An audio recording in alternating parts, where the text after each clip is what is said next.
Delhi Election Metro 2025 is arriving on people's platform. Please mind the gap. BJP or AAP, who will get to the Delhi Secretariat station? दरवाजे बाईं तरफ खुलेंगे. Who will Delhi voters open the victory doors for? And who will be shown the door? Can the BJP throw AAP's victory run off track? Or will it be Kejriwal's ticket to win again?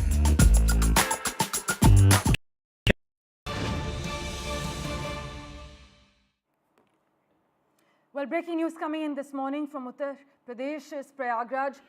Several devotees were feared injured after a stampede-like situation broke out at the Maha Kumbh ahead of the Amrit Snan on Mauni Amavasya. Now, according to officials on Ground Zero, the stampede-like situation broke out due to the overwhelming crowd, which led to several women suffocating. In fact, ambulances were quickly dispatched and the affected women were taken to the hospital for treatment. I can inform you currently that around 25 to 30 women have been admitted to the central hospital that's set up in the Mahakumbh Mela area. But this incident has caused a slight delay in the start of the Amrit Snan. By the way, the Amrit Snan on Mauni Amavasya is actually one of the most significant rituals of the Mahakumbh. But several people injured. News coming in, as you can see, dramatic visuals on the left side of your screens coming in from Prayagraj. Several devotees were feared injured after a stampede-like situation broke out at the Mahakumbh earlier ahead of the Amrit Snan on Mauni Amavasya. My colleague Ranveer joins us live from Prayagraj at the moment. Ranveer, describe the current situation at the Mahakumbh for us. Is the panic now under control?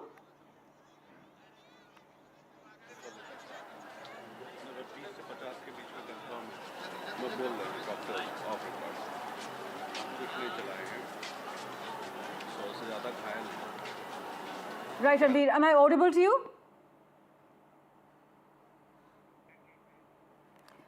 Right, while we reconnect with my colleague Ranveer, who's been tracking the latest developments on Ground Zero in Prayagraj at the Mahakumbh, let me just bring you up to date. Several devotees were feared injured after a stampede-like situation broke out at the Mahakumbh earlier today ahead of the Amrit Snan. Now, according to officials on Ground Zero, this stampede-like situation broke out due to the overwhelming crowd, which actually led to several women suffocating. We are told that ambulances were quickly dispatched and the affected women were taken to the hospital for further treatment. In fact, around 25 to 30 women have been admitted to the central hospital that's set up in the Mahakumbh Mela area. The incident had caused a slight delay in the start of the Amrit Snan, which is one of the most significant rituals of the Mahakumbh, and this year the occasion holds added spiritual importance due to a rare celestial alignment known as Triveni Yog, which actually occurs once every 144 years. So unfortunate news coming in from Uttar Pradesh's Prayagraj, where several people are injured. This incident actually took place a kilometer away from the Sangam, and there was a crowd surge on the day of the Amrit Snan. I'm told Ranveer is with us now, live from Prayagraj. Ranveer, describe the current situation at the Mahakumbh for our viewers and tell us, is the panic under control as we speak? We can't say that the situation is under control, but we can say that administration is trying to control the situation. You can see the mob, the huge crowd, and at around 1 a.m. Near the Sangam nose, a huge gathering was seen, and some people wanted to reach the Sangam nose as soon as possible, and that led to a stampede-like situation. And after that, some of the ladies who were sitting near the Sangam nose area, they were crushed by the crowd which was present at near Sangam Ghat. So a stampede-like situation, and more than 30 devotees who were staying near the Sangam nose to take holy dip at Sangam on the occasion of Mauni Amavasya, they got injured, and the ambulances by the administration taken them to Central Hospital in the Mela area and also to Swarup Rani Hospital and Belly Hospital in Prayagraj. So the injured are being treated. The holy dip is going on, but a big news is coming from akhadas that all akhadas have decided not to take holy dip on the occasion of Mauni Amavasya, which is the biggest day of Mahakumbh. This Mauni Amavasya is known for holy dip of saints, but the Akhada Parishad, after seeing the situation, the huge crowd, the Akhadas have taken decision not to take part in Mauni Amavasya holy dip. So as of now, none of the Akhadas will get out from their camps to Sangam Nose to take holy dip, and now the administration is trying to control the situation, but we can't say that the situation is under control. Ranveer, what actually led to this chaos? Was it solely overcrowding, or were there other factors at play as well? There was a huge crowd, and I was saying that at around 1 p.m. the huge crowd was trying to reach Sangam Nose as soon as possible, and due to some pushing from the people who were standing in the queue, they tried to get ahead. But some of the ladies who these are the people, they were sitting beside the road, and after the pushing up, some of the devotees fell down, and which led to a stampede-like situation, and which affected the ladies sitting behind the road. So a stampede-like situation occurred at around 1 p.m. and there was a huge crowd, and we are in a Mela area since few days, and I have seen a huge gathering. And today, on the occasion of Mauni Amavasya, UP government was expecting more than 10 crore crowd here to take holy dip, and that is the biggest challenge. And you know, I have seen a huge crowd yesterday also, day before yesterday also. So since few days, a huge crowd have been seen in the Mela area, and today is the main day, because Mauni Amavasya is the day when in a single day more than 10 crore population takes holy dip at Sangam. So a big day, and that's why the challenge before the administration is huge. And an accident occurred at around 1 p.m. when more than 30 devotees, mainly ladies, they got injured, and they are being treated in the central hospital Maha Kumbh area, and also in Swarup Rani and Belly Hospital in Prayagraj. So at the top officials of the administration, they are in the hospital, they are monitoring the situation, they are also monitoring the crowd management. But you can see a huge gathering here in the Mela area on the occasion of Mauni Amavasya. So a big day, a big challenge, and a big incident occurred in Mahakumbh, and this is obviously not good signal for administration, not a good signal for Mela administration, because the crowd management until the incidents was good, but now there will be some questions raised because of mismanagement, and which led to the stampede-like situation today at the occasion of Mauni Amavasya. Ranveer, you've been covering the Mahakumbh in Prayagraj very closely. Were there any warning signs of crowd control failures that could have prevented this stampede-like situation? The policemen, they were requesting the crowd to take holy dip and return back to their places as soon as possible. But the people, they wanted to take holy dip at the wee hours, because as per their the customary practices, the Mauni Amavasya starts from the sunrise, and that's why so many people who have arrived from various states, they just wanted to stay here. They just wanted to stay and take holy dip on the occasion of Mauni Amavasya after the sunrise, and that's why the crowd which entered the Mela area was inside the Mela, and without taking dip, they were waiting near the Sangam Nose, and that's why a huge crowd have been seen. And when another crowd which was getting inside the Mela area, they were trying to reach Sangam Nose as soon as possible, so that they can secure their places near the area, and they can take holy dip in the morning, and which led to the stampede-like situation. And you can see a huge crowd still the people are getting out, getting in, and the gathering can be said that the situation is obviously not good, because administration was expecting 7 to 8 crore, but they were also expecting that the crowd may be more than 10 crores, and that's a huge number for a single day, that the devotees in more than 10 crore devotees will be in a small area of Sangam in a single day. So obviously that's a big challenge, but the situation is not good, and administration is trying to control the situation, and at the control room the top officials are present, and they are just trying to control the situation. And in terms of the condition of the injured, do we have a word yet? Are the hospitals equipped to handle the influx of patients?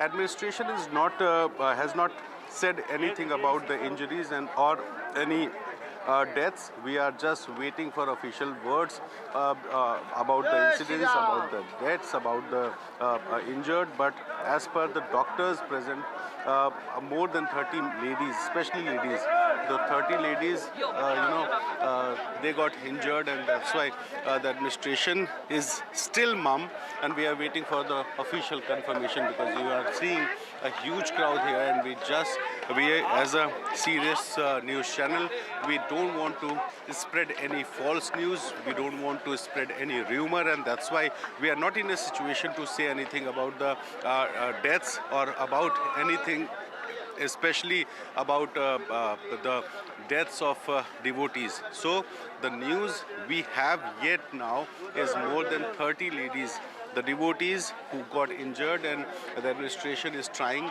to give them a rescue, a relief, and they are being treated in the central hospital as well as some of the top officials hospitals of Prayagraj. And then, Ranveer, how are the crowds of pilgrims reacting on ground zero? Is there frustration, fear, or sense of reassurance from the officials on the ground in Prayagraj? There was some resentment in the crowd, because yesterday and since last 2 days, the administration closed the pontoon bridges. Or as per the administration, the pontoon bridges are closed just because to avoid some stampede-like situation on the pontoon bridges, and the people are saying that this huge crowd is in Mela area just because closure of the pontoon bridges. आप कहाँ से आई हैं? मैहर से। मैहर से। Wheel chair पे आप चली हैं? हाँ, व्हील चेयर से चली। क्या नाम है आपका? निर्मला द्विवेदी। आज इतनी ज़्यादा भीड़ होनी थी, आप लोग को तो पता रहा होगा कि आज बहुत भीड़ होगी। कल आए थे। तो आपको अंदाज़ा था इतनी ज़्यादा भीड़ होगी? नहीं। नहीं। दिक्कत हुई? हो गया, दिक्कत हुई है, पर हो गया, बहुत नहीं हुई। स्नान हो गया? हाँ, स्नान हो गया। हाँ। कैंसर पीड़ित है। ये कैंसर है आप? जी।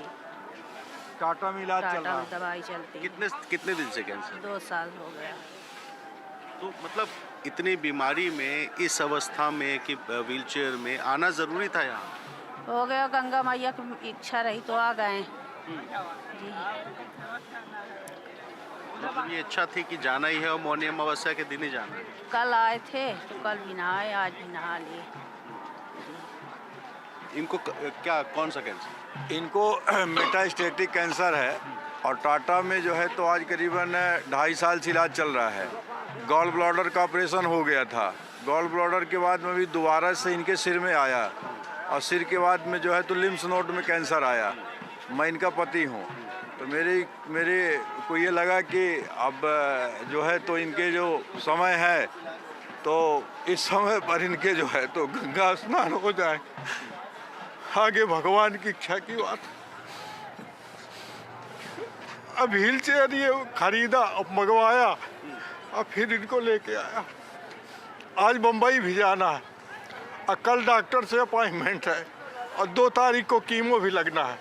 हमने सोचा कीमो लगने से पहले एक बार गंगा स्नान हो जाए मैया के, शायद मैया पार लगा दे। इस आस में कि स्नान कर लेंगे तो कैंसर ठीक हो जाएगा? ठीक हो जाएगा, हमको विश्वास है, हमको पूर्णतः विश्वास है ठीक हो जाएगा, मैया पार लगा देगी।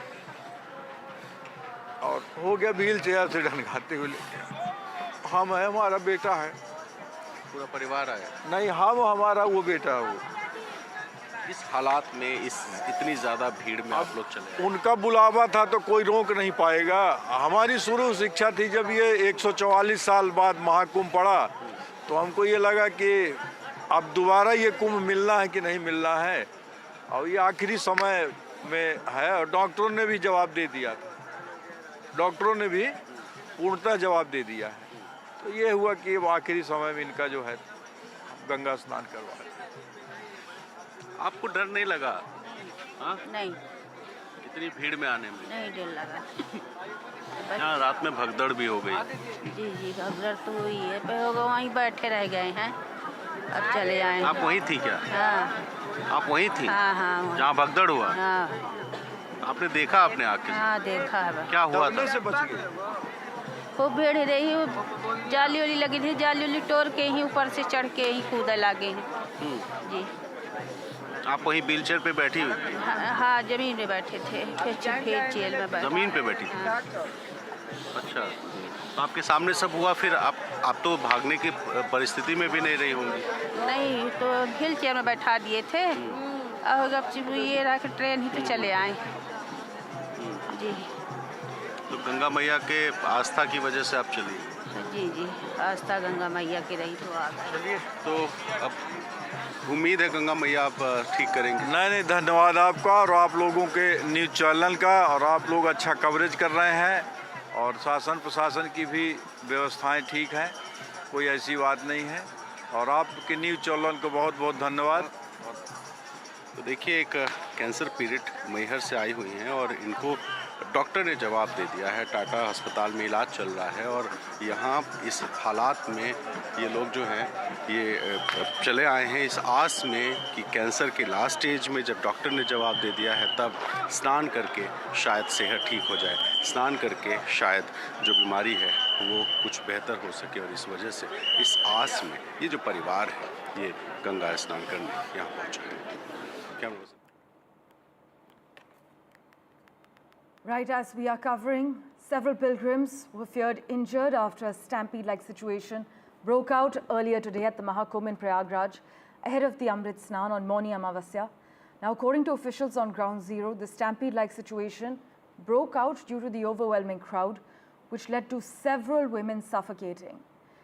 Ambulances, we are told, were quickly dispatched and the affected women were taken to the hospital for treatment, as my colleague Ranveer is also reporting from Prayagraj.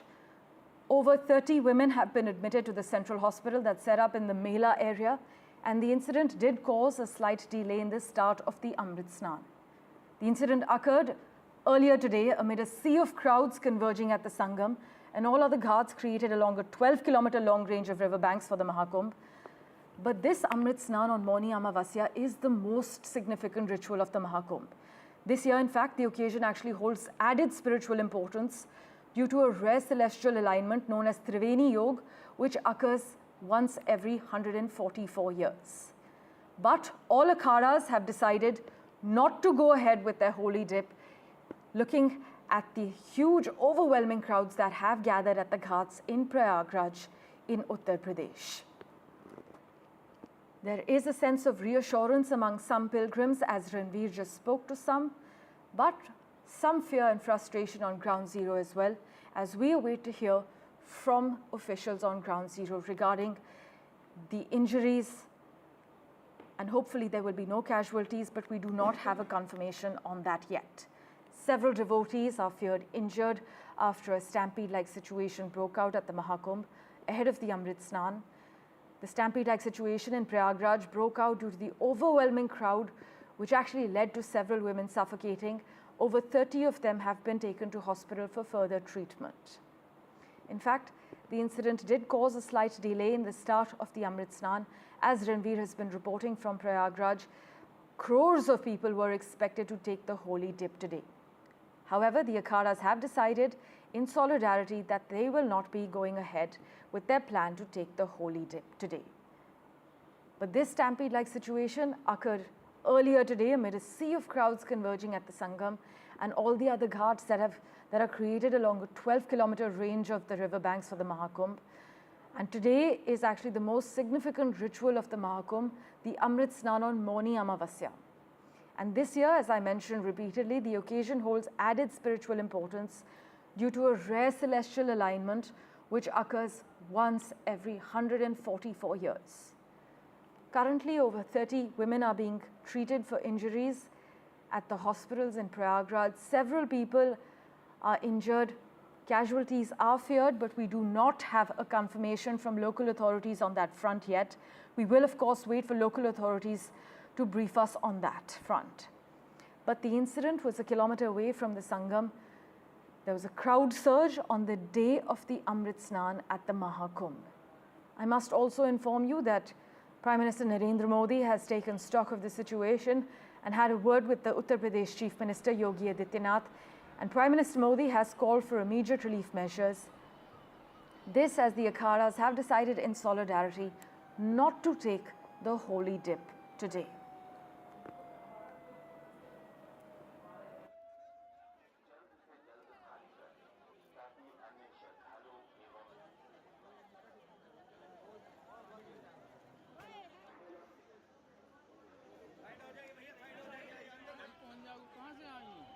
From Ground Zero lined up for you. Listen in.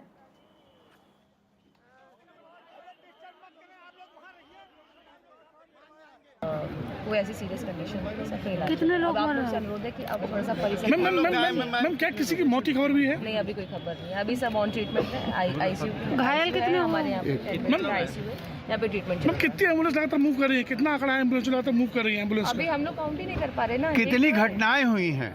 कितनी अभी ऐसे कोई घटना ही नहीं हुई, एक ही घटना हुई है। जितने भी लोग हैं वहीं से आए हुए। आपने देखा होगा जो सुबह जो भी कुछ हुआ है, और इसीलिए सरहित को देखते हुए हमने निर्णय लिया है कि आपने देखा होगा हमारे अखाड़े में पूरे सिंहासन लगे हैं और जितने संत महात्मा सभी स्नान के लिए तैयार थे, और नागा सन्यासी हमारे जितने थे सभी जुलूस में, देवता हमारे कंधे पे थे। जब हमें सुनने में आया है कि जो ये घटना घटी है, इसीलिए हमने जनहित को देखते हुए तुरंत निर्णय लिया कि हम आज का मौनी अमावस्या का स्नान नहीं करेंगे। Well, you just heard from the officer on special duty for the Mela, Akanksha Rana. She said some people have got injured and they have been hospitalized after a barrier broke at the Sangam, and they are yet to have the exact count of those injured. However, the special duty for the Mela, the officer on special duty for the Mela, did not mention anything regarding any casualties. Multiple casualties were feared after this stampede-like situation broke out at the Sangam amid the ongoing Mahakumbh, but the officer on special duty for the Mela, Akanksha Rana, has not said anything regarding any casualties so far, only confirming that some people have got injured and have been hospitalized after a barrier broke at the Sangam. She further added that they are yet to have the exact count of those injured. This is a developing story we're tracking on NDTV 24/7 this morning. Multiple injuries, some casualties feared after a stampede-like situation broke out at the Sangam amid the ongoing Mahakumbh, as a large number of pilgrims turned up for a holy bath on Mauni Amavasya. Now, the Amrit Snan on Mauni Amavasya is the most significant ritual of the Mahakumbh, and it was expected to draw around 10 crore pilgrims. This year, in fact, a rare celestial alignment is occurring after 144 years, so that amplified the spiritual significance of the day. But now, significantly, as you heard from one of the members of the Akhada as well, the Akhadas in solidarity have decided not to go ahead and step out for the holy dip. I must also inform you that the police have cleared the Akhada route near the Sangam. This as the Akhadas have decided in solidarity not to take the holy dip on this rare celestial alignment that's occurring after 144 years. Live visuals coming in on your screens at the moment from Uttar Pradesh's Prayagraj. Massive crowds as the Amrit Snan at the Mahakumbh has also been delayed. Several devotees are feared injured after a stampede-like situation has broken out at the Mahakumbh. These are rescue operation shots as well. Rescue ops are currently underway as officials on the ground take stock of the situation of those injured and also take account of any casualties that may have occurred. According to officials, the stampede-like situation broke out due to the overwhelming crowd, which led to several women suffocating, and ambulances were actually quickly dispatched and the affected women were taken to the hospital for treatment. I can inform you that over 30 women have been admitted to the central hospital that's set up in the Mela area, and the incident has caused a slight delay in the start of the Amrit Snan. The incident did occur amid the sea of crowds converging at the Sangam and all other ghats that are created along a 12-kilometer long range of river banks for the Maha Kumbh.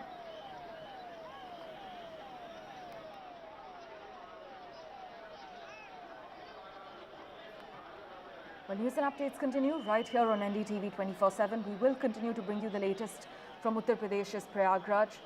For now, we're slipping into a very short break.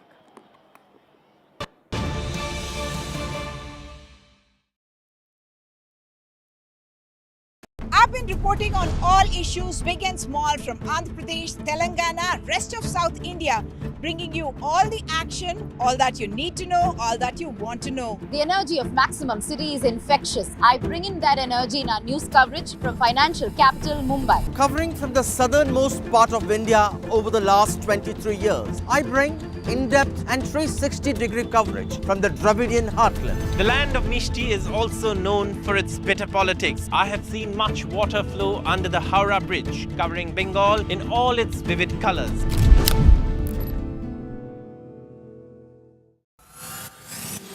Union Budget 2025. First budget of Modi 3.0. Great expectations, big bang reforms, tax relief to middle class. What will February 1st bring for you? Budget 2025. Stay ahead with NDTV. Well, I'm in Altadena. This is one of the worst hit areas. When disaster strikes, NDTV World brings you exclusive on-the-ground reports straight from the heart of the action. A neighborhood in Los Angeles that has been devastated by fire. I just received an emergency alert extreme, which has come on my phone. Stay tuned for NDTV World's in-depth coverage as we bring you the real stories from Los Angeles. This is the Altadena area, and there are still fires, and there's a lot of smoke in the area. These houses completely gutted. This is reporting that matters only on NDTV World. Modi 3.0 Budget 1. It's a very complex backdrop this time. We have a lot of global uncertainties. Will the salaried class get tax relief? I don't see, a big tax cut being the main focus of this budget. Will the finance minister step up reforms?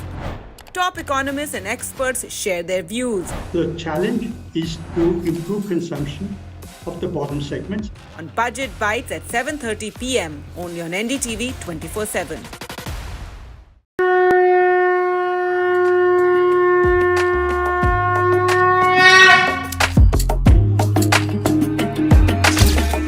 Maha Kumbh, the festival of faith, the world's biggest spiritual festival, the divine dip at the spiritual Sangam, a sacred confluence of faith, culture and heritage. NDTV's mega coverage of the Mega Fest. NDTV at Mahakumbh 2025.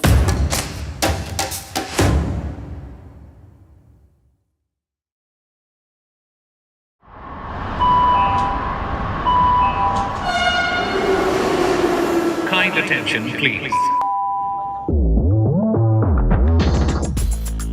Delhi Election Metro 2025 is arriving on people's platform. Please mind the gap. BJP or AAP, who will get to the Delhi Secretariat station? दरवाजे बाईं तरफ खुलेंगे. Who will Delhi voters open the victory doors for? And who will be shown the door? Can the BJP throw AAP's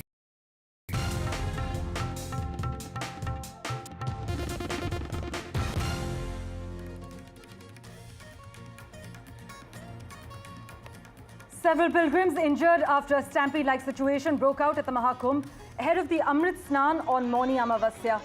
The akhadas had decided in solidarity not to take the holy dip today.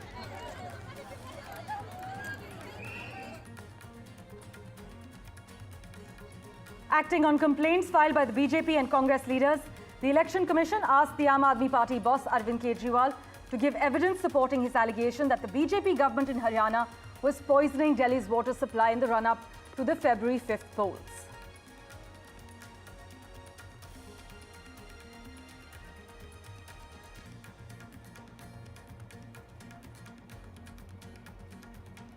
Prime Minister Modi speaks to Uttar Pradesh Chief Minister Yogi Adityanath to take stock of the situation at the Maha Kumbh in Prayagraj. Prime Minister Modi calls for immediate relief measures.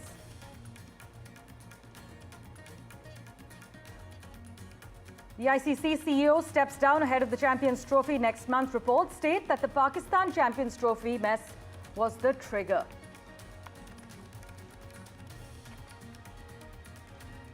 "46 years after it conducted the first experimental launch of the satellite launch vehicle 3 that unfortunately crashed in the Bay of Bengal, the Indian Space Research Organization has created history by completing its 100th launch from the Satish Dhawan Space Center in Sriharikota.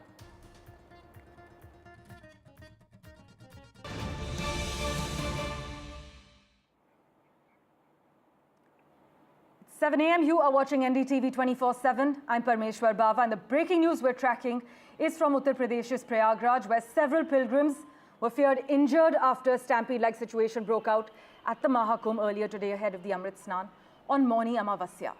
According to officials on Ground Zero, this stampede-like situation broke out due to the overwhelming crowd, which has led to several women suffocating. We are told that ambulances were dispatched very quickly and the affected women were taken to hospital for treatment. But over 30 women have been admitted to the central hospital that's set up in the Mela area, and the incident did cause a slight delay in the start of the Amrit Snan. But the incident occurred early today amid a sea of crowds converging at the Sangam and all the other ghats that are along a 12-kilometer range of the riverbanks for the Mahakumbh.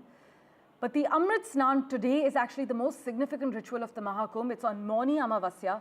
And this year, the occasion holds added spiritual importance due to a rare celestial alignment which occurs once every 144 years.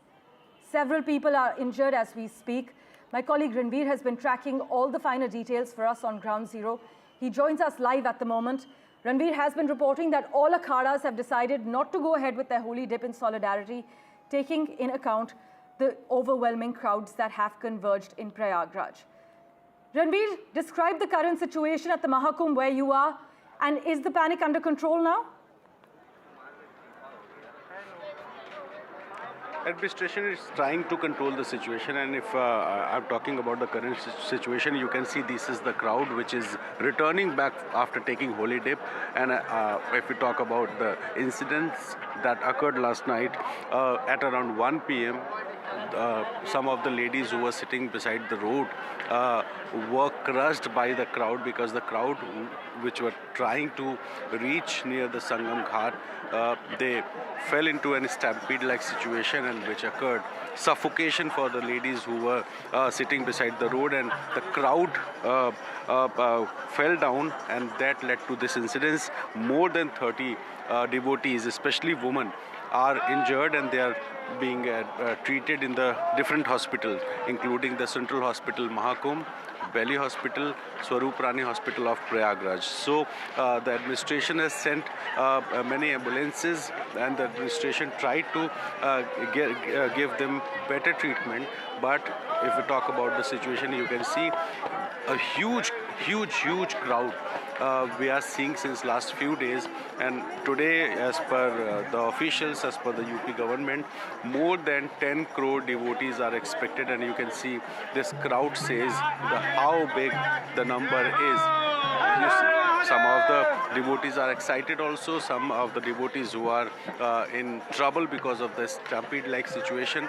The administration is trying to identify the devotees who are in hospital. They are trying to contact to the family members. You can see this kind of ladies who are not in a position to walk but they are still in the Mela area. काकी कहाँ से आई हैं आप? हम बेटा हमीरपुर जिले। हमीरपुर? हाँ, बाबा के बाद हमीरपुर। कितना उम्र है आपका? मेरी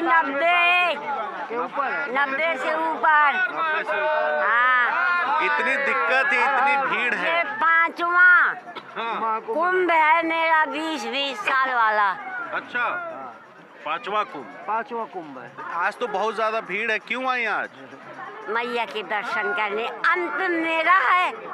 अब माता अंतिम काहे है, अगला भी देखेंगे। नहीं बेटा, मोर हीरा ऐसा नहीं। अरे अगला भी देखेंगे। अब गंगा मैया।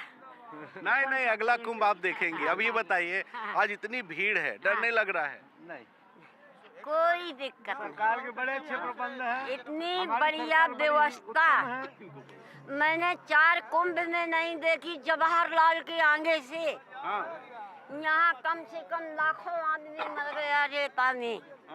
पहले कुंभ में जब मेरी याद, जवाहरलाल जब बने हैं यहाँ के। कौन सा साल था, याद है? अरे बेटा, पुराने जमाने में कटहरा से बाहर। क्या हुआ था?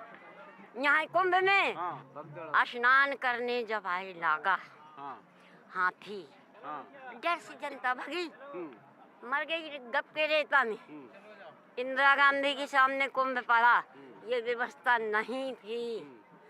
इसके बाद राजीव आया, वो नहीं, कोई व्यवस्था नहीं। और इस बार? अब ये बात तो अभी बच्चा से बता रही थी कि ये तो थाना ही बेटा, ये कभी बन योगी मोदी की महिमा। मोदी की जय। मजा आ रहा है। अब बेटा आनंद है। स्नान करने का यही धर्म है कि कोई भी आ जाए, किसी को वोट मत लगाओ, मोहर लगाओ। जोगी में और मोदी में तुम भी जोगी बन के रहो। सब छल छोड़ भजो रघुवीरा। अरे भैया ये नाटक आ करा बताओ का। अरे बेटा नहीं, ऐसा नहीं। देखो अभी जा रही है नहाने ना? नहाने जा रही है। अब ये देखो वीडियो कहाँ कहाँ पड़ेगा, कहाँ मेरा क्या हाल होगा। नहीं, हम मर्यादा जमाने के हैं बेटा, हमें मर्यादा प्यारी है।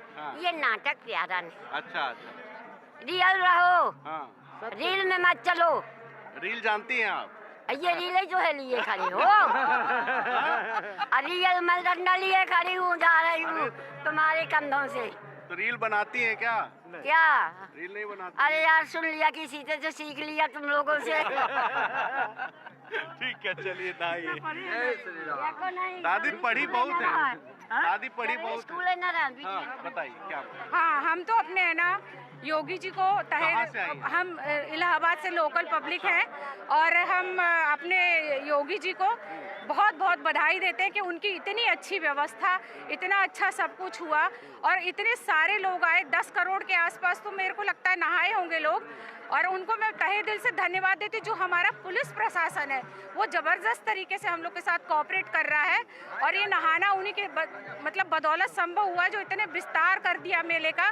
13 में भी हम नहाए थे लेकिन इतनी व्यवस्था नहीं थी जितनी अब जबरदस्त। हर हर महादेव। हर हर महादेव। और आपने देखा कि 90 साल से ज़्यादा परिवार के सदस्य बता रहे थे। 97 साल एक अम्मा की उम्र, और इस एज में भी अम्मा जो है वो आज के दिन जब 10 करोड़ से ज़्यादा लोग आएंगे तब वो यहाँ पर स्नान करने हैं। तो इस तरह की तस्वीर आस्था के रंग भी हैं और इस आस्था के रंग के बीच लोग स्नान कर रहे हैं। प्रयागराज से कैमरा पर्सन के साथ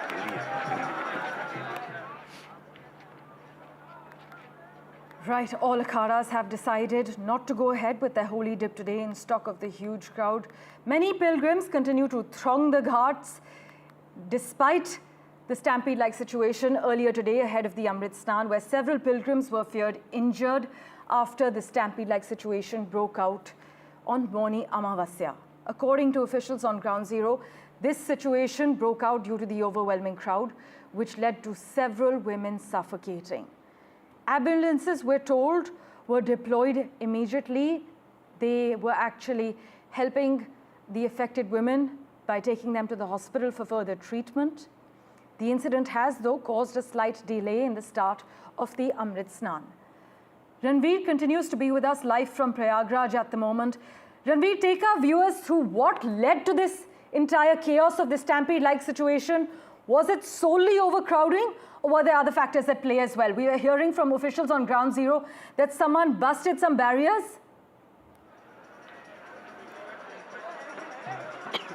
Yes, near Sangam Ghat at around 1 a.m., some devotees were sitting and they were waiting for the wee hours to take holy dip after the sun rises.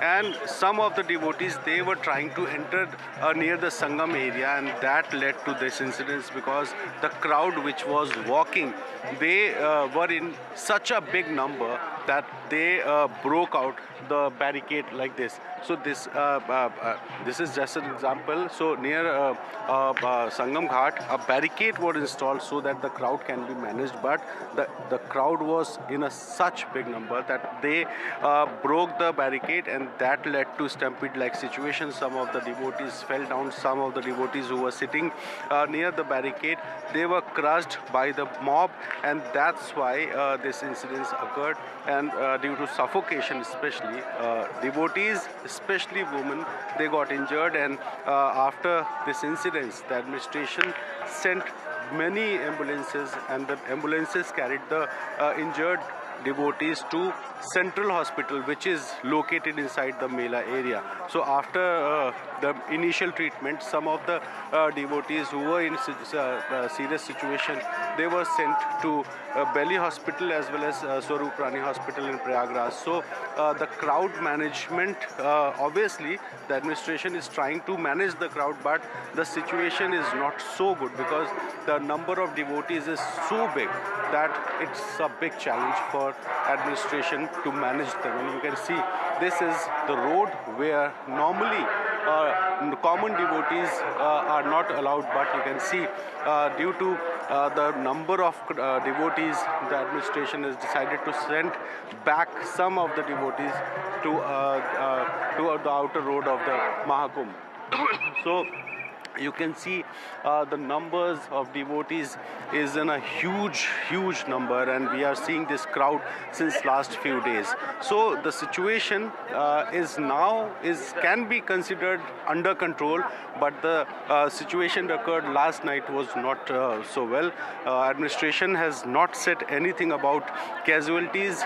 We are waiting for the official words, but I can say that more than 30 devotees, mainly women, they are in hospital, they are being treated, and the situation is obviously a challenge for administration because the administration is trying to control the crowd. I'll take you to another road, which is the main road for devotees to return back after taking holy dip at Sangam, and I'll show you the picture how big the number of devotees is. So this is Mela area. I'm standing near Adi Shankar Viman Mandapam temple, and you can see this is off-road, and that road where you can see a police barricade, this is the main road for the devotees to return back after taking holy dip at Sangam.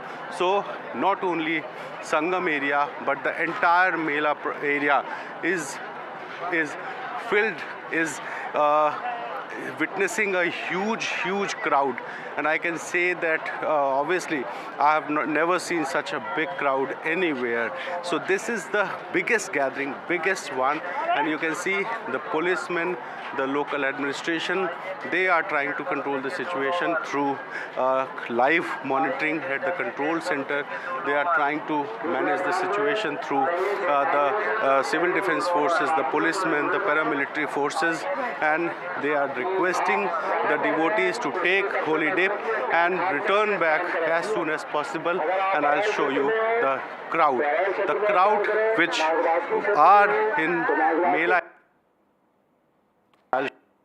The numbers of devotees who are returning back after taking dip.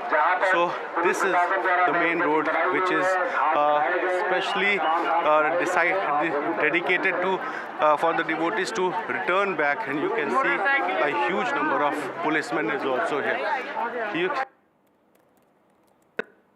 This this is the crowd. This is the real crowd, which is saying the real picture of Maha Kumbh.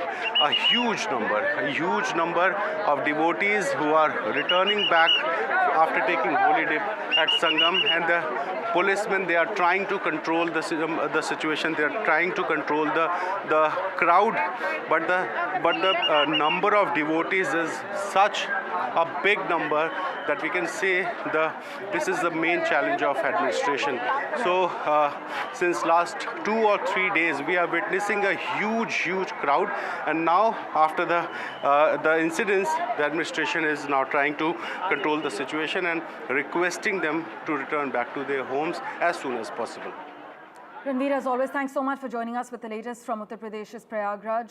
We are waiting to hear from officials on the ground whether there were any warning signs of crowd control failures that could have prevented a stampede-like situation that took place on Mauni Amavasya earlier this morning. We are monitoring the condition of the injured as well. Over 30 women have been taken to hospital for further treatment. We're told the hospitals are equipped to handle the influx of patients. In terms of the reactions of the crowd, well, you've seen the pilgrims. They seem reassured from officials on the ground. There is some fear and frustration as well. Officials have instructed all those taking a holy dip to take their holy dip and then return to the designated areas. But given the colossal scale of the Mahakumbh, 10 crore people expected just today for the holy dip, authorities will be working towards preventing such incidents till this massive event ends on the 26th of February. We are going to slip into a very short break, but news and updates continue right here on NDTV 24/7. Do stay tuned.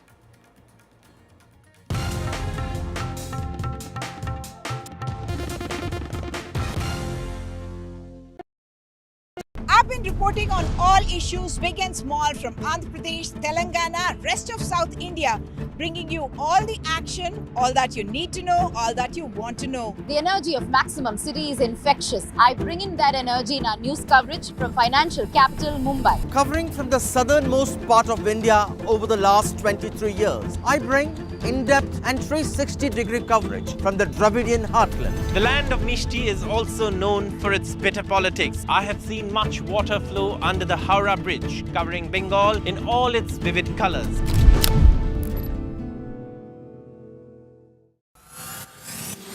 Union Budget 2025. First budget of Modi 3.0. Great expectations, big bang reforms, tax relief to middle class. What will February 1st bring for you? Budget 2025. Stay ahead with NDTV. Well, I'm in Altadena. This is one of the worst hit areas. When disaster strikes, NDTV World brings you exclusive on-the-ground reports straight from the heart of the action. A neighborhood in Los Angeles that has been devastated by fire. I just received an emergency alert extreme, which has come on my phone. Stay tuned for NDTV World's in-depth coverage as we bring you the real stories from Los Angeles. This is the Altadena area, and there are still fires, and there's a lot of smoke in the area. These houses completely gutted. This is reporting that matters only on NDTV World. Modi 3.0 Budget 1. It's a very complex backdrop this time. We have a lot of global uncertainties. Will the salaried class get tax relief? I don't see, a big tax cut being the main focus of this budget. Will the finance minister step up reforms? Top economists and experts share their views. The challenge is to improve consumption of the bottom segments. On Budget Bites at 7:30 p.m. only on NDTV 24/7.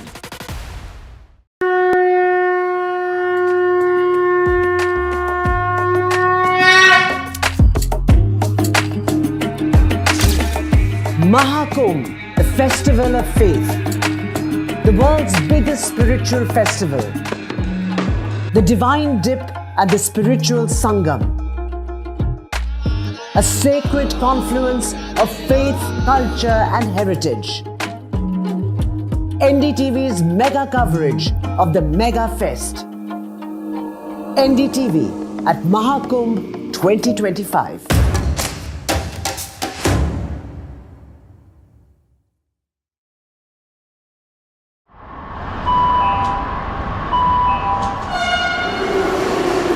Kind attention, please.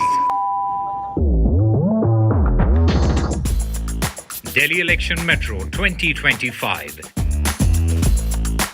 is arriving on People's Platform. Please mind the gap. BJP or AAP, who will get to the Delhi Secretariat station? दरवाजे बाईं तरफ खुलेंगे. Who will Delhi voters open the victory doors for? And who will be shown the door? Can the BJP throw AAP's victory run off track? Or will it be Kejriwal's ticket to win again? Can Congress take the election metro to revival? We will track it all for you. Delhi's decision destination. Doors will open on the left. Stay tuned to NDTV for mega metro poll coverage. I've been reporting on all issues, big and small, from Andhra Pradesh, Telangana, rest of South India, bringing you all the action, all that you need to know, all that you want to know. The energy of maximum city is infectious. I bring in that energy in our news coverage from financial capital Mumbai. Covering from the southernmost part of India over the last 23 years, I bring in-depth and 360.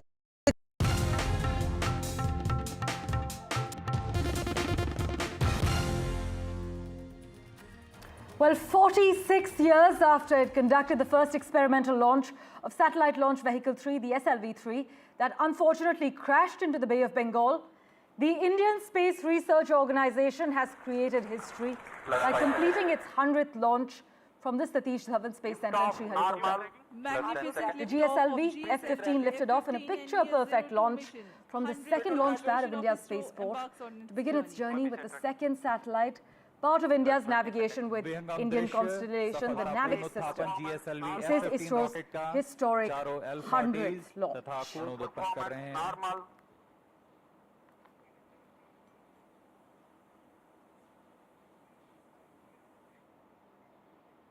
Well, news and updates continue in a moment right after this very short break. Do stay tuned.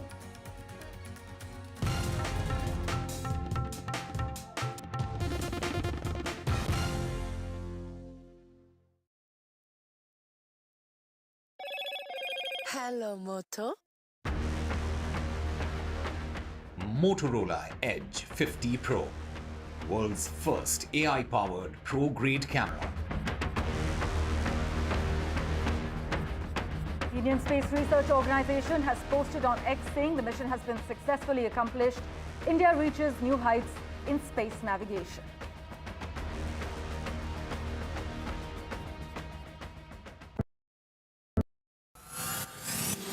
Union Budget 2025, first budget of Modi 3.0. Great expectations, big bang reforms, tax relief to middle class. What will February 1st bring for you? Budget 2025. Stay ahead with NDTV. Well, I'm in Altadena. This is one of the worst hit areas. When disaster strikes, NDTV World brings you exclusive on-the-ground reports straight from the heart of the action. A neighborhood in Los Angeles that has been devastated by fire. I just received an emergency alert extreme, which has come on my phone. Stay tuned for NDTV World's in-depth coverage as we bring you the real stories from Los Angeles. This is the Altadena area, and there are still fires, and there's a lot of smoke in the area. These houses completely gutted. This is reporting that matters only on NDTV World. Modi 3.0 Budget 1.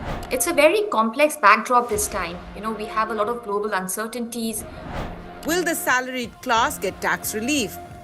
I don't see, a big tax cut being the main focus of this budget. Will the finance minister step up reforms?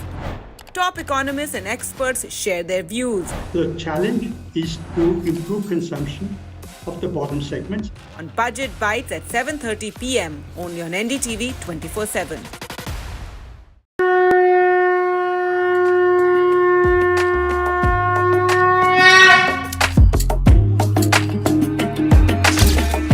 Maha Kumbh, the festival of faith, the world's biggest spiritual festival, the divine dip at the spiritual sangam, a sacred confluence of faith, culture and heritage. NDTV's mega coverage of the Mega Fest. NDTV at Mahakumbh 2025.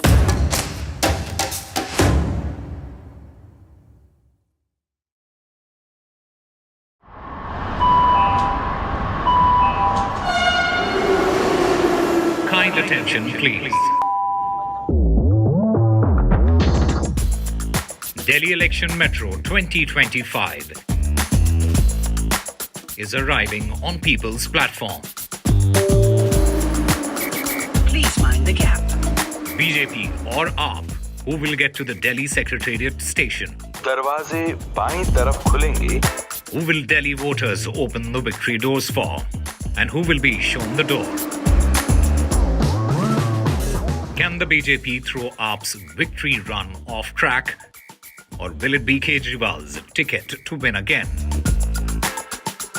Can Congress take the election metro to revival? We will track it all for you. Delhi's decision destination. Doors will open on the left. Stay tuned to NDTV for mega metro poll coverage. I've been reporting on all issues, big and small, from Andhra Pradesh, Telangana, rest of South India, bringing you all the action, all that you need to know, all that you want to know. The energy of maximum city is infectious. I bring in that energy in our news coverage from financial capital, Mumbai. Covering from the southernmost part of India over the last 23 years, I bring in-depth and 360-degree coverage from the Dravidian heartland. The land of Mishti is also known for its bitter politics. I have seen much water flow under the Howrah Bridge, covering Bengal in all its vivid colors.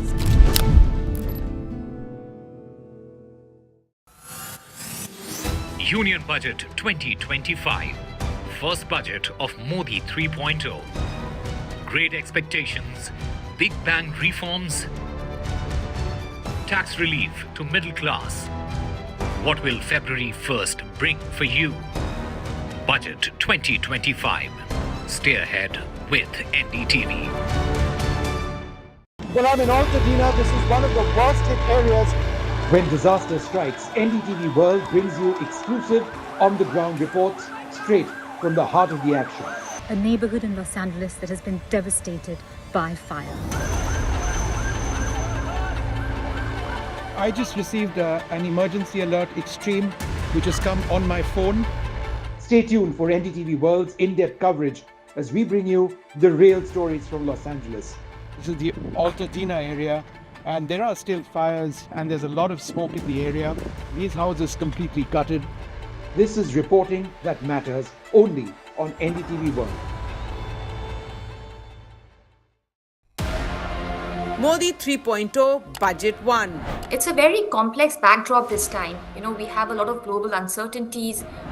Will the salaried class get tax relief? I don't see, a big tax cut being the main focus of this budget. Will the finance minister step up reforms? Top economists and experts share their views. The challenge is to improve consumption of the bottom segments. On Budget Bites at 7:30 p.m. only on NDTV 24/7.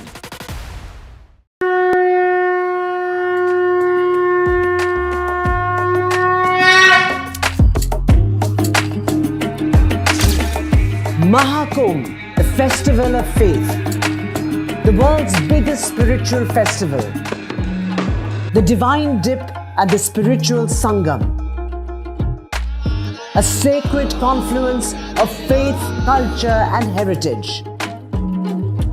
NDTV's mega coverage of the Mega Fest. NDTV at Mahakumbh 2025.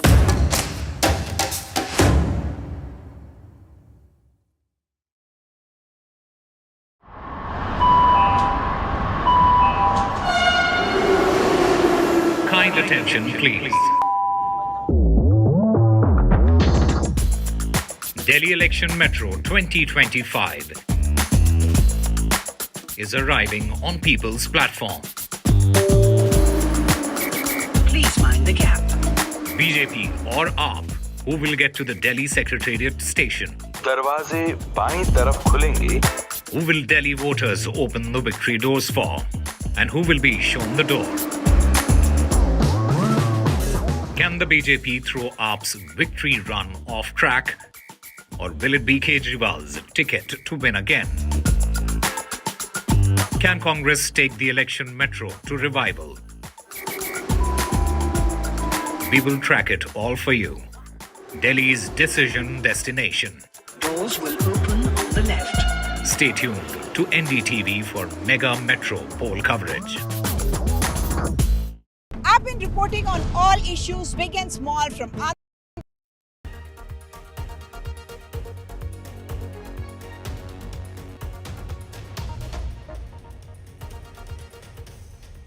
You are watching the world 24/7 on the NDTV network. I'm Parmeshwar Bava. Let's begin with the top stories you need to know. India rejects Canadian Commission's insinuations on interference in elections.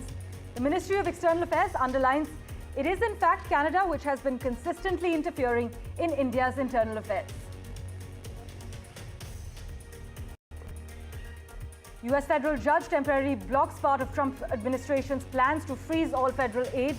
The White House Budget Office ordered a pause on federal grants and loans.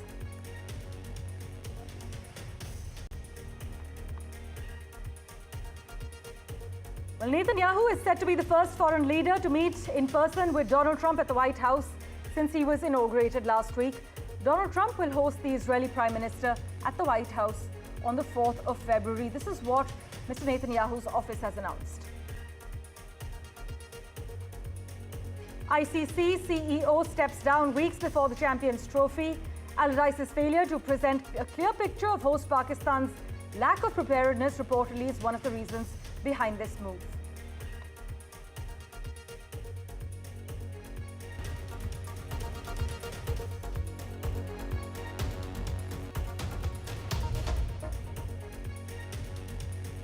Well, our big focus.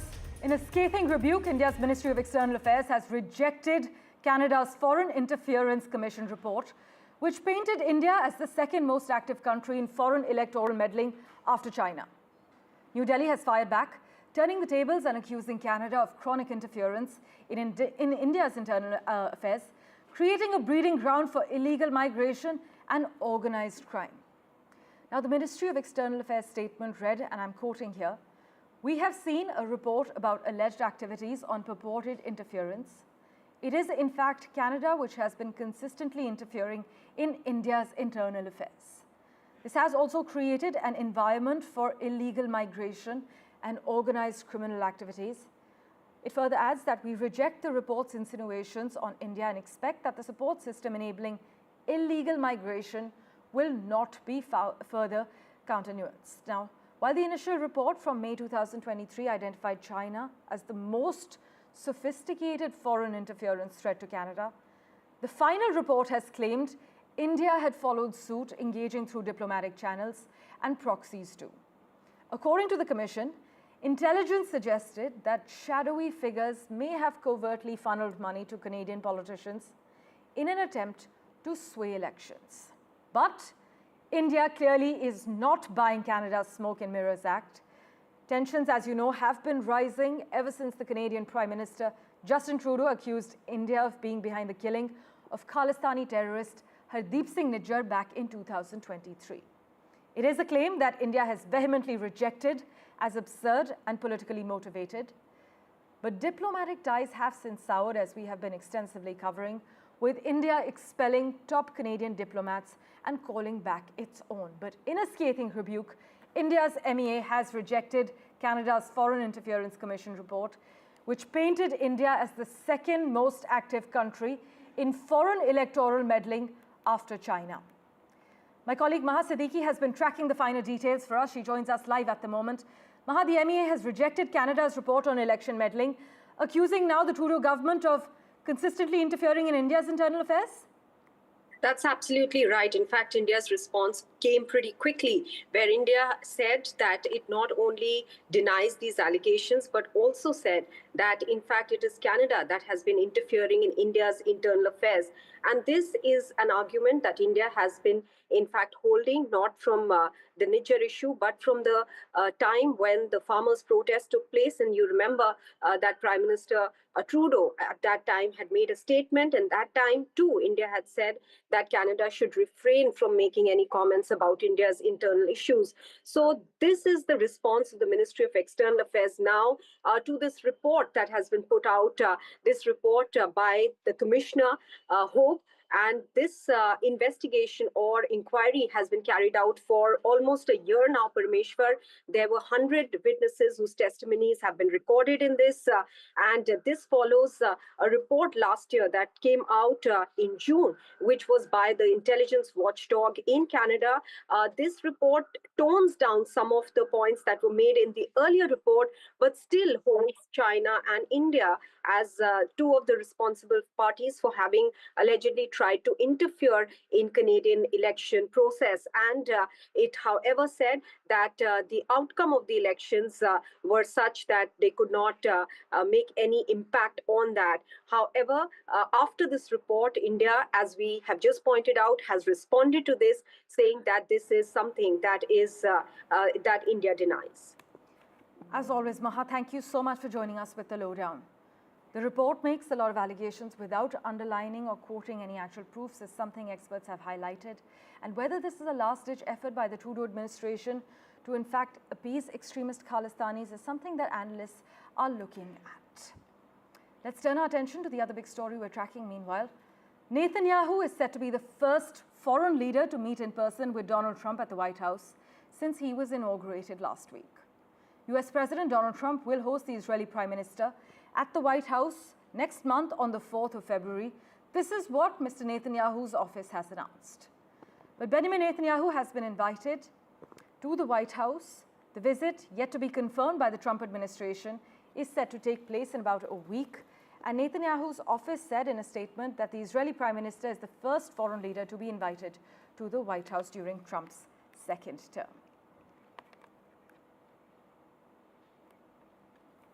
Meanwhile, Google's Maps division has reclassified the United States as a sensitive country, a designation it actually reserves for states with strict governments and border disputes, as per reports. Now, this new classification for the US came after Donald Trump said his administration would make name changes on official maps and federal communications. Those changes actually include the renaming of Gulf of Mexico as the Gulf of America and renaming Mount Denali as Mount McKinley. But Google's order to stop designating the US as a non-sensitive country came on Monday, according to internal correspondence, as per reports. Meanwhile, US federal agents began multiple immigration enforcement actions in New York City in a visible and publicized show of force that included Donald Trump's newly installed Homeland Security Secretary, Kristi Noem. And she actually oversees the federal agency that runs the nation's immigration system. She traveled to the city and posted a video on X that she showed the arrest of an unauthorized immigrant with kidnapping, assault, and burglary charges. But you know, that video, which seemed to have been taken before dawn, shows two federal officers outside an apartment building in the Bronx with a man in handcuffs being taken to an SUV with flashing lights. Federal immigration officers are on the move in major cities across the US amid an escalating crackdown nationwide on illegal immigration.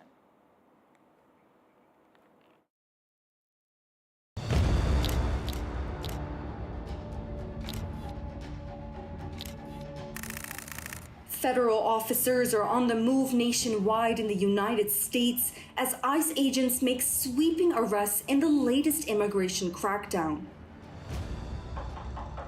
The Trump administration is stepping up efforts targeting undocumented immigrants in cities across the United States, which has resulted in thousands of arrests.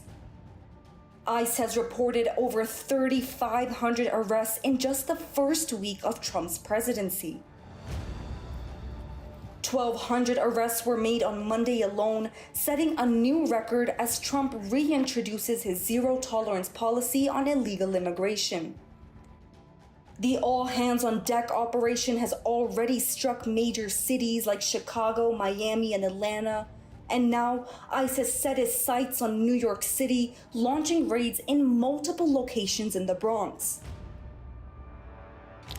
Secretary of Homeland Security Kristi Noem joined agents on the ground for what she described as criminal dirtbags that targeted quote-unquote criminal aliens with kidnapping, assault, and burglary charges. We are here to address. As fear spreads within immigrant communities, local leaders are holding public conferences to remind immigrants to know their rights and not give in to fear. Meanwhile, religious communities are taking a stand, with the Trump administration lifting restrictions. Well, breaking news coming in from Uttar Pradesh's Prayagraj at the moment. This is about the Stampede-like situation we have been tracking on NDTV. Several pilgrims are feared injured after a Stampede-like situation broke out earlier this morning at the Maha Kumbh ahead of the Amrit Snan on Mauni Amavasya. Rescue operations are currently underway as we speak, with emergency services attending to the injured and authorities investigating the cause of this stampede. In fact, officials on the ground said that as per preliminary information, it seemed as though certain pilgrims had busted some barriers, but around 30 women were injured when a stampede-like situation unfolded in Prayagraj at the Mahakumbh on the morning of Mauni Amavasya, prompting akhadas to actually call off their holy dip.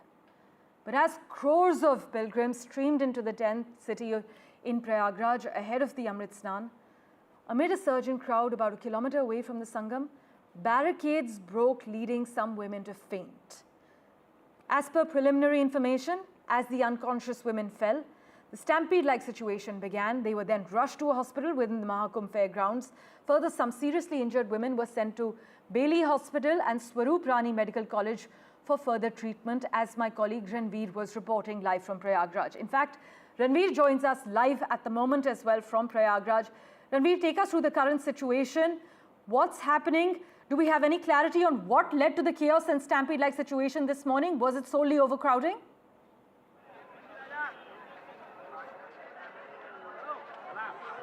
Yes. Last night at around 1 a.m., near the Sangam nose, some of the devotees were sitting beside the road and some of the devotees were trying to enter the Sangam area, and there was a huge crowd. You can see this is the number of crowd. So at around 1 a.m., a huge number of devotees were gathered near the Sangam, and due to some pushing up by the fellow devotees, the barricade at the Sangam road was broken, and that led to a stampede-like situation. So some of the devotees, mainly women, they got injured mainly due to suffocation, and that led to a stampede-like situation at around 1 a.m. and after that many ambulances were sent to the spot. The injured were taken to hospital, Central Hospital, Mahakumbh, along with Bailey Hospital and Swaroop Rani Hospital, and they are being treated in the hospital right now. But if we talk about today morning, you can see this is the crowd which is returning back from Sangam after taking holy dip. So the number of devotees is huge, and you can see this is the crowd. These are the devotees who are returning back from Sangam. कहाँ से हैं आप? बहराइच। हो गया स्नान? जी। आराम से हुआ? जी बहुत। कोई दिक्कत नहीं। कोई परेशानी नहीं। बहुत अच्छा व्यवस्था है। हो गया? एकदम। सुबह आए, स्नान कराए, सबको ले गए, शासन प्रशासन वहाँ तक पहुँचा रहा है। कोई दिक्कत, कोई प्रॉब्लम नहीं। वहाँ दिक्कत हो गई थी, आप लोग को जानकारी हो गया, इतना कोई प्रॉब्लम नहीं हुआ था उसके लिए। पब्लिक को कोई दिक्कत नहीं है। साधन की व्यवस्था जरूर करनी चाहिए। अब जहाँ इतना पब्लिक है, थोड़ा बहुत तो हो जाएगा, कोई प्रॉब्लम नहीं उसके लिए। आराम से बहुत अच्छा हो गया आप लोग का? हाँ, स्नान हो गया बड़े आराम से। See, this is the crowd. They were saying that now the situation is under control, and if you talk about the crowd, I am personally witnessing a huge crowd since last few days, and yesterday all the pontoon bridges were closed by administration just to ensure that no devotee can get to avoid any accidents. So this is why the pontoon bridges were closed, but now the akhadas have decided not to take holy dip today on the occasion of Mauni Amavasya, and now the pilgrims, the devotees are taking holy dip at Sangam easily, and as per the devotees who are returning back from Sangam area after taking holy dip, they are saying that the arrangements are now up to the mark. हो गया स्नान? हाँ जी, स्नान हो गया है, बहुत अच्छे से हुआ, बहुत अच्छा लगा, कोई दिक्कत परेशानी नहीं, कोई परेशानी नहीं है, और सारी सब चीजें ठीक है, व्यवस्था हमें ठीक लगी है, आराम से हो गया। मोदी जी की बहुत बढ़िया व्यवस्था, रात में दिक्कत हुई? योगी जी जिंदाबाद, योगी सुबह के टाइम स्नान कराया हमने। हाँ, हमने रात के समय पहुंचे थे? हम तो 3 दिन हो गए हम आए। कब पहुंचे संगम? संगम पे हम 5 बजे के आसपास, 5:30 के आसपास। सब हालात सामान्य? बिल्कुल सामान्य है, सब अच्छा हो रहा है, बढ़िया से बढ़िया। These are the devotees who are returning back. They are saying that they reached Sangam at around 5 a.m. But now the situation is under control, and you can see the devotees who are returning back. They are saying that the arrangements are up to the mark. So Prime Minister Modi spoke to CM Yogi Adityanath. He also spoke about the situation. He assured all help from central government also, and akhadas, especially akhadas, because today the day of Mauni Amavasya is the prominent day for akhadas, the sadhu, the saints, and the holy dip on the occasion of Mauni Amavasya is the main event during Mahakumbh for saints. But now, after the Stampede-Like situation, the akhadas have decided not to take holy dip, and they are inside their camps, inside their shivir, and now the sadhus have decided not to take holy dip, so that the devotees who are in Mela area since last 1 or 2 days, they can take holy dip easily. So administration is taking stock of the situation, monitoring the situation, and the situation, we can say, is now normal after this Stampede-Like situation last night. Right. It's a relief to hear that the situation has been brought under control, Ranveer, but what are the authorities doing to provide reassurance to the pilgrims still at the Mela site? Is there any communication from the local government or the organizers about how this will be prevented in the future? We still have a few days to go until this mass event ends.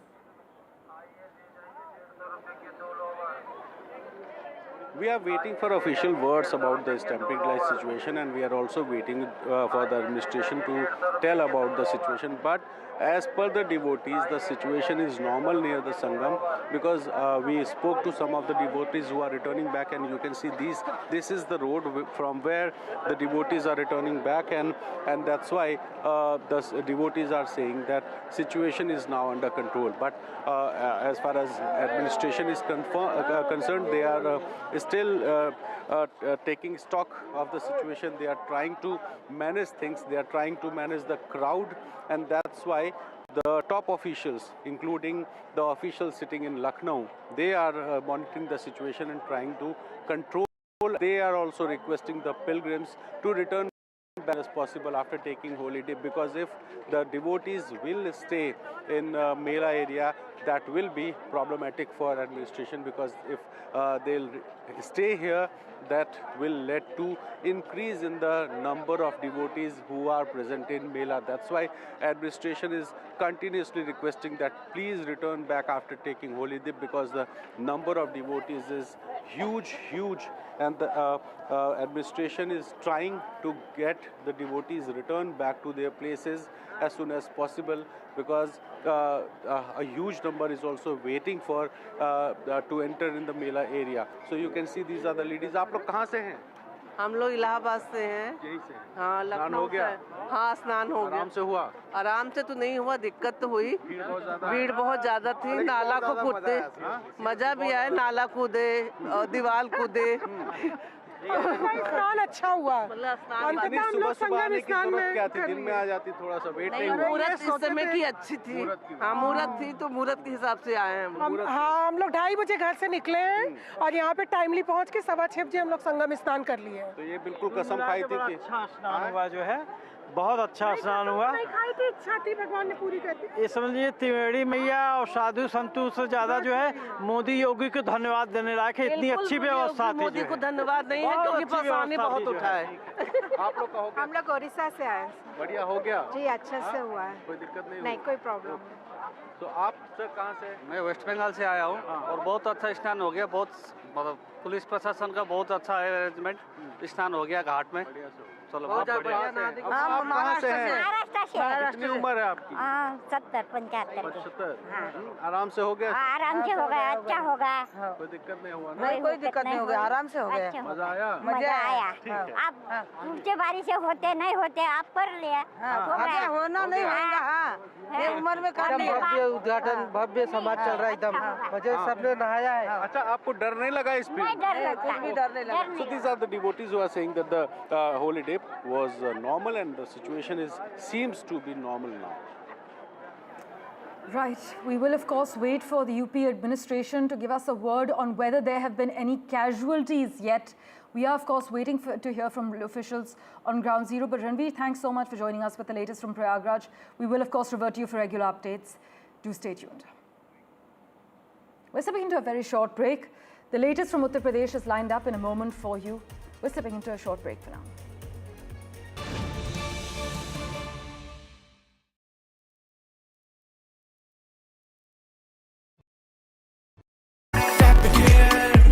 And I swipe it there, पाऊँ rewards, मैं everywhere, कहीं से भी करूँ collect, spend करूँ direct.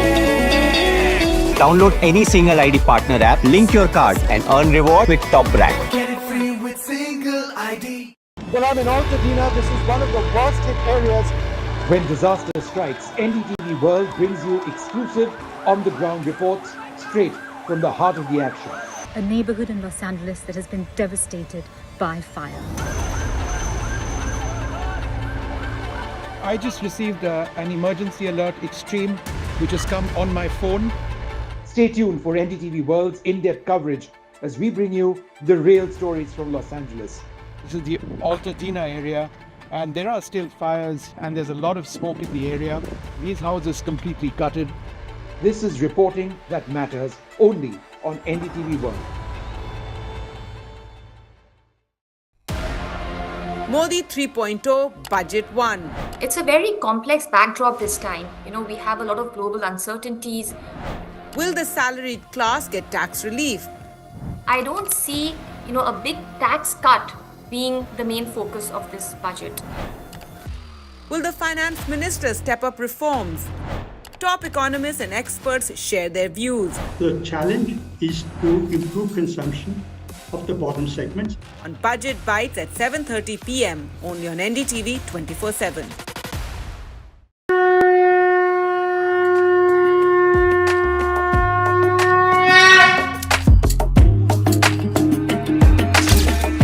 Maha Kumbh, the festival of faith, the world's biggest spiritual festival, the divine dip at the spiritual sangam,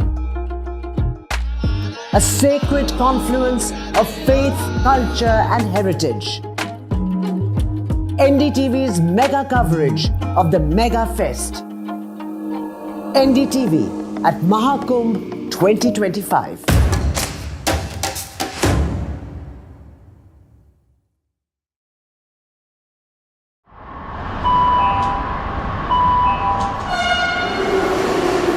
Kind attention, please. Delhi Election Metro 2025 is arriving on People's Platform. Please mind the gap. BJP or AAP, who will get to the Delhi Secretariat station? दरवाजे बाईं तरफ खुलेंगे. Who will Delhi voters open the victory doors for? And who will be shown the door? Can the BJP throw AAP's victory run off track? Or will it be Kejriwal's ticket to win again? Can Congress take the election metro to revival? We will track it all for you. Delhi's decision destination. Doors will open on the left. Stay tuned to NDTV for mega metro poll coverage. I've been reporting on all issues, big and small, from Andhra Pradesh, Telangana, rest of South India, bringing you all the action, all that you need to know, all that you want to know. The energy of Maximum City is infectious. I bring in that energy in our news coverage from financial capital Mumbai. Covering from the southernmost part of India over the last 23 years, I bring in-depth and 360-degree coverage from the Dravidian heartland. The land of Mishti is also known for its bitter politics. I have seen much water flow under the Howrah Bridge, covering Bengal in all its vivid colors.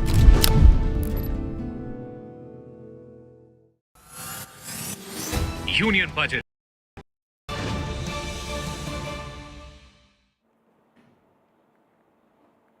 Well, our big focus continues to be Uttar Pradesh's Prayagraj, where around 30 women were injured when a stampede-like situation unfolded at the Maha Kumbh this morning, prompting akhadas to call off the holy dip. But as crores of pilgrims streamed into the 10th city in Uttar Pradesh's Prayagraj ahead of the Amrit Snan this morning, a surge as far as crowds are concerned about a kilometer away from the Sangam caused barricades to break, leading for some women to faint. In fact, as the unconscious women fell, the stampede-like situation began. This is what preliminary reports suggest. They were then rushed to a hospital within the Mahakumbh fairgrounds, and further some seriously injured women were sent to Bailey Hospital and Swaroop Rani Medical College for further treatment. We are awaiting a word from the UP administration and officials on ground zero to brief us whether there were any casualties in this stampede-like situation earlier today in Prayagraj. We actually have a reaction from the Special Executive Officer of the Mahakumbh event and the Akhil Bharatiya Akhada Parishad President lined up for you. Listen in. कोई ऐसी serious condition कितने लोग आप लोग से अनुरोध है कि आप थोड़ा सा परिसर मैम क्या किसी की मौत की खबर भी है? नहीं, अभी कोई खबर नहीं है। अभी सब ऑन ट्रीटमेंट है, आईसीयू घायल कितने हमारे यहाँ पे आईसीयू है, यहाँ पे ट्रीटमेंट। मैम कितनी एम्बुलेंस लगातार मूव कर रही है? कितना आंकड़ा एम्बुलेंस लगातार मूव कर रही है एम्बुलेंस? अभी हम लोग काउंट ही नहीं कर पा रहे ना। कितनी घटनाएं हुई हैं? कितनी वक्त? अभी ऐसे कोई घटना ही नहीं हुई, एक ही घटना हुई है। जितने भी लोग हैं वहीं से आए हुए हैं। आपने देखा होगा जो सुबह जो भी कुछ हुआ है, और इसीलिए सरहित को देखते हुए हमने निर्णय लिया है कि आपने देखा होगा हमारे अखाड़े में पूरे सिंहासन लगे हैं और जितने संत महात्मा सभी स्नान के लिए तैयार थे और नागा सन्यासी हमारे जितने थे सभी जुलूस में देवता हमारे कंधे पे थे। जब हमें सुनने में आया है कि जो ये घटना घटी है, इसीलिए हमने जनहित को देखते हुए तुरंत निर्णय लिया कि हम आज का मौनी अमावस्या का स्नान नहीं करेंगे। The Uttar Pradesh Chief Minister Yogi Adityanath is appealing to all the pilgrims and telling them not to go towards the site of the stampede near the Sangam at the Mahakumbh. Several people are injured. We are still waiting for a word from the UP administration on whether there were any casualties. This is a developing story we're tracking on NDTV. News and updates continue as always. We're slipping into a very short break for now.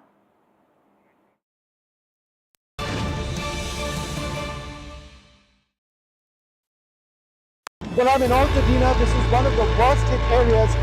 When disaster strikes, NDTV World brings you exclusive on-the-ground reports straight from the heart of the action. A neighborhood in Los Angeles that has been devastated by fire. I just received an emergency alert extreme, which has come on my phone. Stay tuned for NDTV World's in-depth coverage as we bring you the real stories from Los Angeles. This is the Altadena area, and there are still fires, and there's a lot of smoke in the area. These houses completely gutted. This is reporting that matters only on NDTV World. Modi 3.0 Budget 1. It's a very complex backdrop this time. We have a lot of global uncertainties. Will the salaried class get tax relief? I don't see, a big tax cut being the main focus of this budget. Will the finance minister step up reforms? Top economists and experts share their views. The challenge is to improve consumption of the bottom segments. On Budget Bites at 7:30 p.m. only on NDTV 24/7.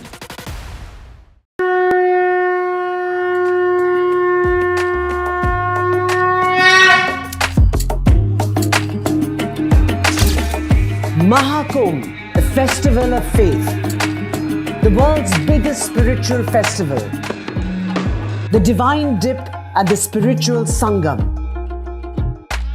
a sacred confluence of faith, culture, and heritage. NDTV's mega coverage of the Mega Fest. NDTV at Mahakumbh 2025.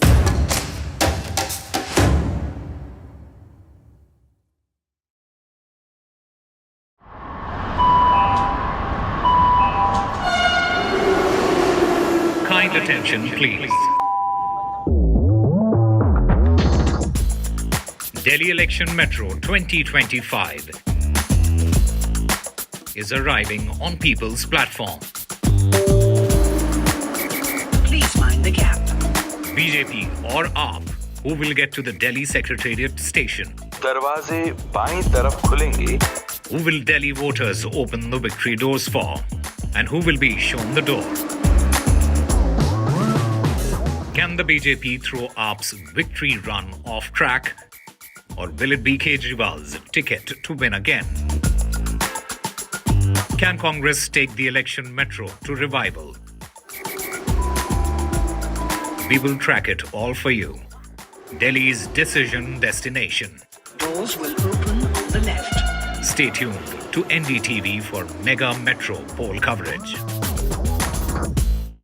I've been reporting on all issues big and small from Andhra Pradesh, Telangana, rest of South India, bringing you all the action, all that you need to know, all that you want to know. The energy of maximum cities in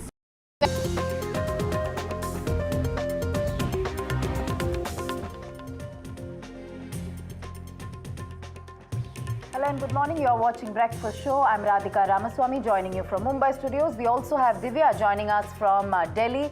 Divya, we're starting this morning with some grim news. Stampede horror in Mahakumbh leading to many injuries. NDTV, of course, gets you all the latest from ground. We're hearing that akharas have called off the holy dip and Prime Minister now are taken stock of the situation. Right, Radhika, of course, very sad news coming in early this morning from the Mahakumbh, where 30 women, including women actually, in the number of people who have been injured in that stampede. They have been rushed to the hospital. The Prime Minister has spoken with the Chief Minister of the state. We'll get you all the details. Let's just first get you the headlines.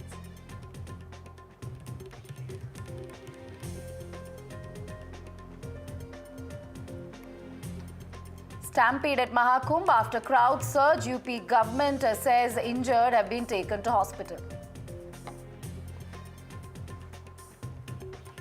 Multiple akharas call off that Amrit Snan after the stampede that erupted in the Mahakumbh. The government says all efforts are being made for crowd control. To remember that about 5 crore devotees reached Prayagraj yesterday, and this was around midnight. Today, that crowd was expected to swell up to 10 crore devotees that were expected to take a holy dip, but that Amrit Snan has been called off.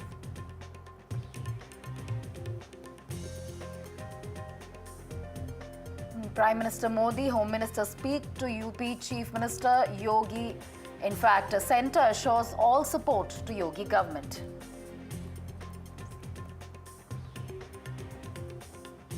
And it is a notice that has been sent to Arvind Kejriwal, the chief of the Aam Aadmi Party, by the Election Commission, asking Arvind Kejriwal for proof that the water in Delhi is being poisoned.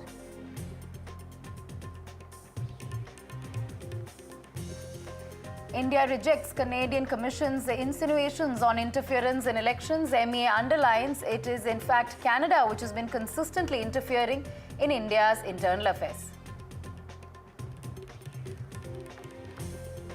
And ISRO's 100th launch has been successful. GSLV rocket places the satellite in the orbit. Well, 548 satellites launched by ISRO. Over 100 launches. This is quite a feat as far as ISRO is concerned.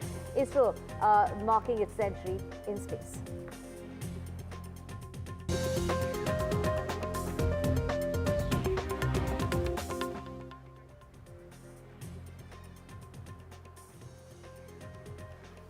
We start the bulletin with some tragic news. Divya, coming from Maha Kumbh early this morning, several devotees feared injured after stampede-like situation broke out at Maha Kumbh. In fact, this is ahead of the Amrit Snan, which was scheduled on Mauni Amavasya, which is today. However, several people injured as a result of stampede-like situation, and rescue operations, we believe, are underway, Divya. That's right, 30 people in all have been injured in that stampede that broke out early this morning, with emergency services attending to the injured, and those 30 people have been rushed to the hospital. Of course, the authorities are investigating the cause of the stampede. From what we know so far is around 30 women were injured when a stampede-like situation unfolded at the Mahakumbh this morning during Mauni Amavasya, and prompting akhadas to call off that holy dip as crores of devotees streamed into Uttar Pradesh's Prayagraj ahead of the Amrit Snan. This is, of course, this is something that's taken place on a day when 10 crore devotees were expected to take that holy dip in Prayagraj at the Mahakumbh. 5 crore devotees that reached yesterday itself, Radhika. That's right. In fact, the injured were rushed to hospital within the Mahakumbh fairgrounds. In fact, seriously injured women were sent to several other hospitals as well. Let's go straight across to Ranveer, who is joining from the spot of where the incident happened. Ranveer, take us through the details, take us through the sequence of events. What exactly led to this tragedy, and is there any official confirmation of injured, and are there people feared dead?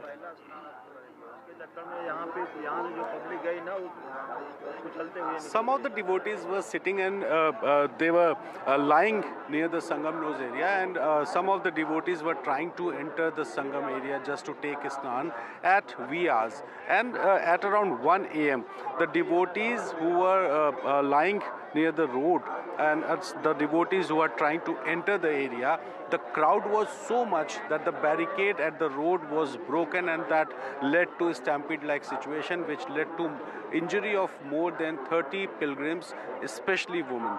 And after that, the ambulances reached the spot. The injured was being sent to hospitals like Central Hospital, Mahakumbh, like Swarup Rani Hospital in Prayagraj.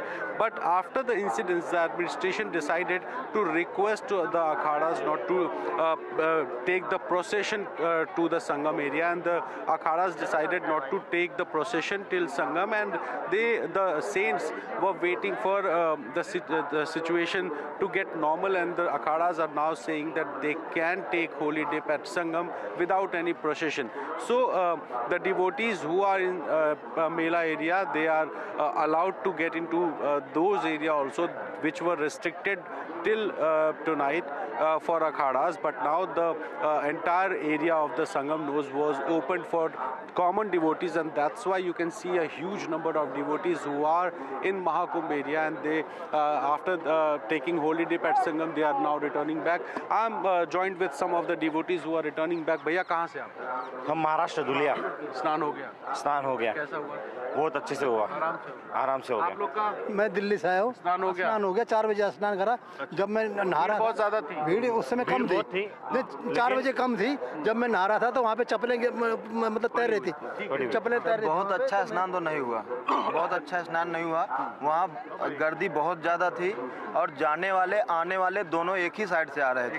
हाँ, इसके वजह से दिक्कत। हाँ, बहुत दिक्कत हुई थी और बहुत बढ़िया स्नान हुआ। सुबह अमृत काल में, सुबह जो मेन मुहूर्त में अमृत काल में अमृत स्नान है 5:30 बजे, जो बहुत अच्छी व्यवस्था है।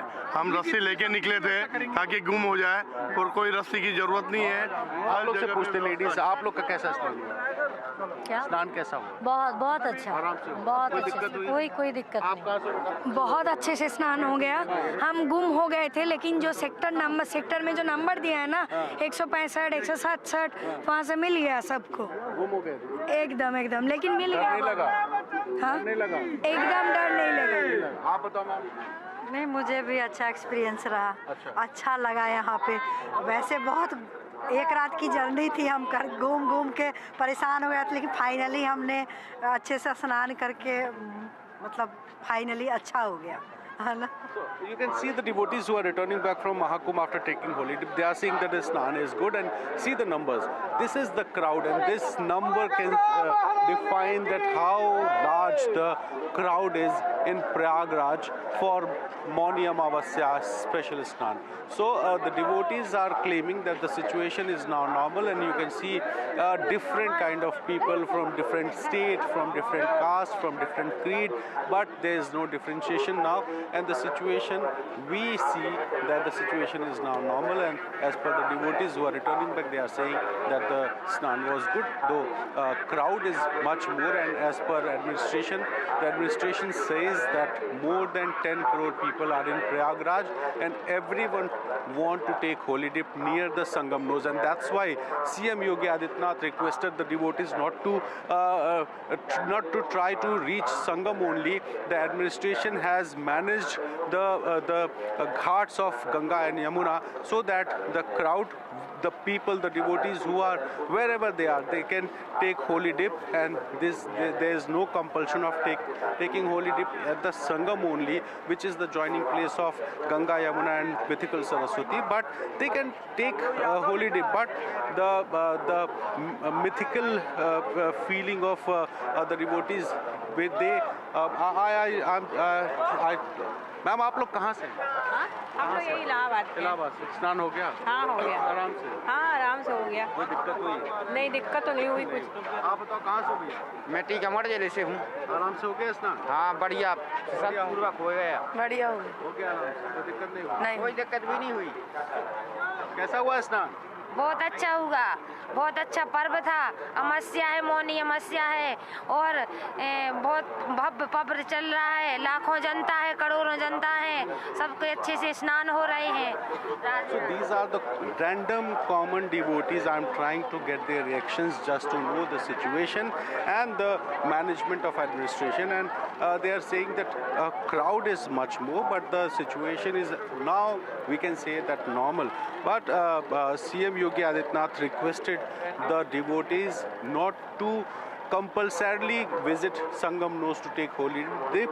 They can take holy dip near the ghats of Ganga, the Yamuna, or some of the devotees who are in the Sangam area, the Sangam nose area especially, they can take holy dip, and they are requested just to take holy dip and return back to their places as soon as possible, because the number of devotees are huge number, and I'm witnessing the crowd since last 2-3 days. It's you won't believe that till 12 a.m. last night. The yesterday's number was more than 5 crores. So obviously the crowd is very big, and that's why it's a big challenge. I'll take you to some other road, and I'll show you the gathering, and this is the biggest challenge of administration. And as per Yogi government, initially the Yogi government said that the crowd will be around 7 to 8 crores, but now the crowd is around 10 crore or more than 10 crore, and you can see the choppers. Probably they are monitoring the situation, and they may also throw some flower petals near the akhadas, but now this chopper, probably it is for monitoring purpose. So administration is now monitoring the situation through Mela control room, and also from DGP headquarters Lucknow, and the top officials, including the officials sitting in Lucknow also, they are trying to control the situation now. But enormous crowd is here in Prayagraj Mela area, and the administration says that more than 10 crore devotees are in Prayagraj, and that's the biggest challenge, because on a single day the number of devotees are more than 10 crore, and the total expected crowd in the entire 45 days Mahakumbh Mela, it will be probably more than 45 crores. So obviously it's a big challenge, but after the Stampede-like situation, the administration is trying to control the situation now, and the top officials, they are in hospital like Swarup Rani and the Central Command Hospital in Mela area, and also the officials are present in the control room, and they are monitoring the situation through 2,700 cameras, and the administration is trying to biggest challenge. And now it's 8 a.m. and after the incidents it's around 6 to 7 hours, and now the situation probably is normal. The policemen should reach their places, should return to their places as soon as possible after taking the holy dip. So this is the road which is dedicated for devotees to return back, and you can see the number. This is the number. This is the crowd, and you can see a huge number of devotees are in Prayagraj. So the Ganga, Yamuna and mythical Saraswati meets at the Sangam nose, and the Sangam knows everyone who are in Mela area. They just wanted to reach Sangam nose, the joining place of Ganga, Yamuna and mythical Saraswati, and this is the biggest challenge because this is the number. See the crowd, see the crowd, it's huge, and this huge crowd is the huge and the biggest challenge of administration. And you can see the policemen are requesting the crowd to return back, to not stand at a single place. So, see, these are the cops, and they are requesting the crowd not to stand here. The policemen are requesting the crowd to return back to their places, and a mic is being used by the cops. अगर आ रहा है आपको संगम के लिए तो अपने बाएं से निकले, बाएं से बढ़े अपने आगे. So this is the request made to the devotees by the police, and you can see a chopper. A chopper is monitoring the situation at the Mela area. The chopper is taking stock of situation at the Sangam, and I can see a huge crowd on Shastri Bridge, the bridge over the Ganga River, the bridge which joins Prayagraj from the highway which comes from Varanasi. So you can see a huge crowd at the Shastri Bridge. I can see, no one can count the heads, but the head count is obviously in huge numbers. So the devotees which are returning back, they are now saying that the situation is normal, and administration has not yet said anything about casualties. We are still awaiting for official words over the incidents which took place yesterday. So now the administration is just trying to ensure that the devotees who took holy dip at Sangam should return back to their places as soon as possible, and the people who are in Prayagraj for Mauni Amavasya event, they want to enjoy the Mela, and that's why they, after taking dip, they want to stay here, and that is the biggest challenge of the administration. I'll try to talk to someone. Where are you from, sir? We are from Surat. Surat. Have you taken the dip? Yeah. Yeah. How's the situation now? It is good. Very good. Good. So management is up to the mark. Management is good. Good. Yes, जितना सोचा था उतनी भीड़ अंदर नहीं है, बाहर से इतनी लग रही है. हाँ, अंदर स्नान बहुत अच्छी तरह से हमने किया है. लोगों ने रोका भी नहीं है. शांति से हम लोगों ने. So you can say this is the words of devotees, and policemen, they are continuously trying to request the devotees not to stand, not to stay back. बाहर जाने का एकमात्र रास्ता यही है. आज सभी मंदिर बंद है भैया. आप लोग आगे बढ़े.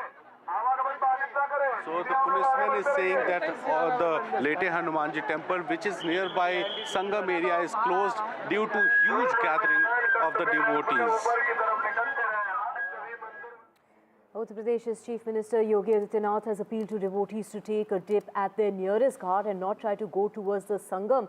they are also asking, this is the Chief Minister and the administration there is asking for all instructions to be followed and to cooperate with the administration on the ground. From what we are gathering so far is that people got injured after a barrier that broke at the Sangam. And to know more on this, we have my colleague Vasudha joining us on the phone line. Vasudha, on the occasion of Mauni Amavasya, the day of the second Shahi Snan, from what we are hearing from the ground and from people recounting as to what really happened is that there was pushing that led to some people falling, and that really led to the stampede. Any word from the administration on those who have been injured in the stampede? That's right, Divya. Today is Mauni Amavasya, and it's one of the most important religious days for bathing in Maha Kumbh specifically. And I've been trying to reach out to a lot of officials in UP administration, but understandably everyone is busy. Here, Prime Minister Narendra Modi has spoken to Yogi Adityanath twice in 1 hour. In fact, the PMO is consistently monitoring the situation. Home Minister Amrit Snan has also spoken to Yogi Adityanath, assuring him of all logistical support. JP Nadda, the BJP president, and also the health minister, has assured him of all support from the party ecosystem and also from the health ministry. But, like you were also saying, there are around 10 crore people who were expected for Mauni Amavasya. That were the kind of preparations that were made. But, of course, more people, more than 10 crore people, and everybody came in the morning, which was also in some ways, unprecedented. And, of course, that also led to this, sense of chaos and, confusion and, of course, a stampede. We don't know the number of casualties and deaths yet. We know that the UP administration is working on this. We've been trying to reach out to the health secretary there, but everyone is very busy. There's a count that's going on in hospitals, but yes, multiple injuries, multiple deaths are feared, and that's probably the most unfortunate thing. It's something that happens in every Kumbh, but this time it was unexpected because preparations were top-notch. In fact, Home Minister Amrit Snan was there just day before yesterday taking stock of preparations. Prime Minister Narendra Modi is also expected to visit Mahakumbh anytime soon. Today, of course, is Mauni Amavasya, which is where all the spotlight was on Mahakumbh, because today is also one of those days where, it was a test for UP government to prove its abilities. But now the situation seems to have normalized. We're getting videos from UP saying that the crowds have reduced. Yogi Adityanath, meanwhile, has also issued a very important plea, urging people to use other bathing ghats and not really focus on the Sangam nose, because that's where the stampede happened, and he wants them to basically cooperate with the administration, listen to the instructions, and most importantly, not get driven or not get led by rumors, because that is also something that really causes a lot of chaos in large gatherings. So clearly UP administration is at work here. Today, like Ranveer was also reporting, even the Lete Hanumanji temple is closed, which is probably the most important temple there. It's the only temple in the country with a reclining statue of Hanuman, Lord Hanuman. So that's also closed. Many temples have been shut down so that people don't really make a queue. And of course, Akhadas initially said that they will not be taking a snan, but now Ravindra Puri, who's the Akhada president, has come forward to say that he'll be in talks with the administration, and the Akhadas will indeed assess the situation and go for a snan, because today is probably the most important day. This is also a sign that things are normalizing, but let's wait and see, because we are yet to hear from the UP health department on what really the figure is of the number of dead and injured. Right, Vasudha, we believe UP Chief Minister has called for high-level meet, and senior officers have been summoned to his residence. But what is the kind of response you're getting from the centre? We believe, of course, as you mentioned, Prime Minister Modi has spoken multiple times to UP CM, taken stock of the situation. But there's no clarity on how many people have been injured or if there are people who have died. So any official word expected anytime soon? Radhika, what we hear right now is Yogi Adityanath has called his senior officials at his residence in Lucknow for a meeting, which of course includes DGP and Chief Secretary. And these are, people who are very close to him. They are seen as responsible for the entire arrangement. And of course, we'll have to wait and see what happens. We still, like you rightly pointed out, we don't have any number on the number of casualties. Of course, some international press is reporting certain numbers, but official count, something that comes from the local authorities, is completely missing here. All phones are completely, they're just ringing because clearly they're all busy. We'll have to wait and see. There'll be a head count on, from hospitals, and that's how we will get to know. But we know so far that the Prime Minister is monitoring the situation situation. He has spoken to Yogi twice in the last 2 hours.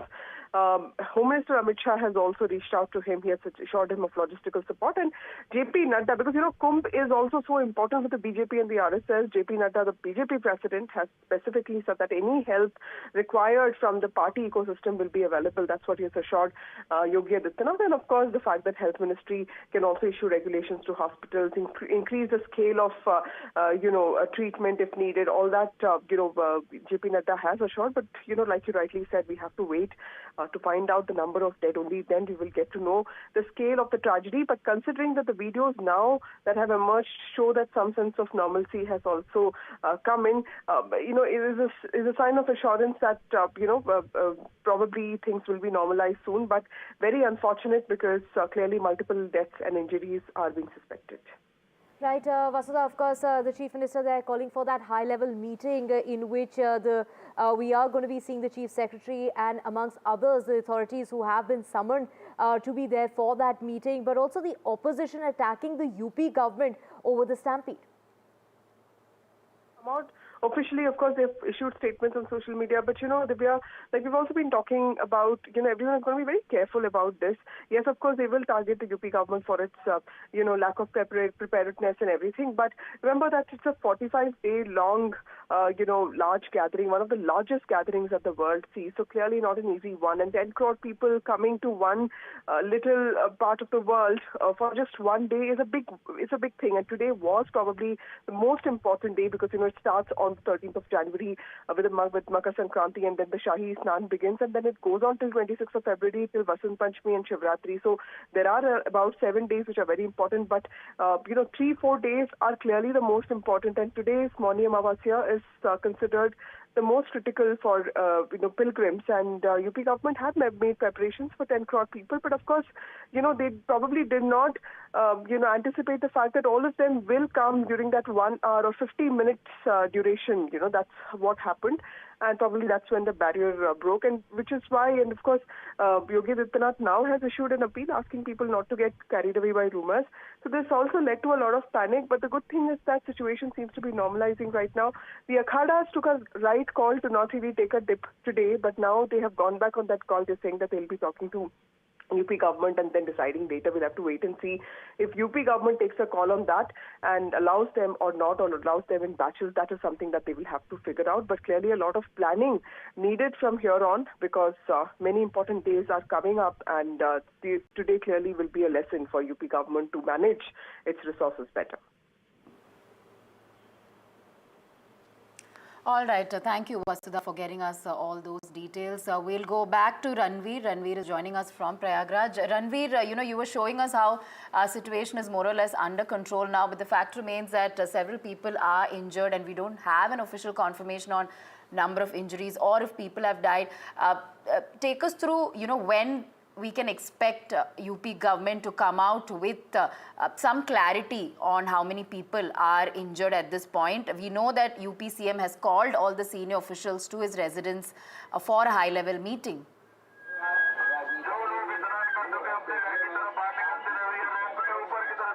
We are also waiting for official confirmation about the injuries and if there is any casualty. We are waiting for that number. We are not in a position to say anything because the administration is keeping mum. Chief Minister Yogi Adityanath called all top officials in Lucknow at his place to take meeting over the incidents, and you can see this is the crowd, and this crowd says that how difficult it is to manage this number because the Yogi administration has expected a few days back that the crowd will be around 7 to 8 crore, but now the number is probably more than 10 crore, and that is the biggest challenge, that on a single day the number is more than 10 crore, and that's why after the Stampede-like situation, the Akhadas have decided not to take procession for Holy Dip at Sangam, and now after the cancellation of that procession of Akhadas, the saints are individually going out and taking Holy Dip because today is Mauni Amavasya, and Mauni Amavasya is the most sacred event for Sant during the Maha Kumbh. So obviously the saints will take Holy Dip,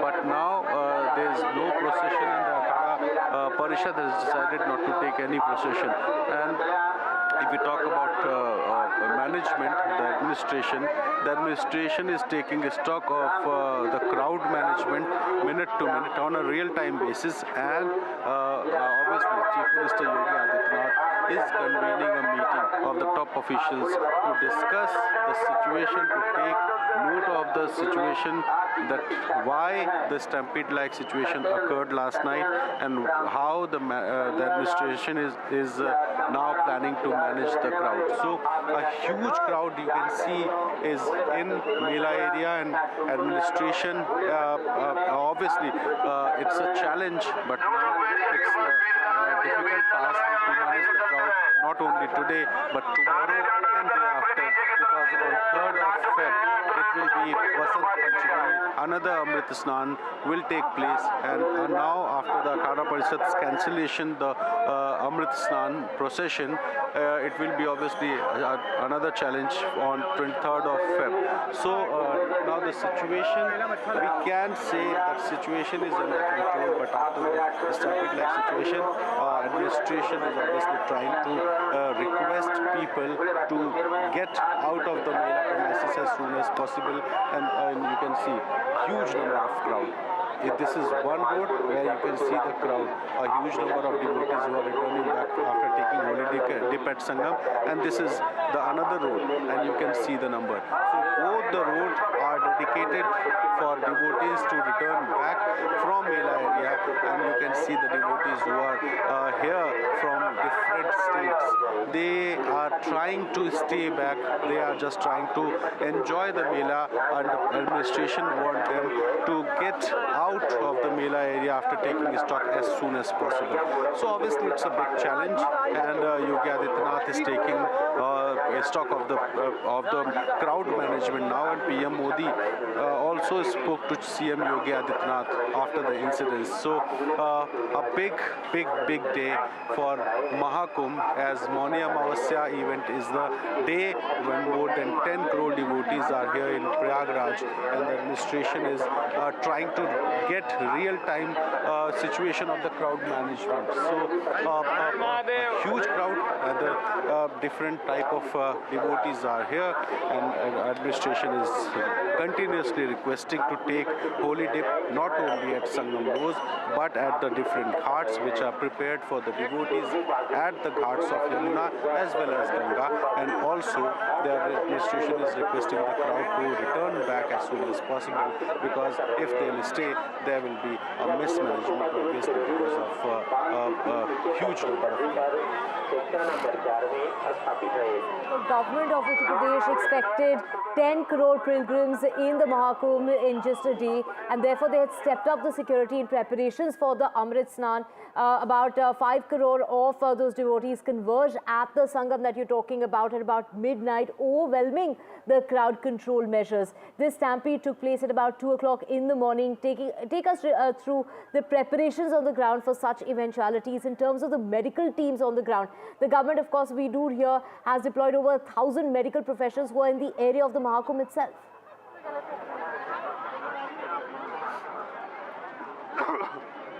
There is a central hospital of 100 beds along with some other hospitals. Some of the religious organizations, they also opened a hospital in the Mela area for medical services in the Mela.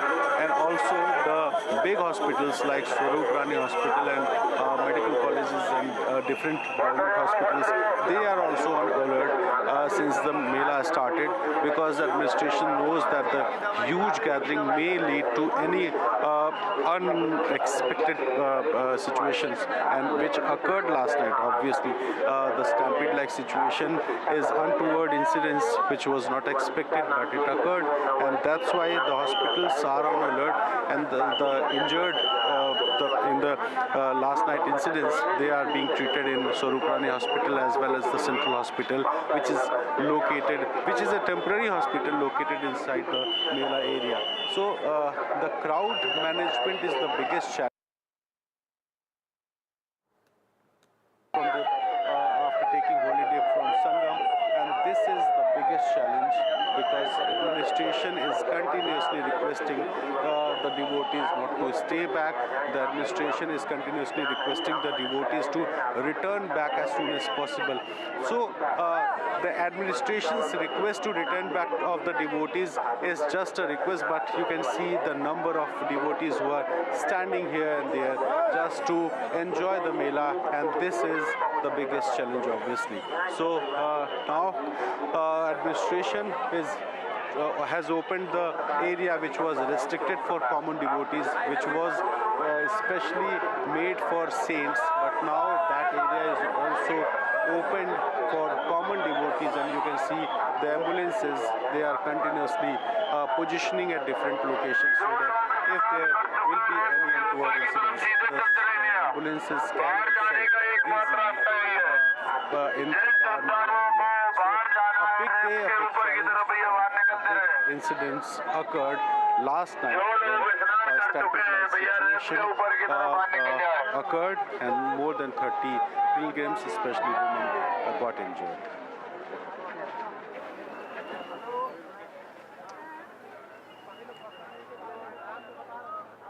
Right, Ranveer, of course, Right, from what we are seeing at the moment, right, of course, Ranveer. Radhika.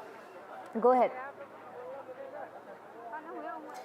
Yes, I just wanted to ask Ranveer, given past stampede, incidents that have occurred, especially the ones in Tirupati that we've been reporting on, administration, perhaps one would say, should have been extra careful. So any word, we can see the crowd still surging at Mahakumbh, and you're saying situation is under control, but any word on whether a probe could be ordered in order to find out what exactly happened early this morning?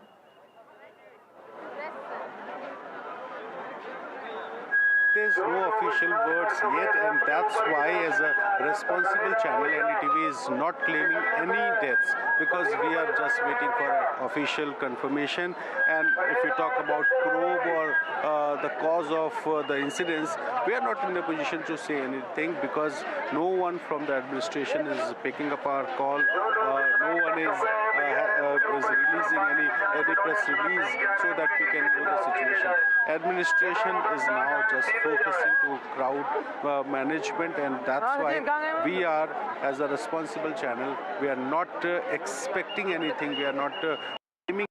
We just want official regarding the injuries, regarding casualties, if there is any casualty.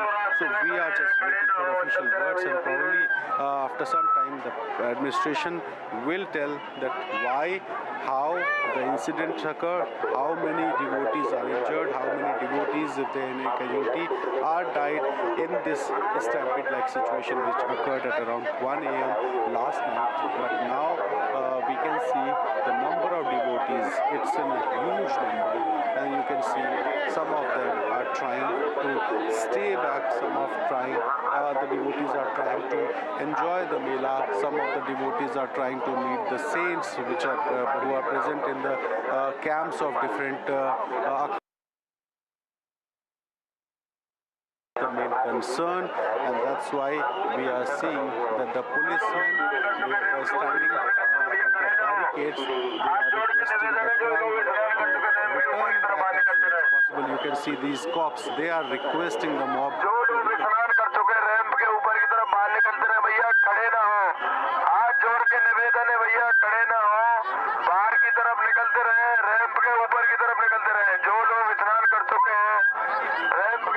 Whoever had taken holy dip at Sangam, he or she should return back as soon as possible outside the Mela area. And this is the sole request of administration to the devotees. But the devotees, you can see, they are standing to take blessings of the Naga sadhus. So these are the religious things, and we can't question on this the acts of devotees, but obviously the acts of devotees are a challenge, and that's why administration is now just requesting to return back as soon as possible, because if the pilgrims will stay and you can see the numbers, then it will be obviously a problematic situation, and that's why we are also requesting the devotees to return back if they have taken holy dip at Sangam, because if they'll stay here, this will be problematic not only for administration, that this may be dangerous for them also, because a stampede-like situation occurred last night, and if they'll stay, it could be sanitary. So obviously we to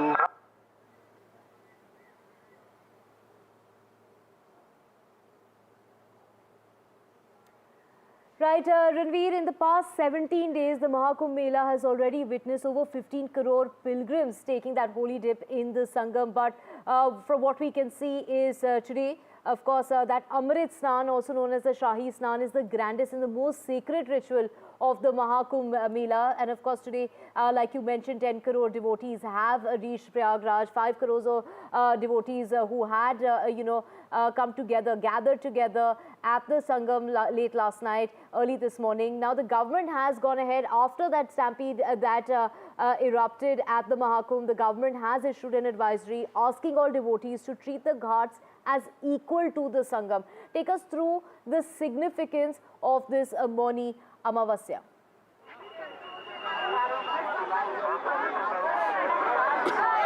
There are total 3 Amrit Snan, which was called Shahi Snan in Mahakumbh, but now it's being called Amrit Snan, and 3 Amrit Snan. So Mauni Amavasya is the event which is known for saints. The saints especially, they take holy bath at the Sangam Ghat, and Mauni Amavasya is the biggest event, not only for devotees but the saints also, and that's why today is the day which is witnessing more than 10 crore people, 10 crore devotees from. See, this the number says that how many people are here, and see some of the paramilitary forces, probably this is ATS, they are also here in Mela. The Jawans, they are monitoring the situation, and if we talk about security, you can see chopper. The chopper is also taking stock from aerial survey because the situation government want the situation.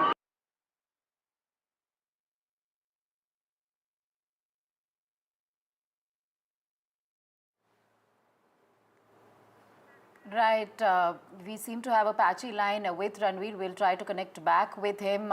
In fact, Mela has already witnessed over 15 crore pilgrims taking holy dip, and for the second Amrit Snan, Divya, UP government in fact deploying over 1,000 medical professionals in the area and setting up modern medical facilities as well. And we believe that there are 300 specialist doctors who have also been deployed here. Of course, as Ranveer had been pointing out about the significance of these dips, also about the Mela in itself. The Mahakumbh Mela held after 12 years, in fact this time starting on Jan 13, and will conclude on Mahashivratri, which is on February 26. But tragic news there of a stampede situation that occurred this morning. We are yet to await details on what exactly transpired and the number of injuries and how many have been hospitalized in various hospitals in Prayagraj, Divya. Right. Of course, the Uttar Pradesh Chief Minister there is appealing to the devotees to take a dip at their nearest ghat and not to try to go only at the Sangam. The Sangam is where the stampede occurred late last night, early this morning, and to follow the instructions as far as the administration is concerned, to cooperate with them and not to give in to rumors. There are a lot of rumors also floating around. From what we are gathering so far is that people got injured after a barrier that broke at the Sangam on the occasion of Mauni Amavasya, the day of the second Shahi Snan. Now, with some recounting that pushing led to some people falling, and that led to the stampede. Of course, the administration hasn't really come out with an official word as to what really happened and what really led to the stampede. From what we know so far is 30 people have been injured. They have been rushed to 2 different hospitals. What is their health update and what is the situation on the ground? From what our colleague Ranveer is reporting, that everything is under control at the moment. 10 crore people have reached Prayagraj for the holy dip, and that the situation is under control. People are carrying on with the ritual. We will keep getting you the latest. For now, we're slipping into a very short break.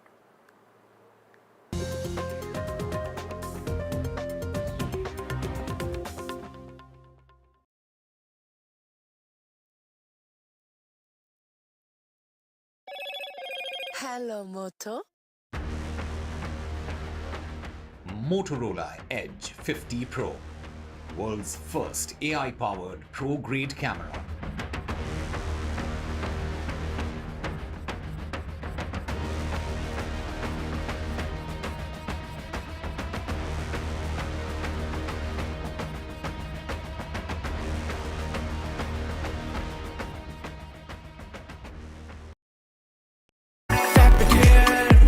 And I swipe it there. पाऊँ rewards, मैं everywhere. कहीं से भी करूँ collect, spend करूँ direct. Download any single ID partner app, link your card and earn reward with top brand. Get it free with single ID. Well, I'm in Altadena. This is one of the worst hit areas. When disaster strikes, NDTV World brings you exclusive on-the-ground reports straight from the heart of the action. A neighborhood in Los Angeles that has been devastated by fire. I just received an emergency alert extreme, which has come on my phone. Stay tuned for NDTV World's in-depth coverage as we bring you the real stories from Los Angeles.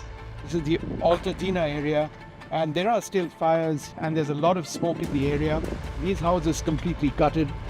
This is reporting that matters only on NDTV World. Modi 3.0 Budget 1. It's a very complex backdrop this time. We have a lot of global uncertainties. Will the salaried class get tax relief? I don't see, a big tax cut being the main focus of this budget. Will the finance minister step up reforms? Top economists and experts share their views. The challenge is to improve consumption of the bottom segments. On Budget Bites at 7:30 p.m. only on NDTV 24/7.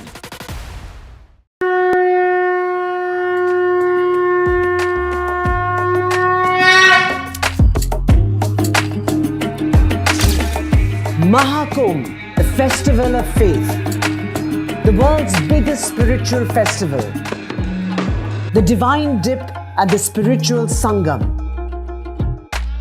a sacred confluence of faith, culture and heritage. NDTV's mega coverage of the Mega Fest. NDTV at Mahakumbh 2025.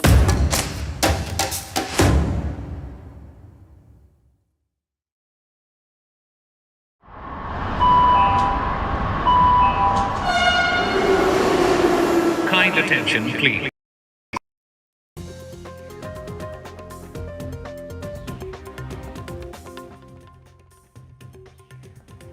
Let's get you the very elitist in regard to 46 years after it really conducted its first experimental launch of satellite launch vehicle 3 that unfortunately crashed into the Bay of Bengal. The ISRO, that's the Indian Space Research Organization, has created history by completing its 100th launch. Radhika. That's right, a milestone launch as far as ISRO is concerned. ISRO creating history today by completing its 100th launch from Satish Dhawan Space Center in Sriharikota. Congratulations to the GSLV team, project team, and also to all the launch vehicle community for making this launch perfect one. Congratulations to the project team of NVS02 and all the satellite stakeholders who have made this spacecraft realized in time for this launch. I can now declare that the spacecraft has been injected very precisely with very small rates, rock steady injection, and the two solar arrays have been deployed and power generation has been confirmed, and the rest of the activities will be continued from the control center at URSC. Early this morning, the Indian Space Research Organization hit its maiden century of big rocket launches from India's spaceport at Sriharikota. Just at dawn, India's geosynchronous satellite launch vehicle successfully launched the navigation satellite into a very precise orbit, said ISRO. This was the 100th big rocket launch from India's spaceport at Sriharikota. The journey for 100 launches has taken nearly 46 years. But the precise injection of a satellite using the indigenously made cryogenic engine is a day for celebration.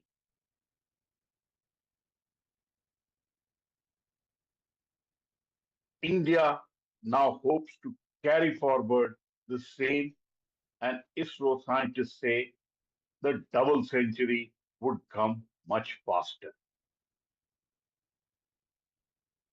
The geosynchronous satellite launch vehicle was once dubbed the naughty boy of ISRO, as it has had a patchy record.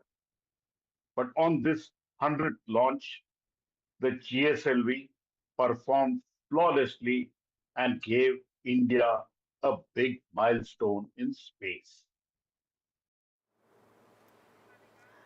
Let's move on now. Drama ahead of Delhi polls. Aam Aadmi Party chief Arvind Kejriwal Divya has been asked to furnish proof backing his allegations that the BJP government in Haryana has poisoned the Yamuna water. That's right. The Election Commission, which asked to produce that evidence, and they've given a deadline of 8 o'clock in the evening today following that complaint by the BJP. It said that in its letter that it was a very serious allegation that could create animosity between the states and carried a provision of a 3-year jail term, Radhika. That's right. In fact, Kejriwal had claimed on Monday that BJP was mixing poison in city's water supply in an attempt to create chaos, hoping the blame will fall on his party's administration.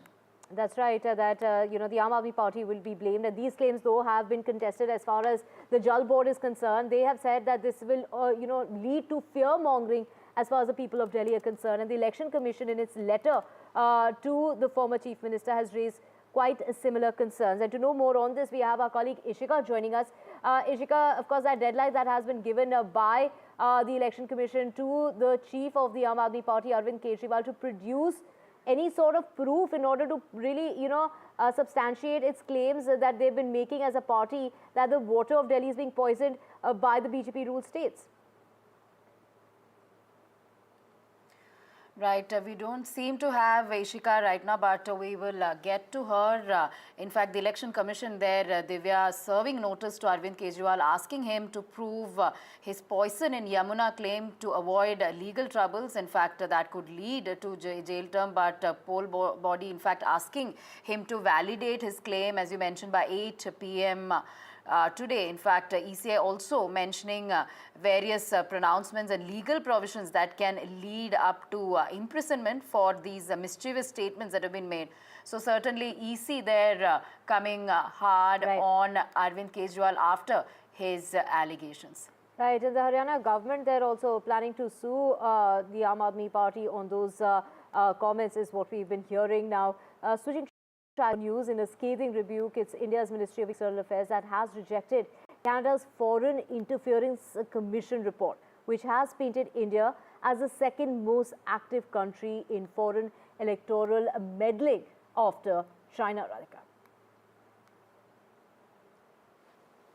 That's right. In fact, New Delhi fired back, turning the tables and accusing Canada of chronic interference in India's internal affairs, creating a breeding ground for illegal migration and organized crime. Maha has the details. In fact, according to the Commission, intelligence suggested that shadowy figures may have covertly funneled money to Canadian politicians in an attempt to sway elections. Let's, in fact, get you the details. India's response came pretty quickly, where India said that it not only denies these allegations, but also said that, in fact, it is Canada that has been interfering in India's internal affairs. And this is an argument that India has been, in fact, holding, not from the Niger issue, but from the time when the farmers' protest took place. And you remember that Prime Minister Trudeau at that time had made a statement, and that time too, India had said that Canada should refrain from making any comments about India's internal issues. So this is the response of the Ministry of External Affairs now to this report that has been put out, this report by the Commissioner, Hope. And this investigation or inquiry has been carried out for almost a year now, Parameshwar. There were 100 witnesses whose testimonies have been recorded in this.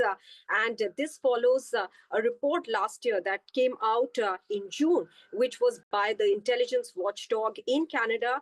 This report tones down some of the points that were made in the earlier report, but still holds China and India as two of the responsible parties for having allegedly tried to interfere in Canadian election process. And it, however, said that the outcome of the elections were such that they could not make any impact on that. However, after this report, India, as we have just pointed out, has responded to this, saying that this is something that is that India denies. Right, thank you so much, Maha Siddiqui, for getting us all those details all the way from Canada. And now switching tracks back home in India is Congress MP Rahul Gandhi, who has targeted Arvind Kejriwal, the chief of the Aam Aadmi Party, in his rally, naming the former Delhi chief minister as the architect of liquor scam and raking up the Sheesh Mahal jam. Now, Rahul Gandhi has accused Arvind Kejriwal of constructing a Sheesh Mahal using funds obtained from the purported scam, the liquor policy scam that he is referring to, Radhika. That's right, Divya. Kejriwal questioning Gandhi family's apparent immunity from investigations under BJP government, referencing the National Herald case as well and land issues involving Robert Vadra. He challenged Gandhi by asking what happened to National Herald and Robert Vadra cases. How did they get a clean chit from BJP? So Twitter war there, ex-war between the leaders. Let's get you some reactions on it. और एक बात समझ लीजिए, बाकी party वाले सब, मैं नहीं जानता मोदी जी से डरते नहीं डरते, केजरीवाल जरूर कांप जाते हैं। उनके घर की आपने फोटो देख ली, नरेंद्र मोदी जी ने मुझे घर से बाहर निकाल दिया, फेंक दिया उठा के। मैंने चाबी दी, मैंने उनसे कहा भैया लो अपना घर, मुझे नहीं चाहिए। और केजरीवाल जी महल में रहते हैं, शीश महल में रहते हैं।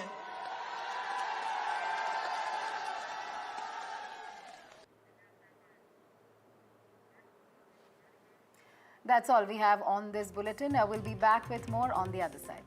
That's right, lots more coming up on the other side, including the latest from the Mahakumbh, in which 30 people have been injured in a stampede that unfolded late last night, early this morning. That and a whole lot more. Stay with us.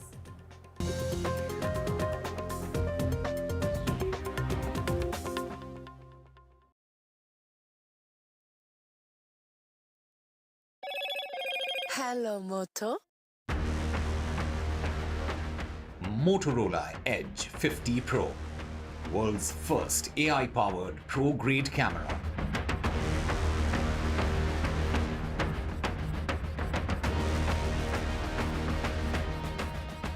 And it is the Amrit Snan that is on track, is what the UP government has said after the stampede that resulted in 30 people being injured who have been taken to 2 different hospitals in Uttar Pradesh.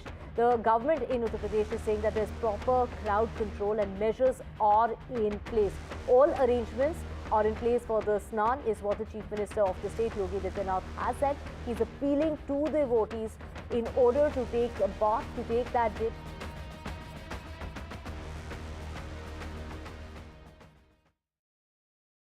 I've been reporting on all issues big and small from Andhra Pradesh, Telangana, rest of South India, bringing you all the action, all that you need to know, all that you want to know. The energy of Maximum City is infectious. I bring in that energy in our news coverage from financial capital Mumbai. Covering from the southernmost part of India over the last 23 years, I bring in-depth and 360-degree coverage from the Dravidian heartland. The land of Mishti is also known for its bitter politics. I have seen much water flow under the Howrah Bridge, covering Bengal in all its vivid colors.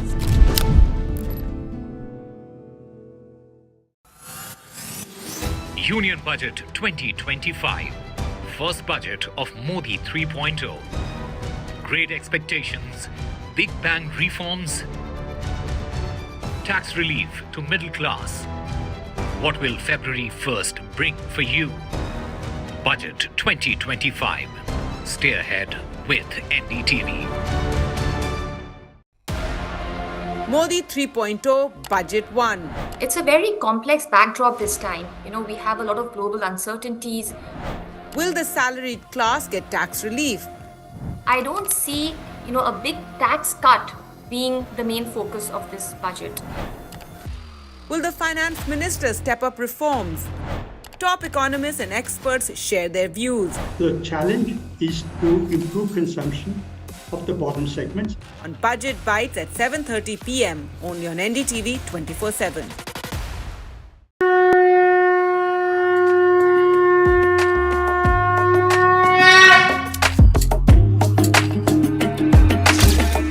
Maha Kumbh, a festival of faith, the world's biggest spiritual festival, the divine dip at the spiritual Sangam,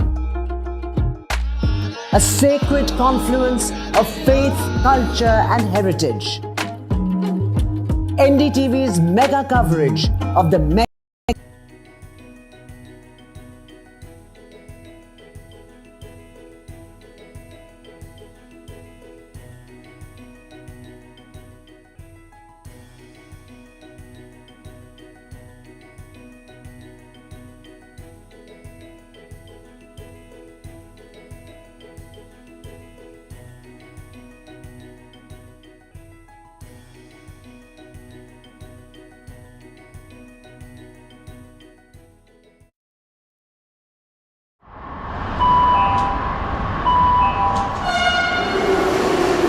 Kind attention, please. Delhi Election Metro 2025 is arriving on People's Platform. Please mind the gap. BJP or AAP, who will get to the Delhi Secretariat station? दरवाजे बाईं तरफ खुलेंगे. Who will Delhi voters open the victory doors for? And who will be shown the door?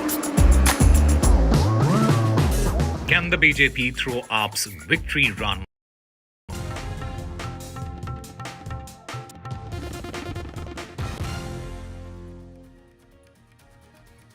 Good morning, you're watching NDTV 24/7. I'm Divya Vada. We have a whole lot lined up for you, including a stampede that's taken place at the Mahakumbh in Prayagraj in Uttar Pradesh on the day of the Shahi Snan. This is the Amrit Snan that is it's now called, as it is a day when the government is now asking the people to take that holy dip wherever they are at the ghat and not to really wait to reach the Sangam, Radhika. That's right, Divya. Several feared injured at Mahakumbh. UP Chief Minister has called on senior officials as well. In fact, he will be addressing the media shortly. Besides that, we of course have ISRO's 100th launch details as well. It is a milestone for space agency. But most importantly, of course, the Mahakumbh tragedy. We have reporters spread across Prayagraj to get us all the latest on it. But first, let's get to the headlines. Stampede at the Mahakumbh near the Sangam early morning with the crowd surging near the barricades. Multiple injuries have been reported. 30 people have been taken to 2 different hospitals in Uttar Pradesh. The Chief Minister has spoken with the Prime Minister.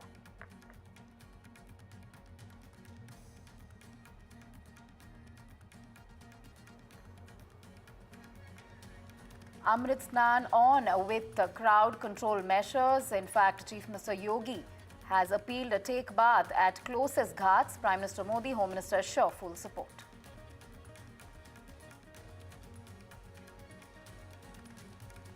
That continues, and this time around is the water war as far as Delhi is concerned. Now, the Election Commission has asked Arvind Kejriwal to substantiate the proof that he is making, the claims that he has been making that the water in Delhi is being poisoned by Haryana. So, a deadline has been given of 8 o'clock this evening to provide proof. India rejects Canadian Commission's insinuations on interference in elections. MEA underlines it is in fact Canada which has been consistently interfering in India's internal affairs.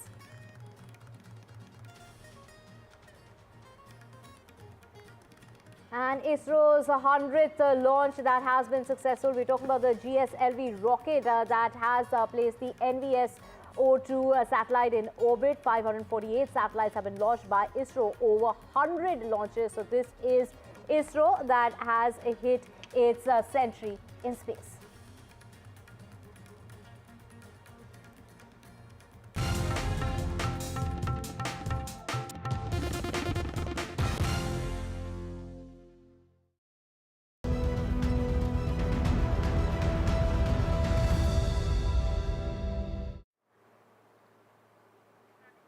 We start with some tragic news coming in from Maha Kumbh. Divya, several devotees appeared injured after stampede broke out in early hours today. This is just ahead of Amrit Snan on Mauni Amavasya. Right, this is the most significant as far as the Mahakumbh is concerned, that Amrit Snan. So this is the grandest of all as far as this 45-day Mahakumbh festival is concerned. So the stampede that really took place was because, you know, a sea of people that you can see on your screens have arrived in Prayagraj. They arrived yesterday for that Amrit Snan. They gathered at the Sangam at about 12 o'clock at night, and this stampede that happened as the barricades near the Sangam were broken after that crowd, which is close to about 5 crore people, you know, caused that stampede. This was because there were too many people in number. There was some pushing, and that led to some people falling, and that really led to the stampede. The visuals that you see on your screen of the number of people that have gathered, 10 crore in all for the Amrit Snan. And there were ambulances in place that took the injured to 2 different hospitals. And the government in Uttar Pradesh has said that, of course, this is the most grandest of you know, as far as the Mahakumbh is concerned, and this is the day when many people had gathered. But now the government is ensuring that all measures are in place. Everything is going as planned. Everything is under control, Radhika. And the you know, Chief Minister has spoken with the Prime Minister, and we are expecting Yogi Adityanath to you know, come out and you know, give us an official statement as to what really led to the stampede, and also a health update on those 30 people who were injured. Right. Absolutely. We are awaiting some official confirmation and details as to what exactly transpired, and of course the number of injured as well, and we are yet to really know whether people have died in this incident. So UP government, of course, saying the second and most important one of the Snan, which is the Amrit Snan, is going on with full crowd control measures. UP Chief Minister Yogi Adityanath also appealing to devotees to take the dip at the ghats closest to them and not really go to the Sangam. This after the stampede occurred near the Sangam. In fact, he has of course called for a meeting with top officials at his residence in Lucknow. Of course, he has taken stock of the situation. As you mentioned, Prime Minister Modi also speaking to UP Chief Minister multiple times, Divya. That's right, Radhika. So from what we are hearing now is that the situation is under control. That is what the officials are saying, even though this is a day when 10 crore devotees have gathered at Prayagraj. Let's just go across to our colleagues from the ground. We have Sikta joining us to get us more on this. Sikta, the Amrit Snan, formerly known as the Shahi Snan, is the grandest and the most sacred ritual of the Mahakumbh Mela, which draws millions of pilgrims from across the world. 10 crore devotees expected today. And the government there issuing an advisory asking all devotees to treat the ghats as equal to the Sangam and not really wait to reach the Sangam. What are the measures that the government is taking in order to ensure no untoward incident takes place? We do know what happened you know, late last night, early this morning. Get us details of how did that happen and how is the government ensuring that it doesn't happen again?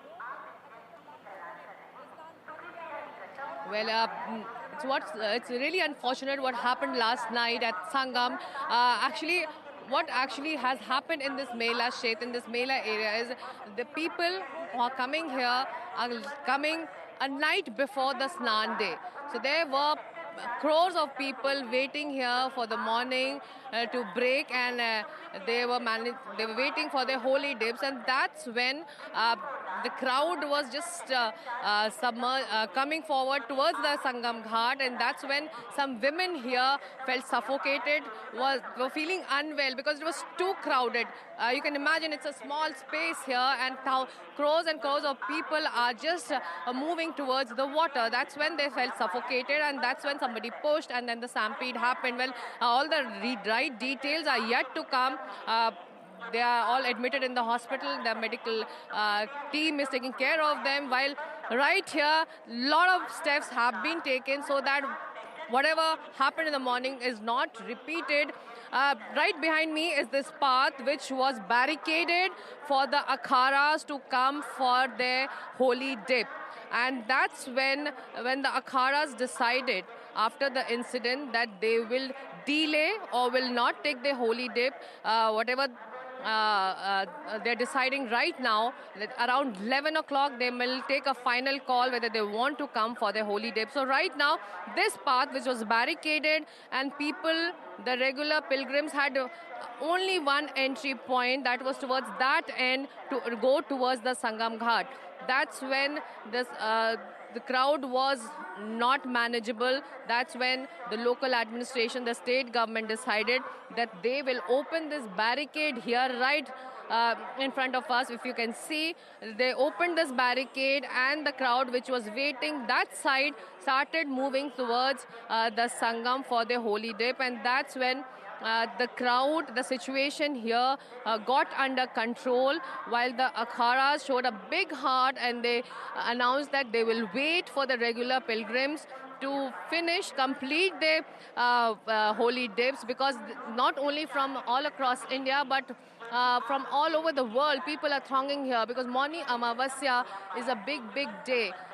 This Maha Kumbh is coming after 144 years, so with its religious relevance, its importance, everybody understands, and the seers have taken this decision that they will wait and see if the crowd is manageable by the admin. That's when they'll decide and come for the holy dip. So that's a big decision, and that's what is happening right now at Sangam, Divya and Radhika.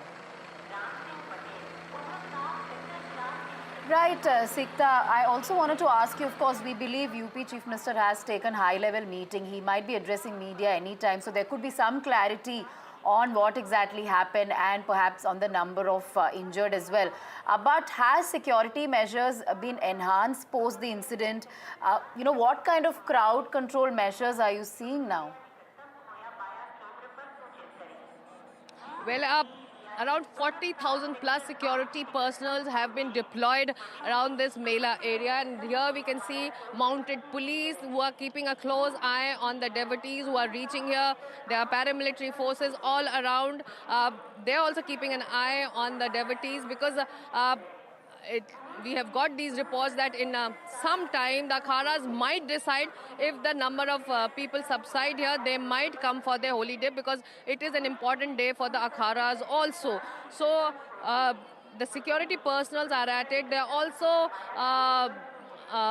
doubling up as the sahayaks, because there are so many people who are not feeling well because they have been waiting since last night for this holy dip. So they are rushing them to the hospital if they are not feeling well. Somebody is feeling dizzy, somebody is fainting. So all that is going on right now. But for crowd management, after the barricades were opened, there is it's a big relief, because the situation looks under control, but the sea of people which you can see right behind me is not stopping. I don't think so. This whole religious congregation, which is the biggest in the world of human congregation, is going to end today. The 10 crore people are expected to come for the holy dip, and people are entering from that end point, if you can see, if the cameras can capture that. So this is going to go on till late night, if I can say so. So the admin has a big challenge to control this crowd.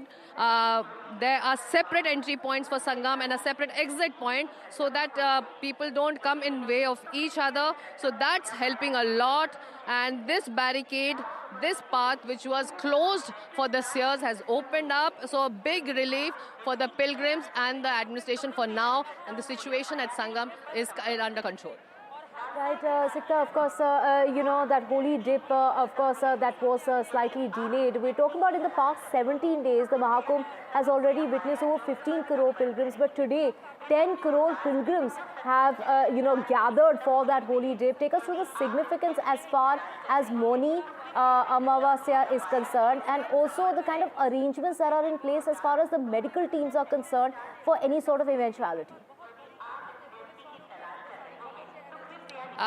There are these free ambulances which are stationed here at the Ghat.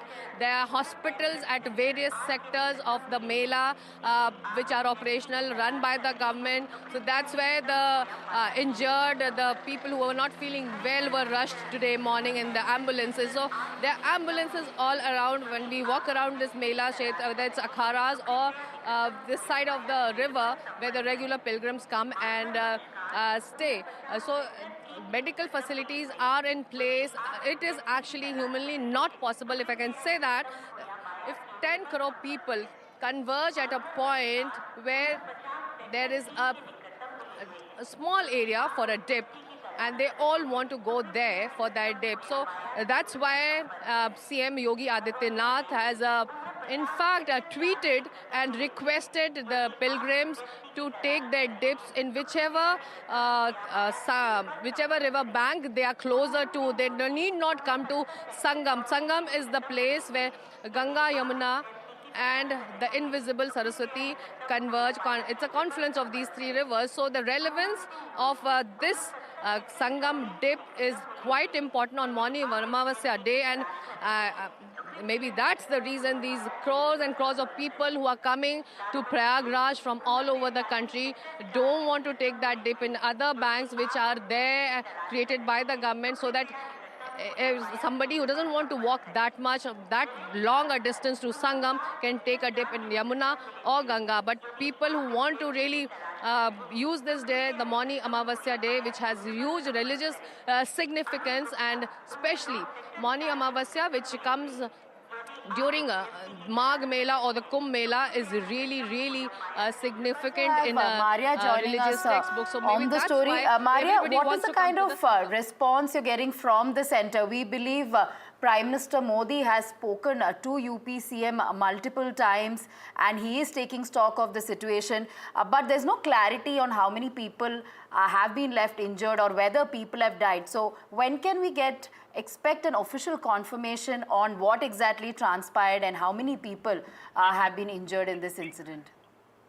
Yes, so that will be coming from the UP government in some time from now. But overall, what we can tell our viewers at the moment is that the Prime Minister has been continuously monitoring the developing situation in Kumbh, and he's in touch with the state government officials. In fact, he has spoken to the Chief Minister of Uttar Pradesh, Yogi Adityanath, almost 3 times, and he's also issuing directions to ensure that the situation normalizes, because let's not forget that the number of people who are present in Mahakumbh, even as we speak, is close to few crores. So, this can create some degree of panic, which could lead to, movement towards the station in particular. And the government certainly doesn't want the situation to be aggravated. But politics, as we are seeing, is also playing out.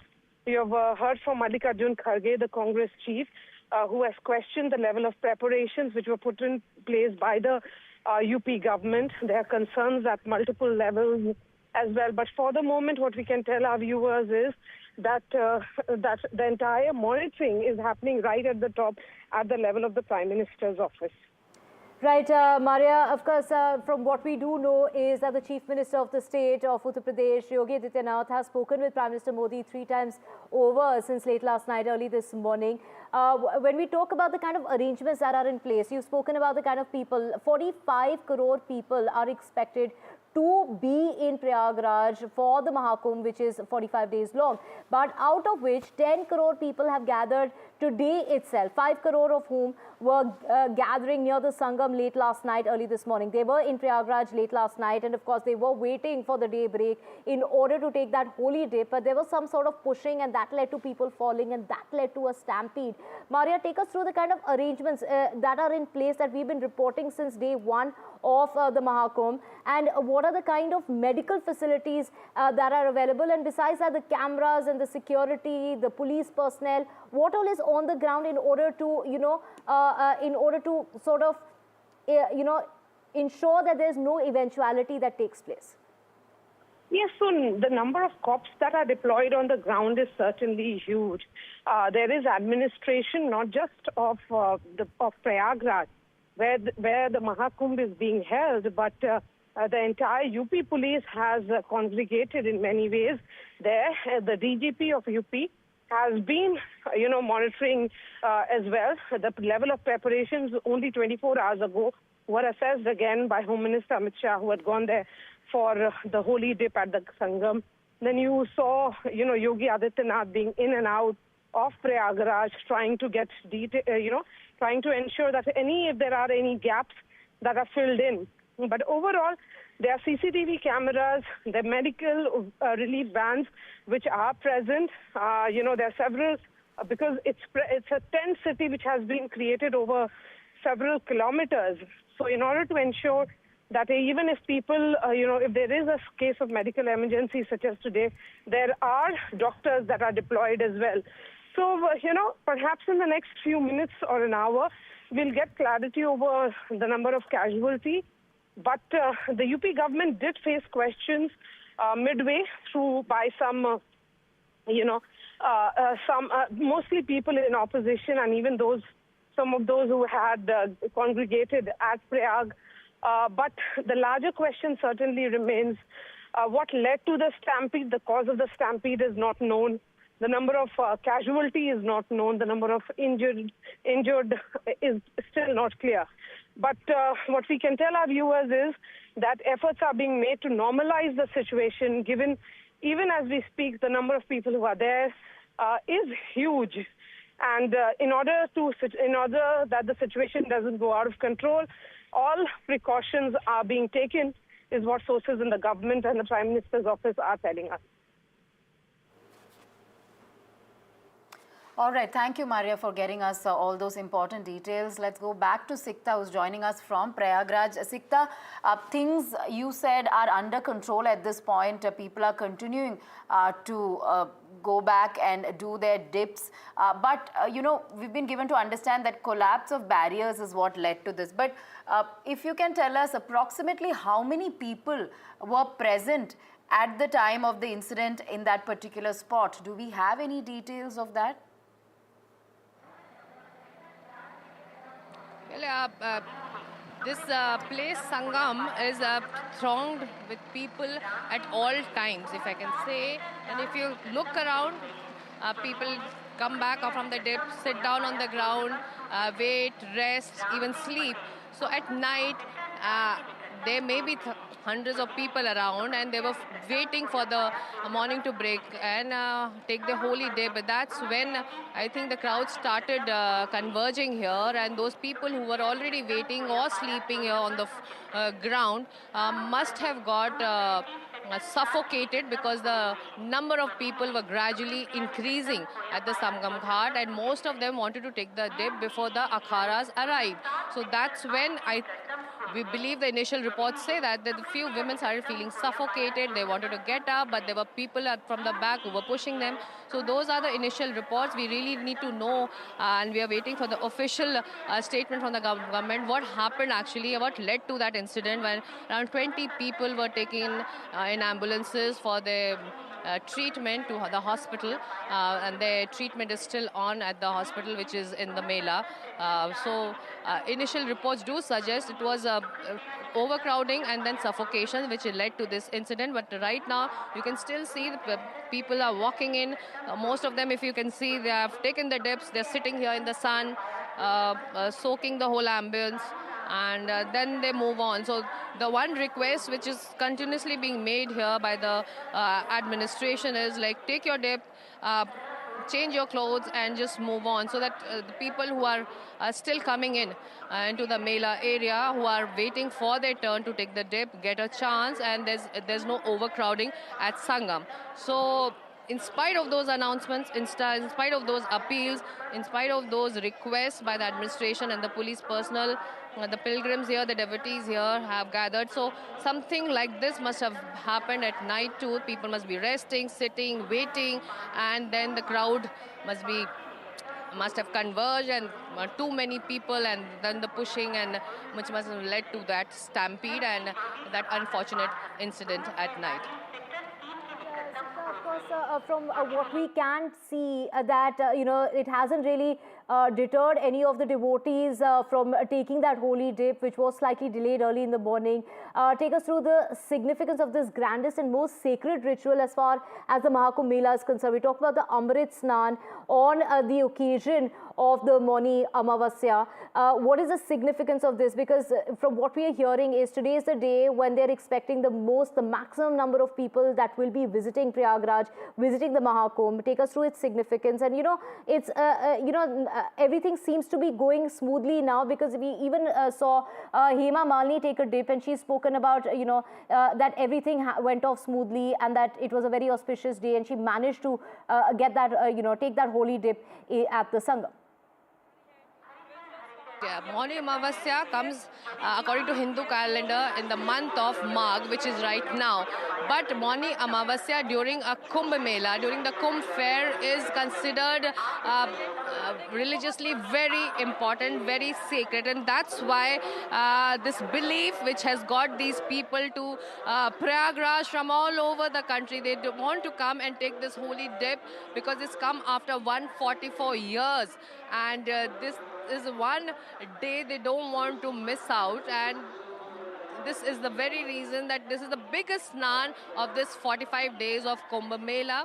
This is the day where these pilgrims take their dips, offer prayers to their ancestors. Mauni Amavasya means remembering to be silent. Maun means silent in Hindi, so it's silent prayers for ancestors. So they come, take the dip, pray for their ancestors and leave. So this Mauni Amavasya, which is falling during the Kumbh Mela, is considered very important, sacred, and that's why this whole belief and faith which has driven these crores and crores of people for today to come and take that holy dip, while very quickly, sadhus and the akharas have shown a big heart. Sikta, very quickly, if you could tell us which are the other significant days in the ongoing Mahakumbh. So the next snan is on the Basant Panchami day, which falls on 3rd of February, and after that the last snan is on the Mahashivratri day, and that's when officially the Kumbh Mela ends and the akharas return to their permanent ashram. So two more big snans coming up. Basant Panchami snan is another day when the akharas will come out for the Amrit Snan, and then Mahashivratri is a regular snan day where the pilgrims will come and offer prayers to Shiv. Yeah. Right. Thank you, Sikta, for getting us a sense of the significance of this day. Of course, we'll wait for that official confirmation about the details of the stampede. But for now, we'll slip it a short break. So far as 30 people have been taken to 2 different hospitals because of the stampede that took place late last night, early this morning. We will keep tracking the story, slipping into a short break for now.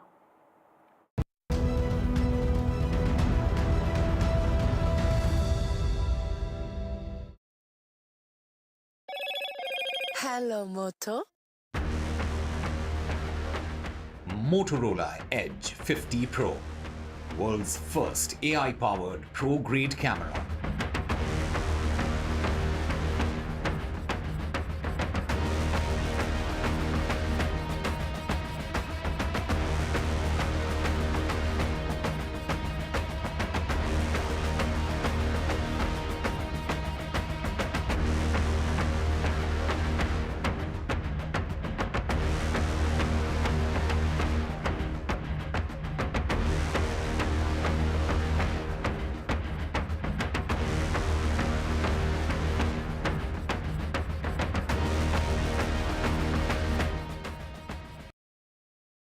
been reporting on all issues, big and small, from Andhra Pradesh, Telangana, rest of South India, bringing you all the action, all that you need to know, all that you want to know. The energy of Maximum City is infectious. I bring in that energy in our news coverage from financial capital Mumbai. Covering from the southernmost part of India over the last 23 years, I bring in-depth and 360-degree coverage from the Dravidian heartland. The land of Mishti is also known for its bitter politics. I have seen much water flow under the Howrah Bridge, covering Bengal in all its vivid colors.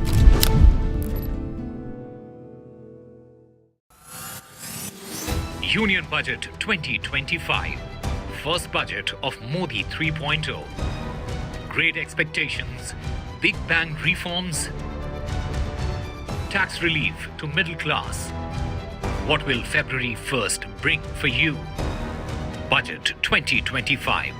Stay ahead with NDTV. Modi 3.0 Budget 1. It's a very complex backdrop this time. We have a lot of global uncertainties. Will the salaried class get tax relief? I don't see, a big tax cut being the main focus of this budget. Will the finance minister step up reforms? Top economists and experts share their views. The challenge is to improve consumption of the bottom segments. On Budget Bites at 7:30 p.m. only on NDTV 24/7.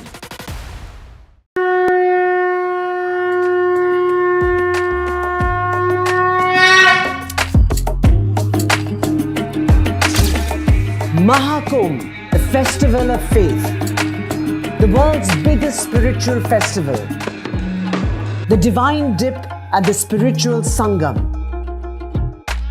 a sacred confluence of faith, culture and heritage. NDTV's mega coverage of the Mega Fest. NDTV at Mahakumbh 2025.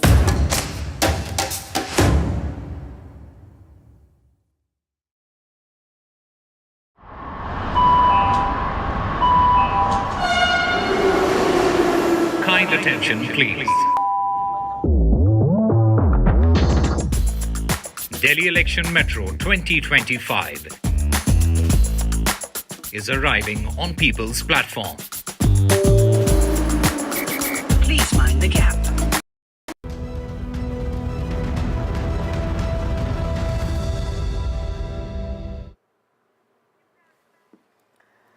Welcome back. On Mahakumbh Stampede incident, Divya, several devotees appeared injured after Stampede broke out in the early hours today. This was just ahead of Amrit Snan, and this is, of course, the auspicious day of Mauni Amavasya. So, tragic incident there, but we are awaiting for official confirmation as to how many people have been injured in this particular incident. Radhika, from what we know so far is 30 people were rushed to two different hospitals in Prayagraj after the stampede that took place late last night, early this morning. And from what we really are hearing from our sources on the ground is the stampede happened as barricades near the Sangam were broken. A crowd surge is what led to people being pushed, and while people were being pushed, some are believed to have fallen, and while they fell, that is what really led to that stampede. This was just ahead of the Amrit Snan. There were crores of people that reached Prayagraj. 10 crore in all are the devotees that have reached Prayagraj for that Amrit Snan. And we have our colleague Sunil joining us to get us more on this.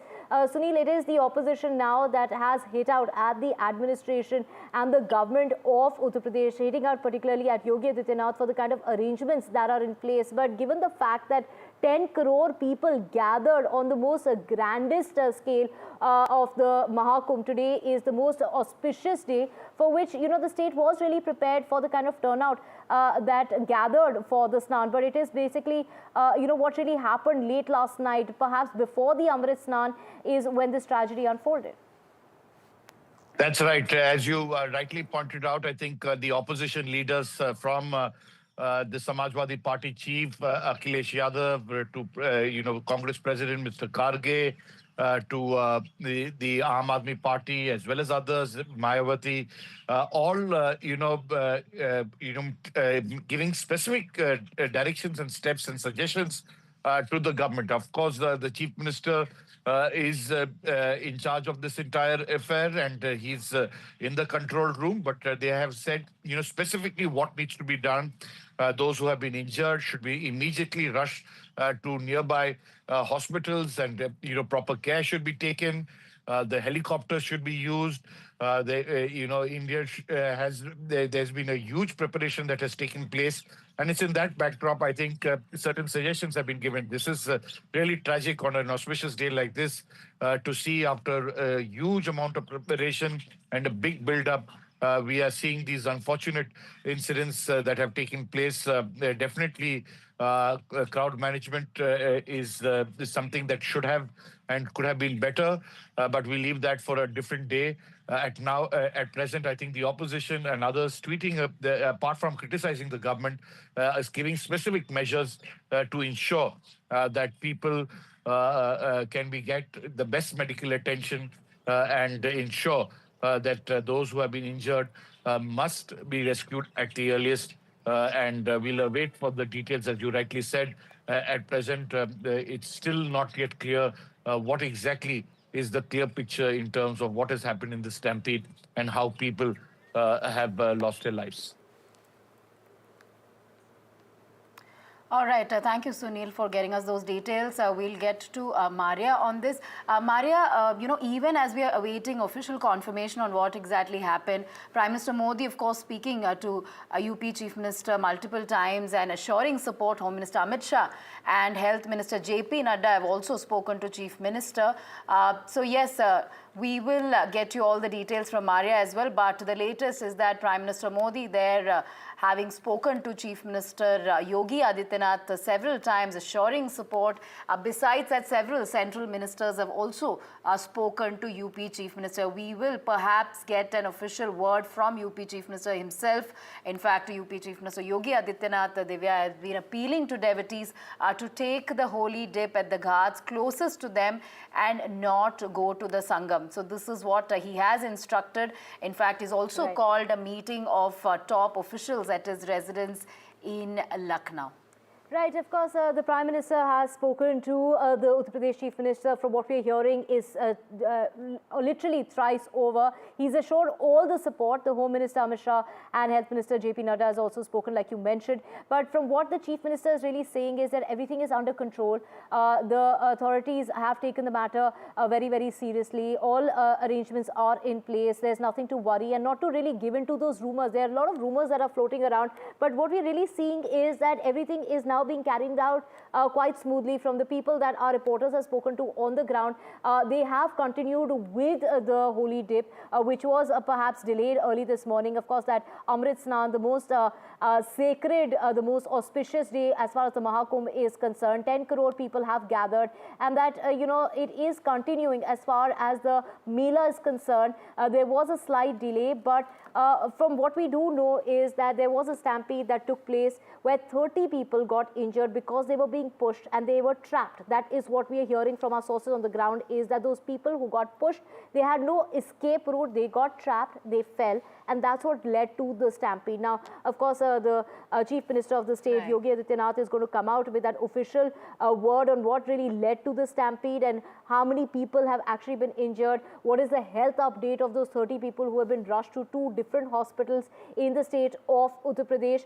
We do know 1,000 medical personnel are on the ground in the Mahakumbh area itself. There are 300 doctors who have been deployed in various hospitals in Uttar Pradesh, in Prayagraj, to take care of any sort of eventuality. We do know there are multiple... Right, Divya. And also what we are hearing is that Chief Minister Yogi Adityanath has in fact spoken to saints of Akhada Parishad as well. In fact, UP Chief Minister speaking to Akhada chiefs. That's the latest information we're gathering. It has been said that situation is getting normal, and we know that as per tradition, the saints of Akhada will take a bath and care will be taken to ensure that devotees do not face any inconvenience. That's assurance that have been given, assurance that has been given. UP Chief Minister there assures Akhada chiefs, and he has spoken to Akhada chiefs, ensure devotees are not inconvenienced is an assurance that has been given at this point. In fact, Akhada chiefs had avoided dip due to the stampede incident. Let's go to Maria. Maria, of course, even as we are awaiting official confirmation there, Prime Minister Modi speaking to UP Chief Minister multiple times, assuring support. We know the other central ministers, including Home Minister Amit Shah and JP Nadda, have also spoken to Chief Minister Yogi Adityanath. Yes, that's right. And Uttar Pradesh Chief Minister himself is, monitoring the situation from the control room, because there's a control room that has been established at Prayagraj itself and very close to the tent city, which was built by, of course, the UP government. The DGP of Uttar Pradesh, senior cops, the Chief Secretary, all of them are at the control room to ensure that, whatever has happened. Now, even as we speak, there is a huge congregation of, seers and devotees and believers who are there at Kumbh. They should not be inconvenienced, and those who want to take the dip in the holy Sangam, they should be given a chance, and proper crowd management actually happens. What we are now being told is that the Chief Minister has also spoken to the seers of Akhada Parishad, and he has assured them that the tradition of bath should continue and that devotees will not be facing any more inconvenience going ahead. So as we have been saying, I mean, this entire monitoring is happening right at the top, at the level of the Prime Minister's office, with the Prime Minister himself giving instructions, and he's constantly in touch with the Uttar Pradesh Chief Minister as well. There are concerns that whether, the overall number of casualties could rise, but at the moment there is a great degree of precaution that is being taken. Right, Maria, of course, out of 45 crore people expected to take a holy dip during the entire 45-day long Mahakumbh, 10 crore people have gathered today itself. But there are two more Amrit Snans that are going to take place. That's going to happen on the 3rd of February, followed by the 26th, the last day of the Mahakumbh. What kind of, as far as the lessons that one can perhaps learn from the incident that took place early this morning in regard to the Sangam itself? Because now from what we're hearing is the Chief Minister saying don't wait to get to the Sangam, but to take a holy dip wherever they are. So will there be some sort of changes in the protocols? Possible, because this entire process of organizing and monitoring of the gathering actually happens to ensure that the goal is to make the entire environment safe and secure. If the safety of the devotees is now being put to question, given the number of casualties which are being reported from this stampede, there are concerns, because look, what happens is that the entire movement from the tent city where the devotees and the believers actually stay to the point where one can go and take the dip is close to 8 to 10 kilometers. That's a long walk, and invariably what happens is that there is a space or movement which requires devotees to walk quite a bit. So in order to ensure that there is a proper crowd management, there has been deployment that has happened by the Uttar Pradesh government and the administration, but the concerns are largely that that nothing more should happen now. And that is the reason why we are seeing the entire, control room being established and the management being taken care of by the top officials of the UP government, the UP Chief Secretary, and also the DGP.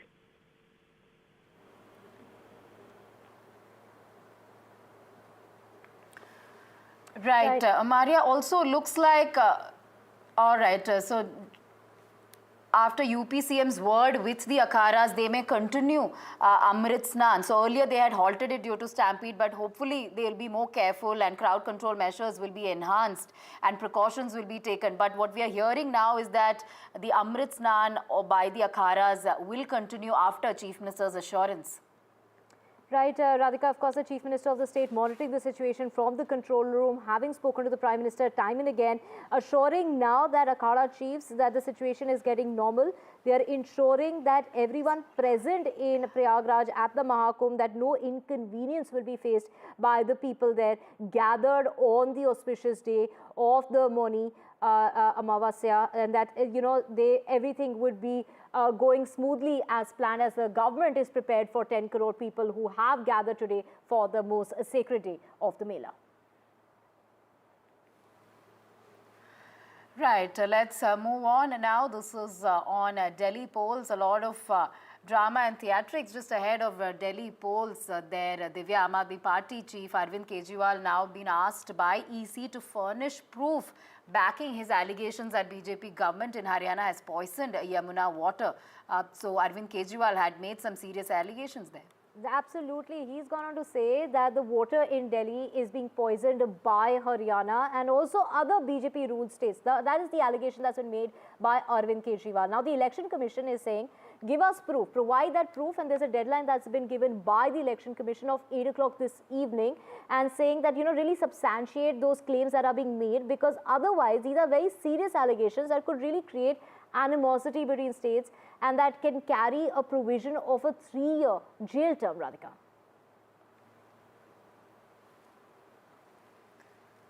That's right. In fact, as far as this entire incident is concerned, Kejriwal had claimed on Monday that BJP was mixing poison in cities' water supply in an attempt to create chaos, hoping that the blame will fall on his party's administration. Right, that the Aam Aadmi Party will get blamed for the water issue, and these claims, however, have been contested as far as the Jal Board is concerned, saying that this could really lead to fear-mongering. And we have our colleague Ishika joining us.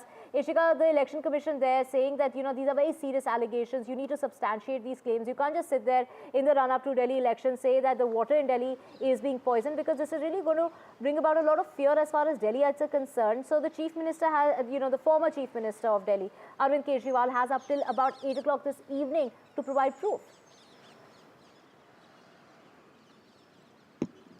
Well, yes, in fact, that is what the Election Commission had to say after both, in fact, the Aam Aadmi Party and the BJP delegation met with the Election Commission over Arvind Kejriwal's big allegation that it is, in fact, the Haryana government that is, poisoning the water of Yamuna that is being released to Delhi. In fact, Election Commission has given a deadline of today, 8 p.m. for Arvind Kejriwal to give evidence for the claim that he has made so far. Now, remember that yesterday, when in fact the Aam Aadmi Party delegation went to the Election Commission, they had asked that a committee be formed with Haryana officials and Delhi officials along with the Election Commission's intervention so that the water is tested. Now, apart from that, if we talk about the BJP, well, the BJP has said that all of these allegations by Arvind Kejriwal are baseless and had also asked the Election Commission to ban Arvind Kejriwal from campaigning in the Delhi elections anymore. Now, in fact, not just that, we have also seen that the Lieutenant Governor of the national capital has also now intervened in the matter. And yesterday, he has written a letter to the Chief Minister, Atashi, saying that such irresponsible and baseless statement by one state to another only promotes disharmony and also creates fear among the people. He has also in his letter taken a dig at Arvind Kejriwal, saying that this is not new of Arvind Kejriwal to make such baseless statements, and had also asked the government as to what has it done to clear the Yamuna. So certainly the political war of words only continue over the Yamuna, but remains to be seen that will Arvind Kejriwal be able to furnish the evidence for the big claim that he made. Over to you. Right, thank you so much, Ishika, for joining us with all those details. We will keep tracking the story. Of course, we do know there's a deadline of 8 o'clock, and of course, the Aam Aadmi Party, they're making quite a few claims against the BJP-ruled state of Haryana. And now let's just get you the very latest in far as actor Saif Ali Khan's stabbing case is concerned. And now this is the police there coming out in its defense amid conspiracy theories, conflicting reports and widespread criticism regarding the investigation into the attack. The Mumbai police has now reassured and have substantial and compelling evidence saying that, they've really got the right man, whether it will, these claims that are being made as far as fingerprints are concerned, but they've said that they have, not just oral, but they have like 3 proofs that, point in the direction that they really have the right man in hand. Radhika. Absolutely. In fact, technical and circumstantial evidence points to this person as something that the Additional Commissioner of Police yesterday said in that particular press conference. But the report of the fingerprint examination, which is under question, is something that the police is awaiting. Now, today, once again, the accused will be produced before the court as this custody ends. Let's go straight across to Anuj. Anuj, a lot of questions being raised on the probe, a lot of loopholes being spoken about, conspiracy theories as far as this entire case is concerned. But yesterday we saw Mumbai police coming out, giving those clarifications, saying they have got the right person. Today is another important day because the accused, will be produced before the court again. Perhaps more clarity on what has come from the probe will come when he gets produced before the court. Take us through what can be expected. Yesterday evening, we saw that the police here tried to come out clean on all the allegations that are being made against them, ranging from how the person who's seen in the CCTV footage and the person who's been caught by the police, the face doesn't really match, to the news about how, the reports, the leaked reports suggest that the 19 fingerprints that were found at multiple locations of their house do not match with that of the accused. However, the police yesterday tried to make it very clear that they found all the evidence that they've collected could easily be distributed into three categories, that is physical, oral, and technical. And all of these three categories are in line with the fact that the person that they've arrested and the person who is the prime accused in this case, Shariful Islam, is indeed the one who is in all likeliness be guilty in this particular case, or, to have been present at that very particular spot. Now, we are present outside the Bandra Metropolitan Court, where the accused will be presented in a very short while from now onwards. His second police custody ends today. He was given a 4-day-long police custody last time around when the police stated that there are still some important pieces of evidence that they are looking at. And hence, for more development on the case, we saw that the court increased the police custody by 4 more days, and hence it is ending today. Yesterday, the police also confirmed that a team of the Mumbai police was sent to West Bengal, where they found out the SIM card holder of the SIM card holder, which was being used by this particular individual. The police also told us that when Shariful Islam entered India from Bangladesh, he spent a few days in Kolkata and he was in touch with a few people there who are also considered to be clients. And these are the people against whom they are still trying to gather more amount of evidence. But a bigger question is, why is it taking so long for the police to get the CID report on the fingerprints? And is there any sort of an inconsistency with what they are claiming and what they have in their hand? That is expected to become clear here in today's proceeding. Right, Anuj, thank you so much for joining us with those details. And of course, the custody, that the Mumbai police has of the attacker, that comes to an end, and which is why they will be produced in court. And of course, on the other side, the manager of Saif Ali Khan and Kareena Kapoor have come out and said that not to really take pictures as far as the kids are concerned. And this is the directive that they have come out with. And these are the measures that they are taking on their end and asking the media not to photograph Taimur and Jay. Well, let's just get you the latest as far as the JPC is concerned. And Radhika, moving on to more news, that is a draft report on the Waqf Bill, which is set to be discussed in today's JPC meeting. And all opposition MPs will be are expected to give their dissent. This is after a joint parliamentary committee that voted in favor of 14 alterations to the draft version of the Waqf Amendment Bill, which had been tabled in the Lok Sabha in August last year and seeks to make 44 contentious changes to the way Muslim charitable properties are managed in the country. That's right. The 14 alterations include distinguishing between mandatory to non-Muslim members as specified in the original draft of the bill and nominated ex officio members, Muslim or non-Muslim. This means Waqf councils, whether at state or pan-India levels, will have to at least 2 and possibly more if the nominated ex officio members are also not Muslim members, not from the Islamic faith. So for more on this, we're joined by Prashant. Prashant, of course, a draft report on Waqf set to be discussed in today's JPC meeting.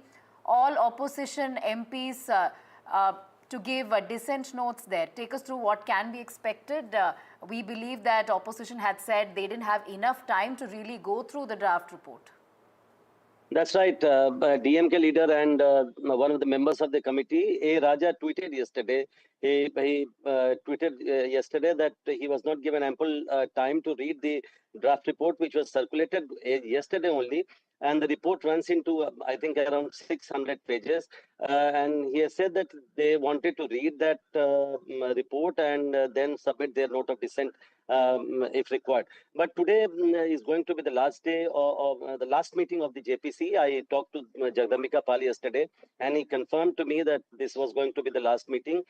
Today, the meeting will adopt the report, and in a couple of days' time from today, they will also, after the report is adopted today, obviously, I mean, there will be a vote because opposition members will oppose the adoption of the report. But since the government has the number, it will see through. So in the next couple of days, Jagdambika Pal will submit the report to the speaker, and then speaker will make the report. In the first week of the next parliament session, the report will be laid in both the houses. Right. Thank you so much, Prashant. We will keep tracking that story and coming back to you for more on that. Let's just get you more news coming in a scathing attack. It's India's Ministry of External Affairs that has rejected Canada's Foreign Interference Commission report, which painted India as the second most active country in foreign electoral meddling, this too after China, Radhika. That's right. New Delhi fired back, turning the tables and accusing Canada of chronic interference in India's internal affairs, creating a breeding ground for illegal migration and organized crime. Maha Siddiqui has the details. India's response came pretty quickly, where India said that it not only denies these allegations, but also said that, in fact, it is Canada that has been interfering in India's internal affairs. And this is an argument that India has been, in fact, holding not from the Niger issue, but from the time when the farmers' protest took place. And you remember that Prime Minister Trudeau at that time had made a statement, and that time too India had said that Canada should refrain from making any comments about India's internal issues. So this is the response of the Ministry of External Affairs now to this report that has been put out, this report by the Commissioner Hope. There were 100 witnesses whose testimonies have been recorded in this, and this follows a report last year that came out in June, which was by the intelligence watchdog in Canada. This report tones down some of the points that were made in the earlier report, but still holds China and India as two of the responsible parties for having allegedly tried to interfere in Canadian election process. And it, however, said that the outcome of the elections were such that they could not make any impact on that. However, after this report, India, as we have just pointed out, has responded to this, saying that this is something that is that India denies. Right. Thank you so much, Maha, for joining us from all the way from Vancouver and getting us all those details. Switching tracks now to more news, and that's ISRO that's hit its maiden century of big rocket launches. ISRO successfully launched its 100th rocket mission by placing an Indian-made satellite in a precise orbit, Radhika. That's right. The Indian Space Research Organization, which is ISRO, as you mentioned, successfully launched the geosynchronous satellite launch vehicle rocket carrying the second generation navigation satellite. This happened at 6:23 a.m. today from India's only rocket port at Sriharikota. That's right. And of course, it is, ISRO hitting its maiden century into space. And of course, we have... let's just get you the latest in regard to the ISRO chief, Dr. V. Narayanan, who has, a lot to say about this big feat from ISRO. Congratulations to the GSLV team, project team, and also to all the launch vehicle community for making this launch perfect one. Congratulations to the project team of NVS-02 and all the satellite stakeholders who have made this spacecraft realized in time for this launch. I can now declare that the spacecraft has been injected very precisely with very small rates, rock steady injection, and the two solar arrays have been deployed and power generation has been confirmed, and the rest of the activities will be continued from the control center at URSC. And that's ISRO hitting its maiden century of the big rocket launch, the 100th rocket mission, by placing an Indian-made satellite in a precise orbit. Radhika. Certainly a big milestone. On that note, we come to the end of this bulletin. Stay tuned for more updates. Lots more coming up on the other side with our colleague Parmeshwar. Do stay tuned.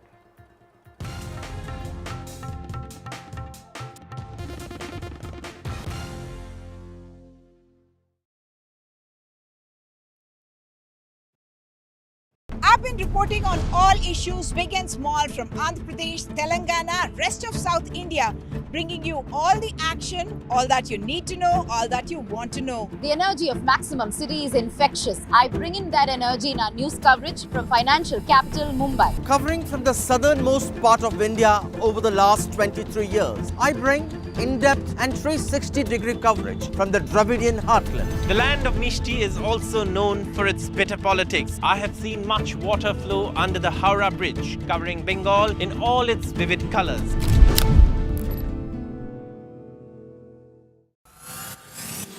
Union Budget 2025. First budget of Modi 3.0. Great expectations, big bang reforms, tax relief to middle class. What will February 1st bring for you? Budget 2025. Stay ahead with NDTV.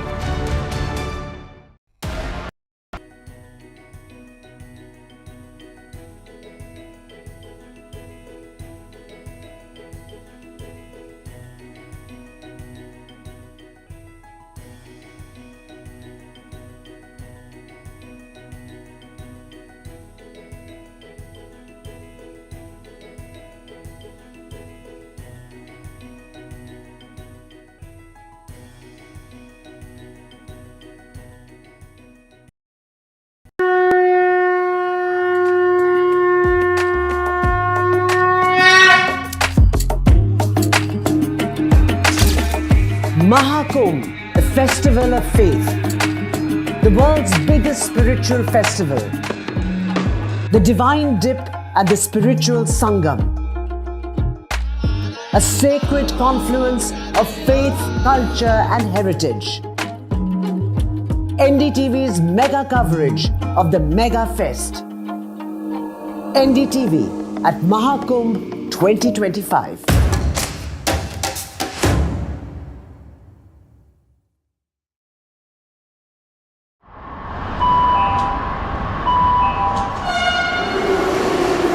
Kind attention, please. Delhi Election Metro 2025 is arriving on people's platform. Please mind the gap. BJP or AAP, who will get to the Delhi Secretariat station? दरवाजे बाईं तरफ खुलेंगे. Who will Delhi voters open the victory doors for? And who will be shown the door? Can the BJP throw AAP's victory run off track? Or will it be Kejriwal's ticket to win again?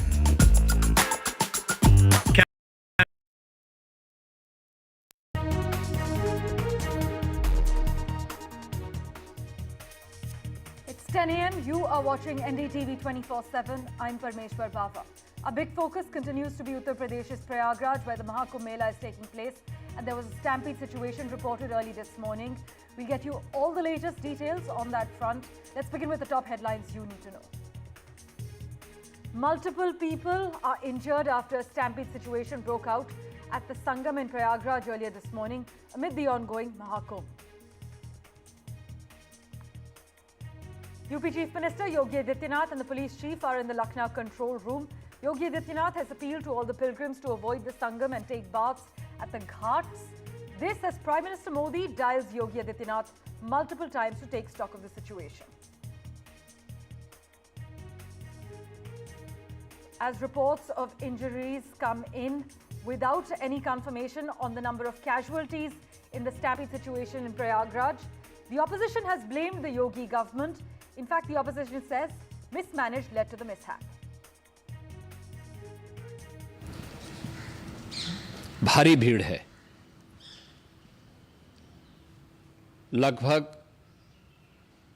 8 से 10 करोड़ श्रद्धालु इस समय प्रयागराज के अंदर मौजूद है। कल भी 5.5 करोड़ श्रद्धालु जनों ने महाकुंभ का स्नान किया था। ये जो भारी दबाव श्रद्धालु जनों के कारण और श्रद्धालुओं के संगम नोच पर जाने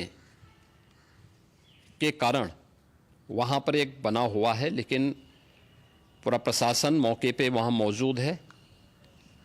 रात्रि को 1 से 2 बजे के बीच में अखाड़ा मार्ग पर, जहाँ पे अखाड़ों के अमृत स्नान के दृश्य से बैरिकेड्स भी किए गए थे, तो बैरिकेड्स को फांद करके आने में कुछ श्रद्धालु गंभीर रूप से घायल हुए हैं। उन्हें तत्काल हॉस्पिटल में पहुंचा करके उपचार आदि की व्यवस्था उनके लिए की गई है। उनमें से कुछ श्रद्धालु गंभीर रूप से घायल हैं। लगातार प्रशासन स्थानीय स्तर पर श्रद्धालुओं की सकुशल स्नान कराने के दृष्टि से रात्रि को कल सायंकाल 6:30-7 बजे से ही मौनी अमावस्या का मुहूर्त प्रारंभ होने के बाद से ही लगातार लगा हुआ है। प्रयागराज में महाकुंभ में श्रद्धालु जनों के सकुशल स्नान करने, अमृत स्नान के लिए देश भर से आए हुए श्रद्धालु जनों की व्यवस्था के लिए, उनके कुशल क्षेम के लिए आदरणीय प्रधानमंत्री जी का प्रातःकाल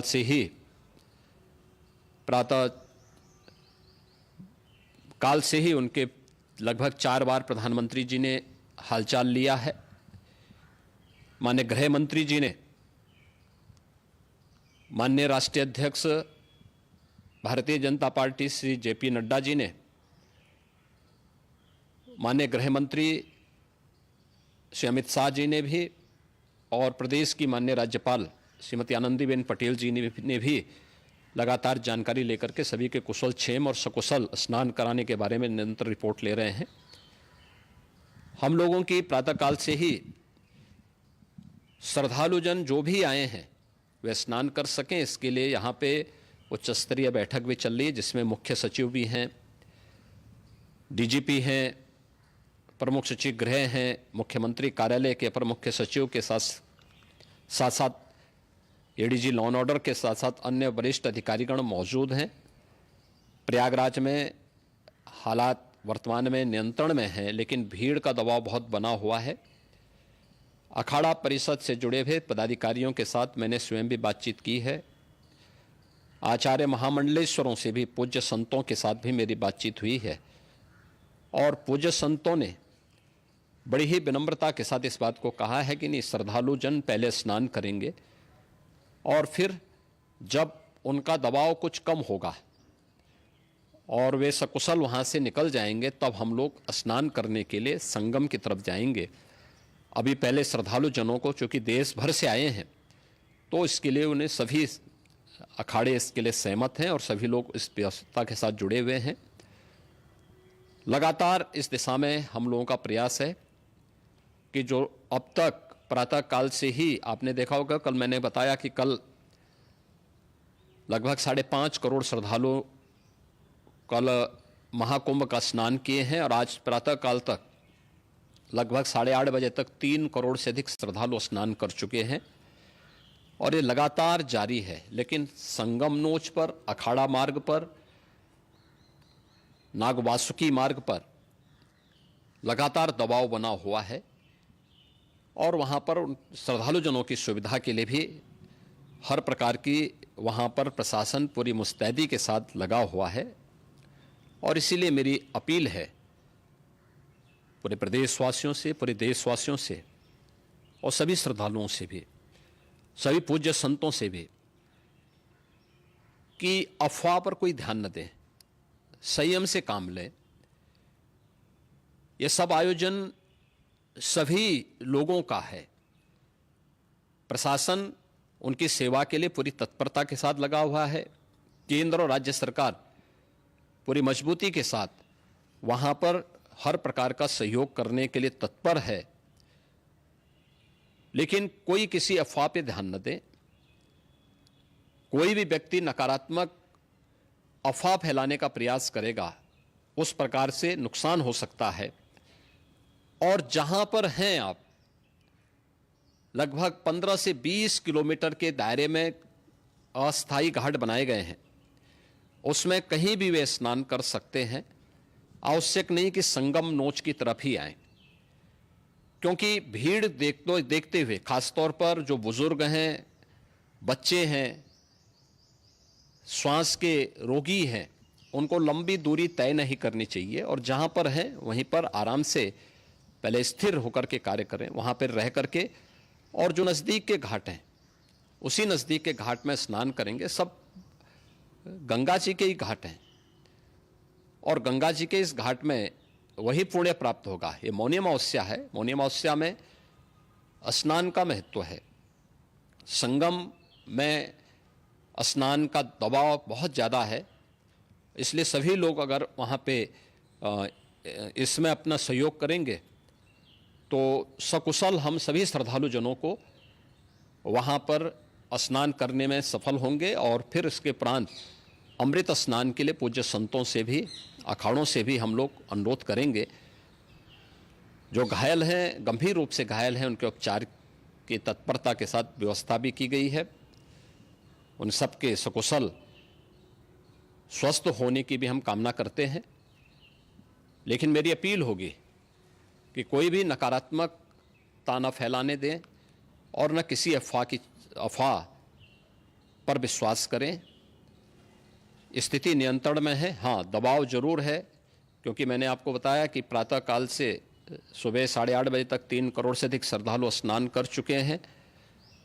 और पूरे मेला क्षेत्र में अगर हम देखेंगे, प्रयागराज में हम देखेंगे तो लगभग 9 से 10 करोड़ श्रद्धालु इस समय वहाँ पर मौजूद है, जिसमें से 3 करोड़ यह वापस जा रहा है। इसके लिए रेलवे ने भी मेला स्पेशल लगाई हुई है। प्रातःकाल से लगभग 40 मेला स्पेशल प्रयागराज स्टेशन से और जोशी स्टेशन से, अन्य स्टेशन से श्रद्धालुओं को लेकर के सकुशल स्नान कराने के बाद उनको लेकर के गंतव्य की ओर आगे बढ़ी है।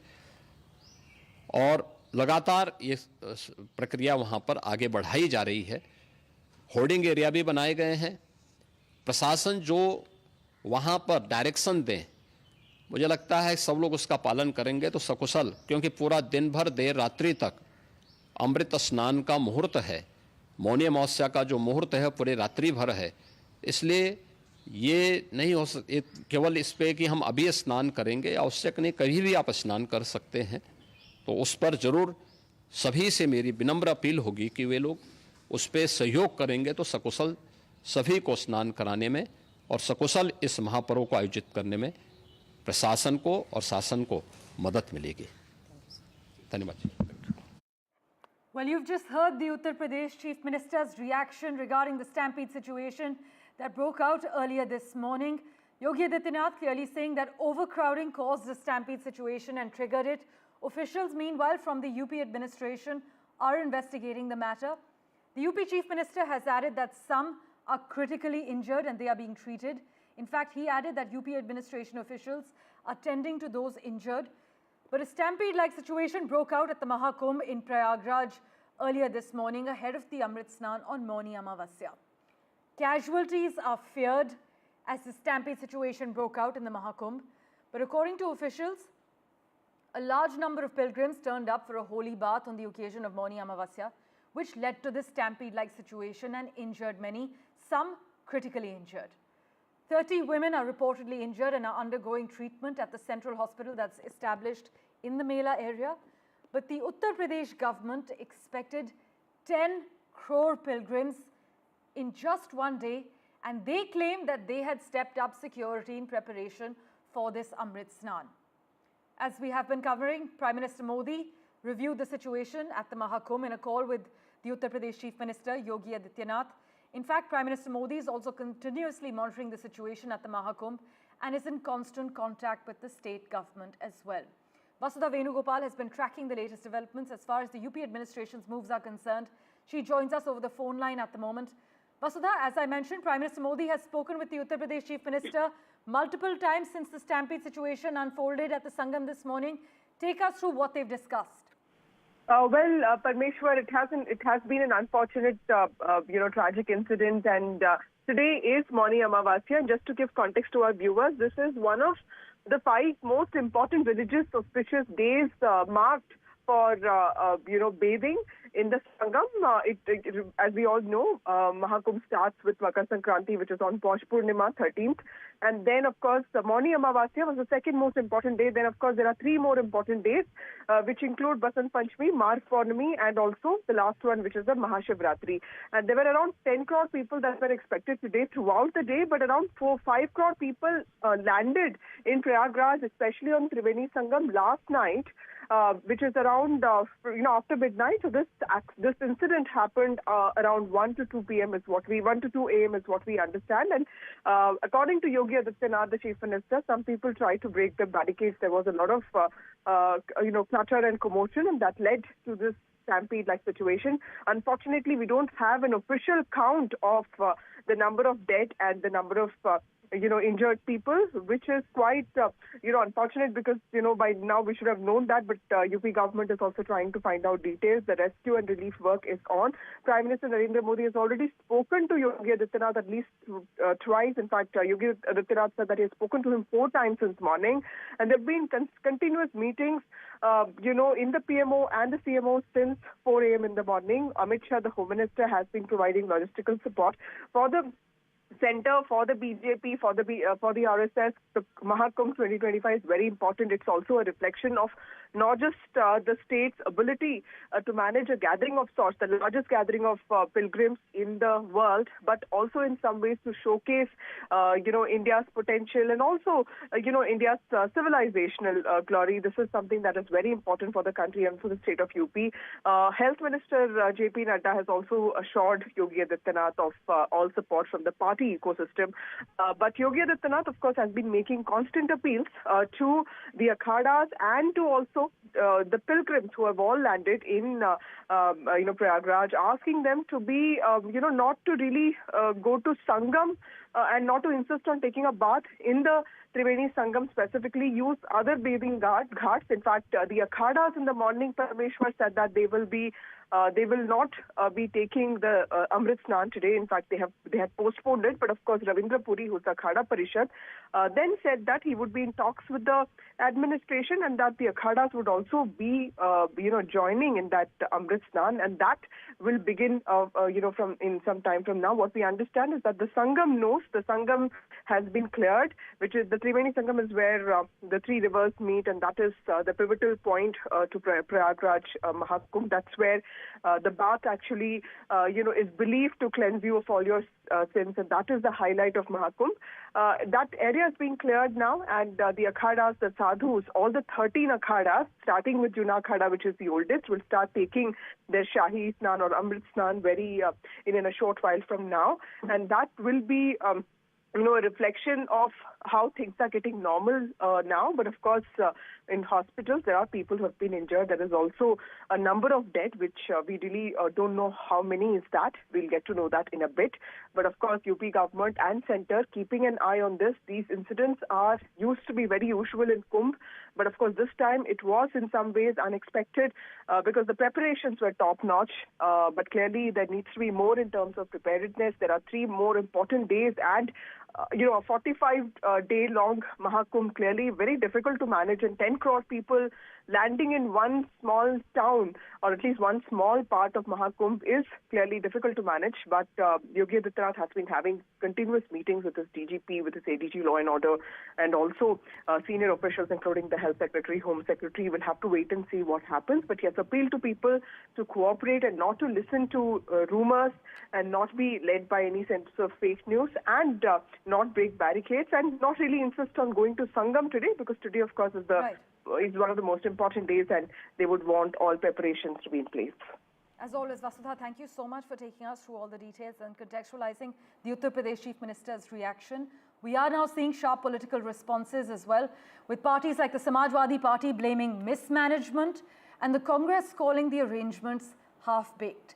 But the Uttar Pradesh Chief Minister just spoke to the media. Here's what Yogi Adityanath said regarding the stampede situation that broke out earlier this morning.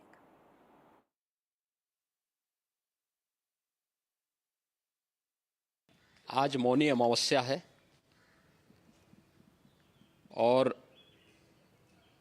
Prayagraj Mahakumbh में श्रद्धालुजनों की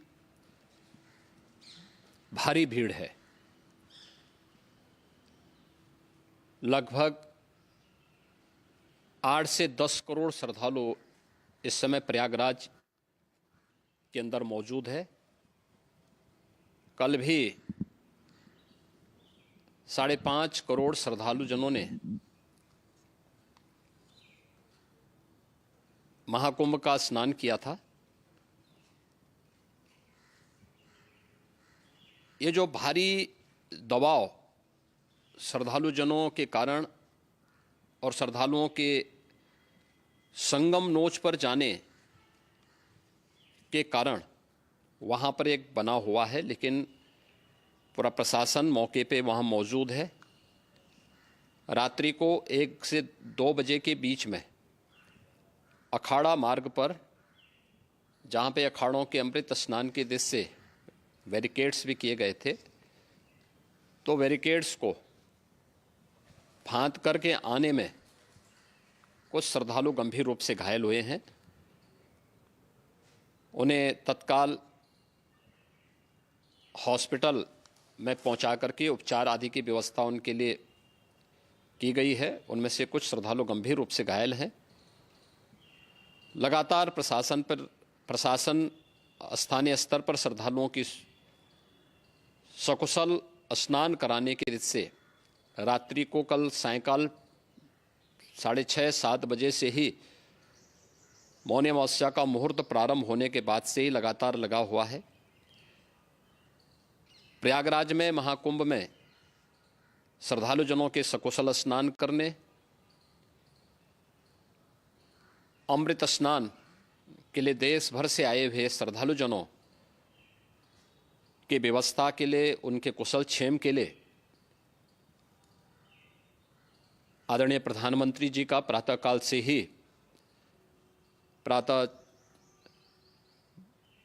से ही उनके लगभग 4 बार प्रधानमंत्री जी ने हालचाल लिया है। माननीय गृह मंत्री जी ने, माननीय राष्ट्रीय अध्यक्ष भारतीय जनता पार्टी श्री जेपी नड्डा जी ने, माननीय गृह मंत्री श्री अमित शाह जी ने भी, और प्रदेश की माननीय राज्यपाल श्रीमती आनंदीबेन पटेल जी ने भी लगातार जानकारी लेकर के सभी के कुशल क्षेम और सकुशल स्नान कराने के बारे में निरंतर रिपोर्ट ले रहे हैं। हम लोगों की प्रातःकाल से ही श्रद्धालुजन जो भी आए हैं वे स्नान कर सकें, इसके लिए यहाँ पे उच्च स्तरीय बैठक भी चल रही है, जिसमें मुख्य सचिव भी हैं, डीजीपी हैं, प्रमुख सचिव गृह हैं, मुख्यमंत्री कार्यालय के अपर मुख्य सचिव के साथ साथ एडीजी लॉ एंड ऑर्डर के साथ साथ अन्य वरिष्ठ अधिकारीगण मौजूद हैं। प्रयागराज में हालात वर्तमान में नियंत्रण में हैं, लेकिन भीड़ का दबाव बहुत बना हुआ है। अखाड़ा परिषद से जुड़े हुए पदाधिकारियों के साथ मैंने स्वयं भी बातचीत की है।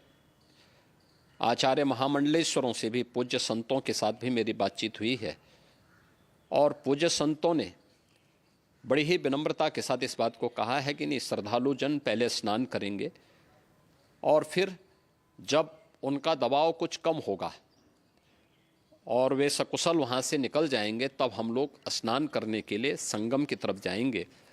अभी पहले श्रद्धालु जनों को, चूँकि देश भर से आए हैं, तो इसके लिए उन्हें सभी अखाड़े इसके लिए सहमत हैं और सभी लोग इस व्यवस्था के साथ जुड़े हुए हैं।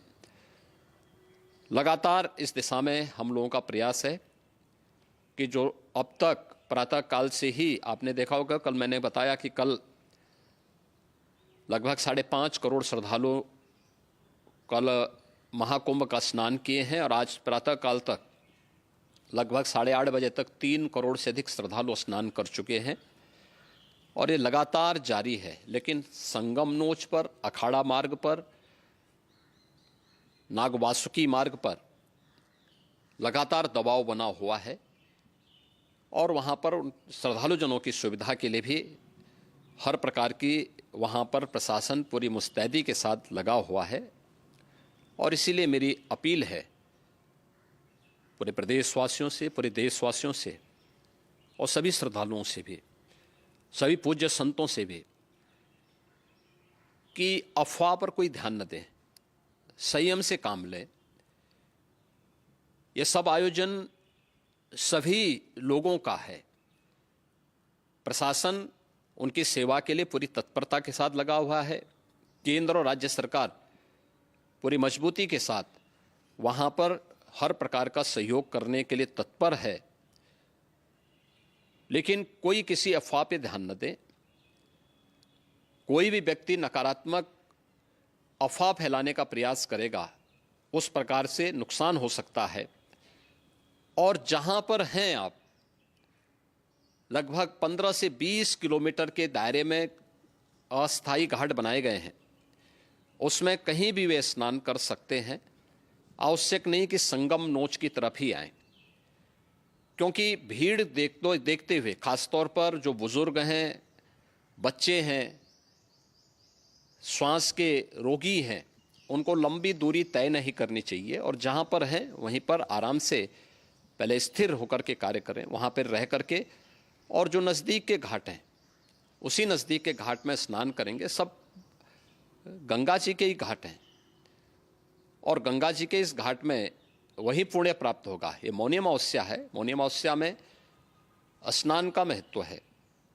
संगम में स्नान का दबाव बहुत ज़्यादा है, इसलिए सभी लोग अगर वहाँ पे इसमें अपना सहयोग करेंगे तो सकुशल हम सभी श्रद्धालु जनों को वहाँ पर स्नान करने में सफल होंगे। और फिर इसके उपरांत अमृत स्नान के लिए पूज्य संतों से भी, अखाड़ों से भी हम लोग अनुरोध करेंगे।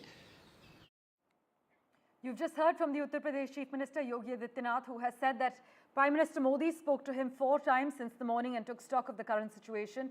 He's added that the Prime Minister is in touch with him. In fact, he has also said that he will be holding a high-level meeting as authorities investigate the matter. Sikta Deo joins us live at the moment from Prayagraj. She has been tracking all the finer details very closely. Sikta, any word yet on whether there have been any casualties so far? Right now, all the injured have been taken to the hospital in this Mela Kshetra, and the official statement is yet to come about the casualties, Parmeshwar, but it was an unfortunate incident which happened late last night, where these regular pilgrims and devotees had gathered and they were waiting for the morning to break and take their holy dip. It is when the crowd started converging here at Sangam, and that's when some women started feeling suffocated, and maybe that's the reason they wanted to get up. They were being pushed, and that's when the stampede happened, and there were casualties were immediately taken in ambulances which were parked here to the hospital. There are many hospitals at different sectors in the Mela Kshetra which has been created and looked after by the admin for all the people who are reaching here. Meanwhile, Parmeshwar, if I may add that there are reports that the akharas would be coming here for their holy dip, and the preparations looks like is on right now. The barricades have come back here again, and the whole way has been cleaned. This is the route the akharas are going to take to the Sangam nose, and that's where they are going to take their holy dip for the Mauni Amavasya day. They had shown a big heart when this unfortunate incident happened, and that's when they decided that they would wait for the devotees to first take their dip, and it will be a little less stressful for the administration and the local police to manage, because crores of people had converged in the morning, and it is expected the whole figure will come around 10 crore for Mauni Amavasya Snan. So they showed a big heart, they waited, and after second round of talks with the administration. Now they have decided that they will come for their holy dip, the akharas, without the fanfare and for a quick dip. So the preparations are still on. Paramilitary has been deployed here. The barricades are back again. And any moment around 11 o'clock, the akharas will come for the dips. Right, as Sikta is reporting live from Prayagraj, there are reports that the akharas will now be coming for their holy dip after first stating that they will actually avoid taking the dip today due to the overcrowding this morning that triggered the stampede that's injured over 30 people. But Sikta, if you could just take our viewers through what actually led to the barricades breaking, and was the crowd control plan inadequate? Do we know why the crowd management advisory didn't reach the pilgrims before the stampede? Parmeshwar, this is one congregation where people converge without any invitations. It's your personal faith, belief, devotion which makes you reach here and be around this place for the big Snan days, and that's what the devotees and the pilgrims do. And Mauni Amavasya is considered very sacred and has a big religious significance during the Kumbh Mela, and this Mahakumbh is coming after 144 years. So obviously the faith, the devotion, the bhakti has driven everybody from all around the world to come here and take their Snan on this big pious day. So the preparations were on. The government had estimated that 10,000 crore people will come today and take their dip. There are many non-permanent ghats which have been created around Yamuna and Ganga, so that the whole pressure is not only at Sangam, which is the confluence of Ganga, Jamuna and the invisible Saraswati. So that's what CM Yogi has also appealed in his statement, which he released just some time back, that wherever you are, if you are in the Mela Kshetra and you are near a ghat which is not Sangam, it is, even if it's not permanent, it has been created for you.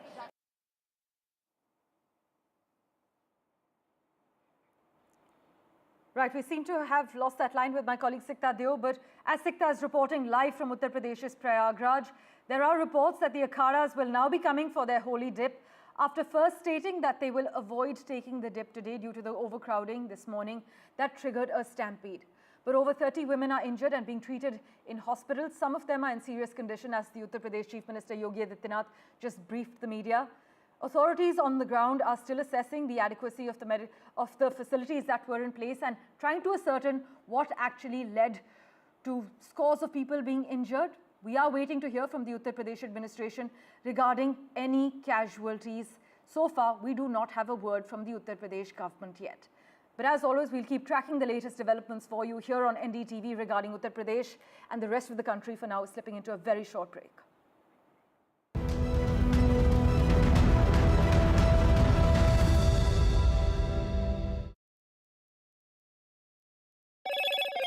Hello, Moto. Motorola Edge 50 Pro, world's first AI-powered pro-grade camera.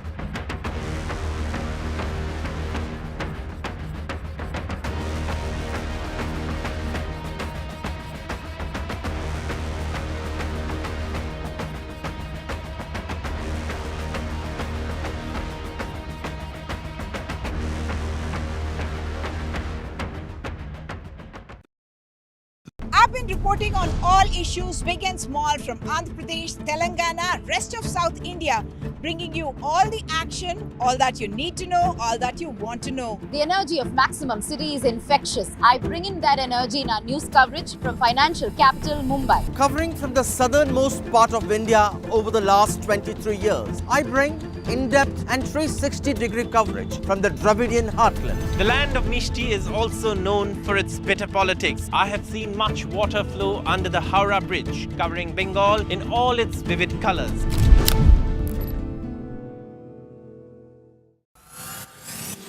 Union Budget 2025, first budget of Modi 3.0. Great expectations, big bang reforms, tax relief to middle class. What will February 1st bring for you? Budget 2025. Stay ahead with NDTV. Modi 3.0 Budget 1. It's a very complex backdrop this time. We have a lot of global uncertainties. Will the salaried class get tax relief? I don't see, a big tax cut being the main focus of this budget. Will the finance minister step up reforms? Top economists and experts share their views. The challenge is to improve consumption of the bottom segments. On Budget Bites at 7:30 p.m. only on NDTV 24/7.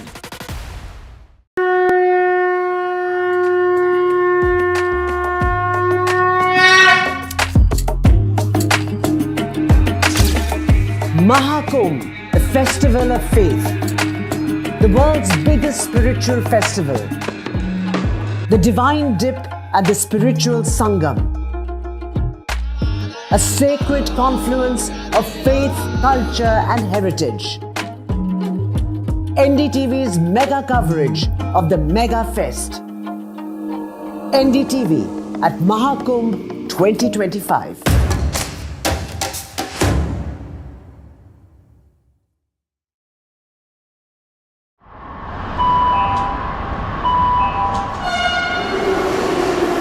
Kind attention, please. Delhi Election Metro 2025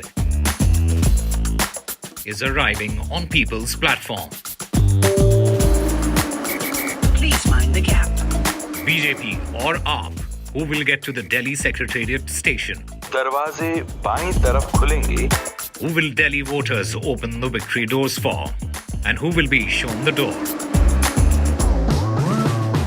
Can the BJP throw AAP's victory run off track? Or will it be Kejriwal's ticket to win again?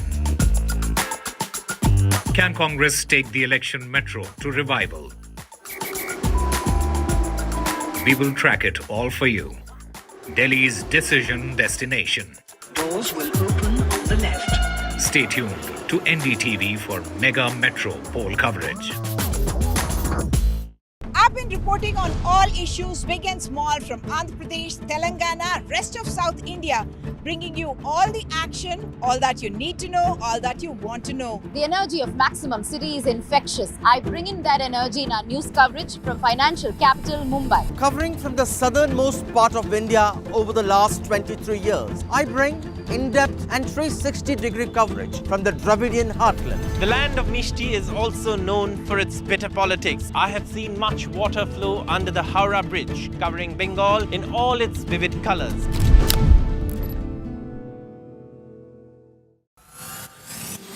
Union Budget 2025.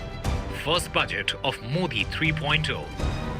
Great expectations, big bang reforms, tax relief to middle class. What will February 1st bring for you? Budget 2025. Stay ahead with NDTV. Modi 3.0 Budget 1.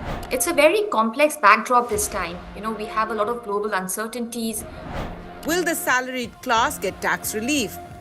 I don't see, a big tax cut being the main focus of this budget.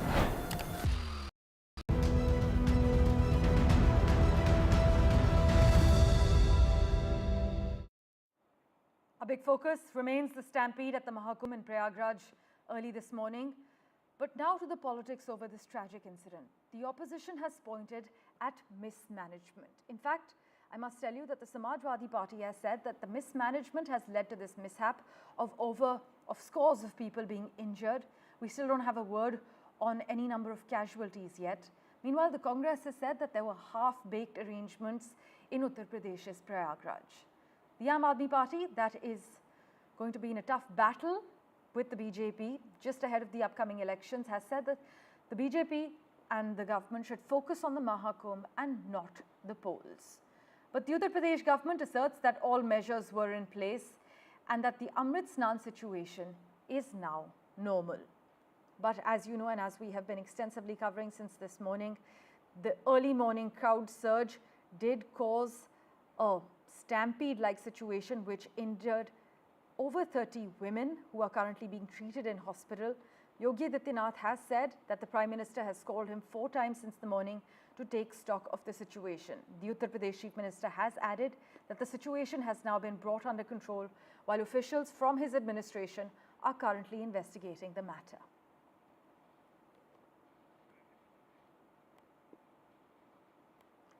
Multiple casualties were feared after a stampede-like situation broke out at the Sangam in the early hours today amid the ongoing Mahakumbh, as a large number of pilgrims turned up for a holy bath on Mauni Amavasya. In fact, as we have covered, the officer on special duty for the Mela, Akanksha Rana, has said on record that some people were injured and have been hospitalized after a barrier broke at the Sangam, but the officer did not say anything on the exact count of those injured, and she did not mention anything regarding casualties. But as we have been covering as well, the Amrit Snan on Mauni Amavasya is the most significant ritual of the Mahakumbh and has drawn around 9 crore pilgrims to the Kumbh. Initially this morning, the Akharas had said that they will let everyone else take a holy dip, and they said that they will not be heading to take a holy dip. However, now the paramilitary forces have been deployed in Prayagraj, and the Akharas have said that they will be going ahead with their plan for a holy dip now. Sunil Prabhu joins us live, and he's been tracking all the politics that have followed ever since this stampede-like situation broke out. Sunil, we are now seeing sharp political responses with parties like the Samajwadi Party blaming the mismanagement, and Congress calling the arrangements half-baked. Absolutely. I think one would have hoped that politics would stay away when this unfortunate incident has taken place, where there has been a situation, but definitely the political parties from the Samajwadi Party to the Congress to the AAP, various opposition parties saying that this is an event that everybody knew was going to happen. Crores of rupees has been spent. And the focus should not have been on VIP treatment. It should have been on ensuring that the common man is taken care of. This is something that, you needed to have adequate police forces, crowd management, and it's not that this is an unplanned event. This is a planned event. And if, despite all the efforts and the, steps that have been taken, you are unable to ensure, crowd management, then definitely the opposition is criticizing this entire event, be it the AAP or the Samajwadi Party or the Congress Party. And I think they have also requested the Chief Minister as well as the authorities to ensure that the focus now is on relief measures, to ensure that those who have been injured are taken to the hospitals. More importantly, better crowd management, use drones, use helicopters. That's what they're urging the government, and to ensure that the situation is brought under control, and that the thousands of pilgrims who have congregated at the Sangam are able to take part on this auspicious day and have the holy bath. As always, Sunil, thank you so much for joining us with the latest details.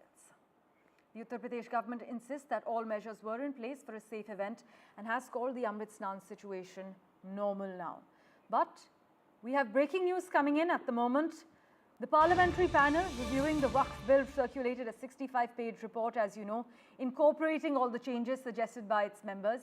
Now that JPC meeting on Waqf has begun, the opposition, though, had alleged that none of its amendments have been incorporated, and amid fears that the existing Waqf properties will be subject to scrutiny after the amended law comes into force, the committee had recommended that no cases will be reopened against such properties on a retrospective basis, provided the asset is not in dispute or belongs to the government. But the latest coming in, the JPC meet on the Waqf Bill has begun. Vasudha Venugopal joins us over the phone line at the moment.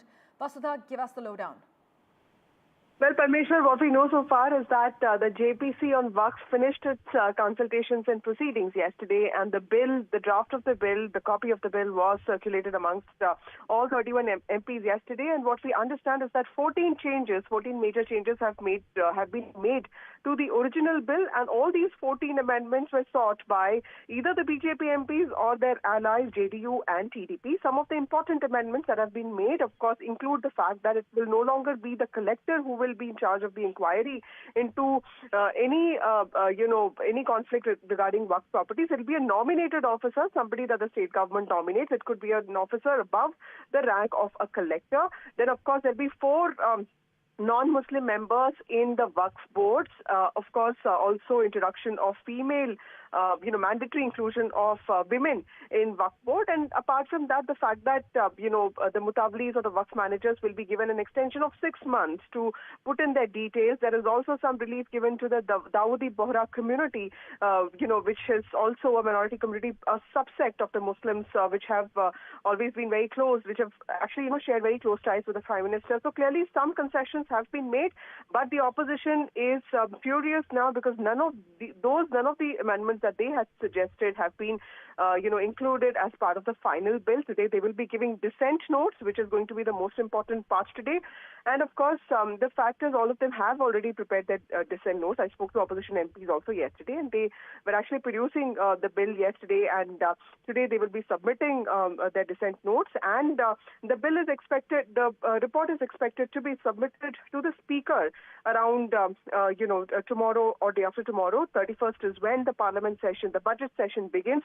So we can expect, today's meeting to be quite stormy because clearly the opposition will allege that their voices have been silenced and their concerns have not been accommodated as part of the final report. Vasudha, thank you so much for joining us with the lowdown as the JPC meeting on Waqf begins. As Vasudha is reporting, the committee has accepted 14 amendments which have been suggested by members of the BJP or its allies.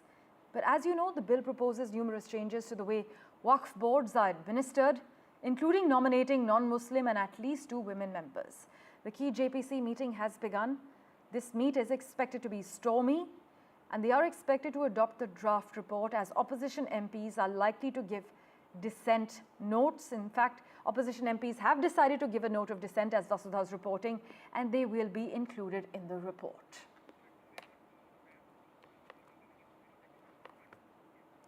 With that, let's turn our attention now to Mumbai, where police has said that it has collected ample and strong evidence against the Bangladeshi national who has been arrested for stabbing actor Saif Ali Khan earlier this month. Addressing a press conference, the Additional Commissioner of Police had shared the development in the investigation and said that it was an excellent proof-based detection made by the Mumbai police team along with the crime branch. But you must note that the accused's police custody ends today. The accused is expected to be produced in court. This as cops rubbish all conspiracy theories. They assert that they got the right suspects and the Mumbai cops are sticking to their version in the case.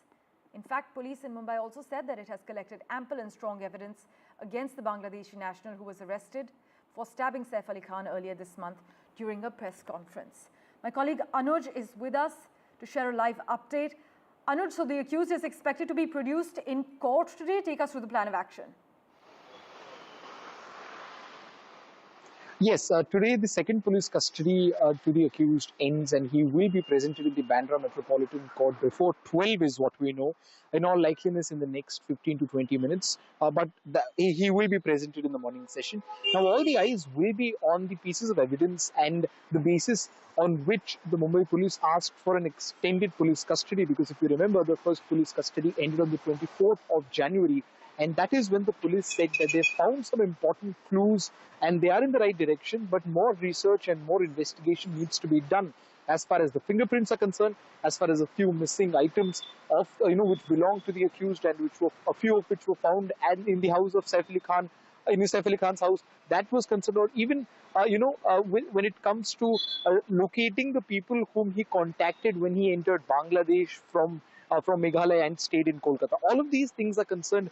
The police needed to do more investigation. But more importantly, yesterday we saw that the police tried to come out clean with regards to the kind of allegations that have been made on the Mumbai police, especially, when it comes to the fingerprints, that is the 19 different fingerprints that they found on the at different points or locations of the location, that not matching with that of the accused.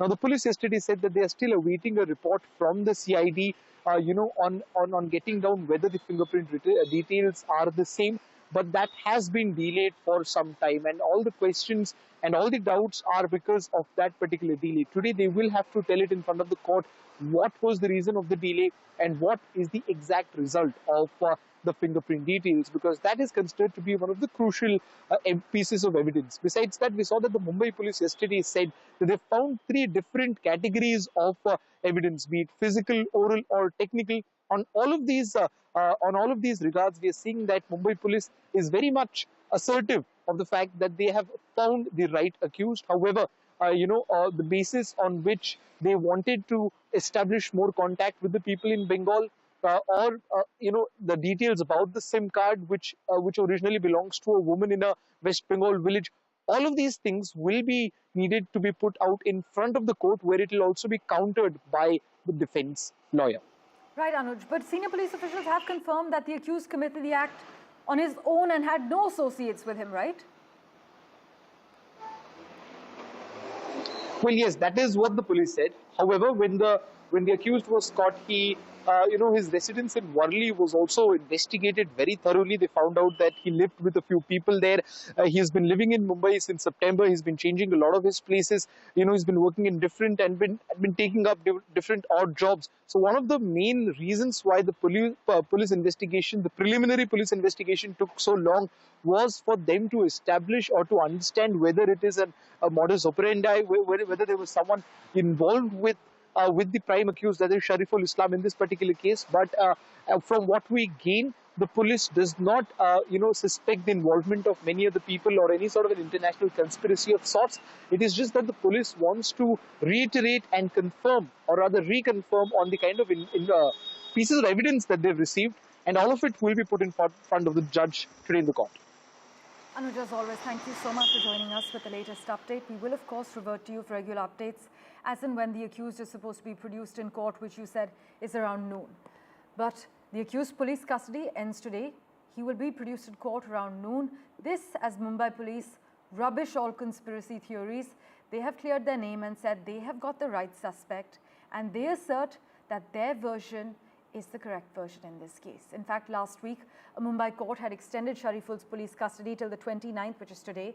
The police informed the court that they had to conduct facial recognition of the accused to ascertain if he was the person seen in the CCTV camera footage from Saif Ali Khan's building. Let's switch tracks now. 46 years after it conducted the first experimental launch of satellite launch vehicle 3, the SLV-3, that unfortunately crashed into the Bay of Bengal, the Indian Space Research Organization created history by completing its 100th launch from the Satish Dhawan Space Center in Sriharikota. It is a historic moment. Listen in to what Dr. Narayanan, the ISRO chairman, had to say, followed by my colleague Pallav Bagla's report. Plus 20 seconds. विहंगम दृश्य सफलतापूर्ण उत्थापन GSLV F-15 rocket का चारों L-40s तथा कोण उत्पन्न कर रहे हैं. Congratulations to the GSLV team, project team, and also to all the launch vehicle community for making this launch perfect one. Congratulations to the project team of NVS-02 and all the satellite stakeholders who have made this spacecraft realized in time for this launch. I can now declare that the spacecraft has been injected very precisely with very small rates, rock steady injection, and the two solar arrays have been deployed and power generation has been confirmed, and the rest of the activities will be continued from the control center at URSC. Early this morning, the Indian Space Research Organization hit its maiden century of big rocket launches from India's spaceport at Sriharikota. Just at dawn, India's geosynchronous satellite launch vehicle successfully launched the navigation satellite into a very precise orbit, said ISRO. This was the 100th big rocket launch from India's spaceport at Sriharikota. The journey for 100 launches has taken nearly 46 years. But the precise injection of a satellite using the indigenously made cryogenic engine is a day for celebration.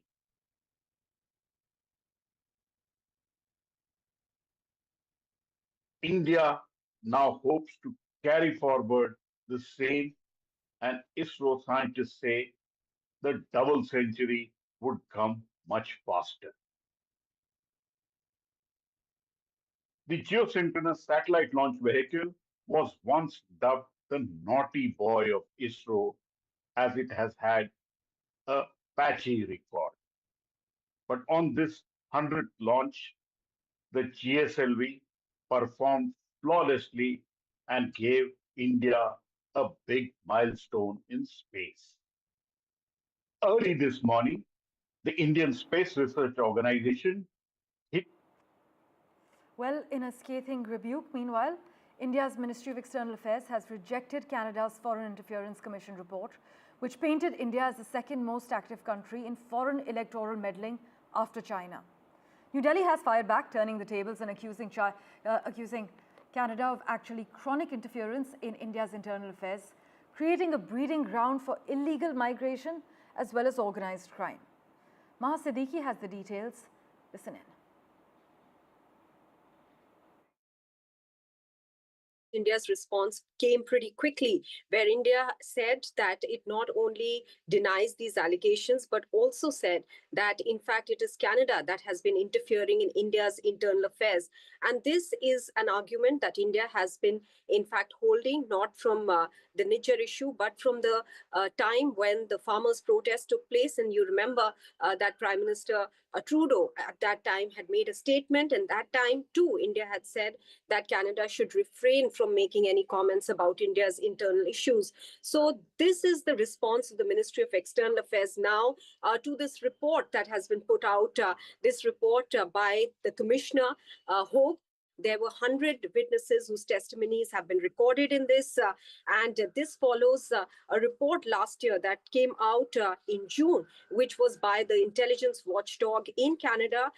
This report tones down some of the points that were made in the earlier report, but still holds China and India as two of the responsible parties for having allegedly tried to interfere in Canadian election process. And it, however, said that the outcome of the elections were such that they could not make any impact on that.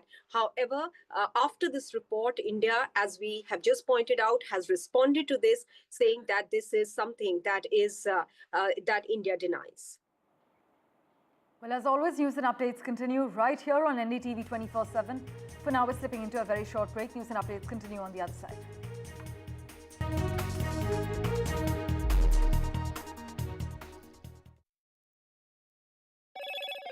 Hello, Moto. Motorola Edge 50 Pro, world's first AI-powered pro-grade camera.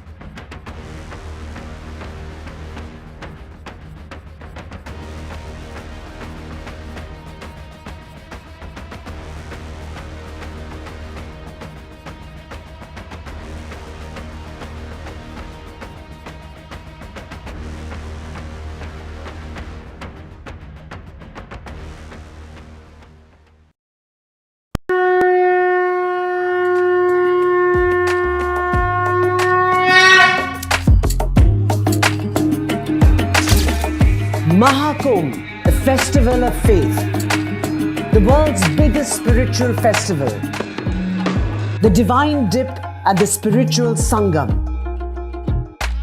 a sacred confluence of faith, culture and heritage.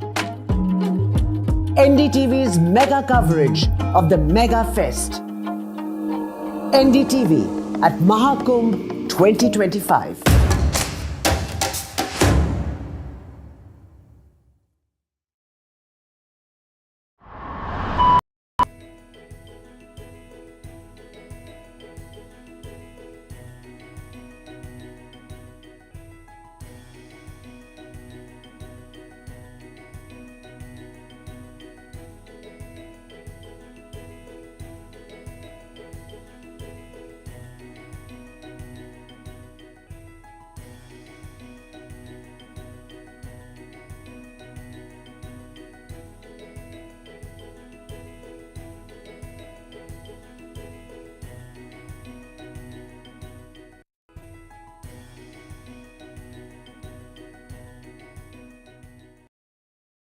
been reporting on all issues big and small from Andhra Pradesh, Telangana, rest of South India, bringing you all the action, all that you need to know, all that you want to know. The energy of Maximum City is infectious. I bring in that energy in our news coverage from financial capital Mumbai. Covering from the southernmost part of India over the last 23 years, I bring in-depth and 360-degree coverage from the Dravidian heartland. The land of Mishti is also known for its bitter politics. I have seen much water flow under the Howrah Bridge, covering Bengal in all its vivid colors.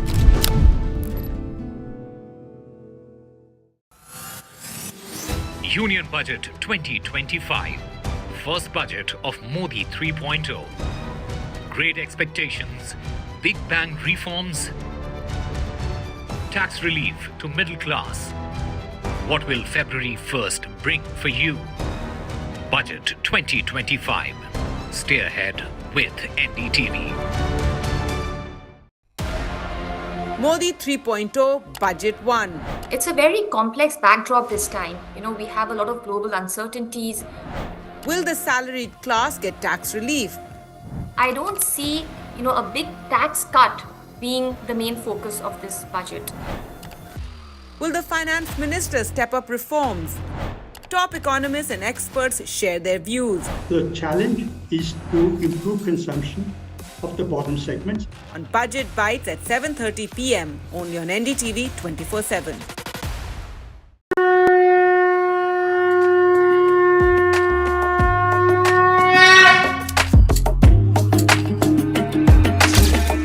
Maha Kumbh, a festival of faith, the world's biggest spiritual festival, the divine dip at the spiritual sangam,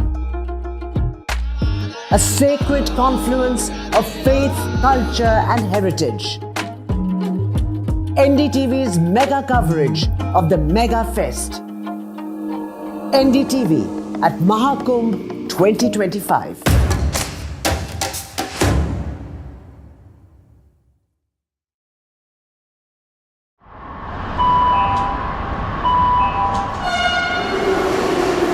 Kind attention, please.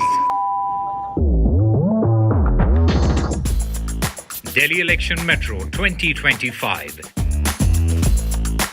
is arriving on people's platform. Please mind the gap. BJP or AAP, who will get to the Delhi Secretariat station? दरवाजे बाईं तरफ खुलेंगे. Who will Delhi voters open the victory doors for? And who will be shown the door? Can the BJP throw AAP's victory run off track? Or will it be Kejriwal's ticket to win again? Can Congress take the election metro to revival? We will track it all for you. Delhi's decision destination. Doors will open on the left. Stay tuned to NDTV for mega metro poll coverage. I've been reporting on all issues big and small from Andhra Pradesh, Telangana, rest of South India, bringing you all the action, all that you need to know, all that you want to know. The energy of Maximum City is infectious.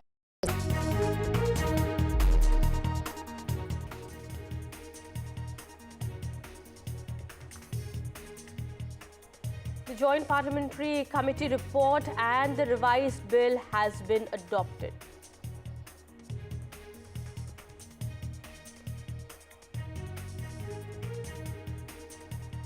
Multiple casualties were feared after a stampede-like situation broke out at the Maha Kumbh as a large number of pilgrims turned up for a holy bath on Mauni Amavasya. UP Chief Minister says government is committed to the safety of devotees.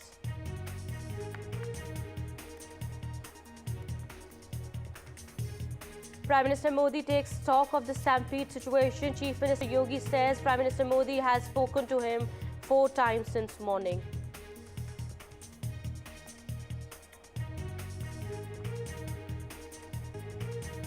Akharas resume Snan after devotees. Amrit Snan is taking place amid the UP Chief Minister's appeal to devotees.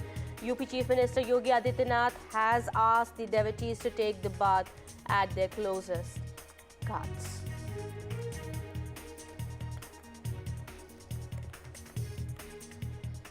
Congress party is expected to release its manifesto for the Delhi elections today.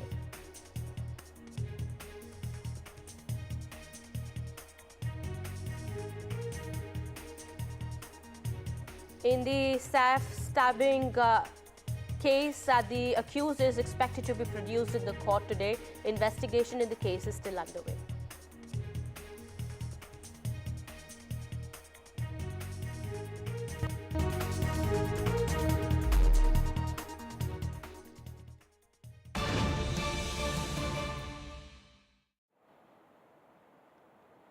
Hello and welcome. You're watching NDTV 24/7. My name is Kitty Bahel. There's some big breaking news now coming in. We are learning now in the Waqf Amendment Bill now JPC report and the revised bill have been adopted.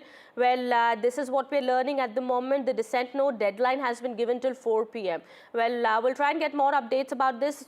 This is the biggest development now that has taken place at the moment. Let's go across to my colleague Vasudha here. Vasudha, we're learning now the JPC report has been adopted. Take us through the details here.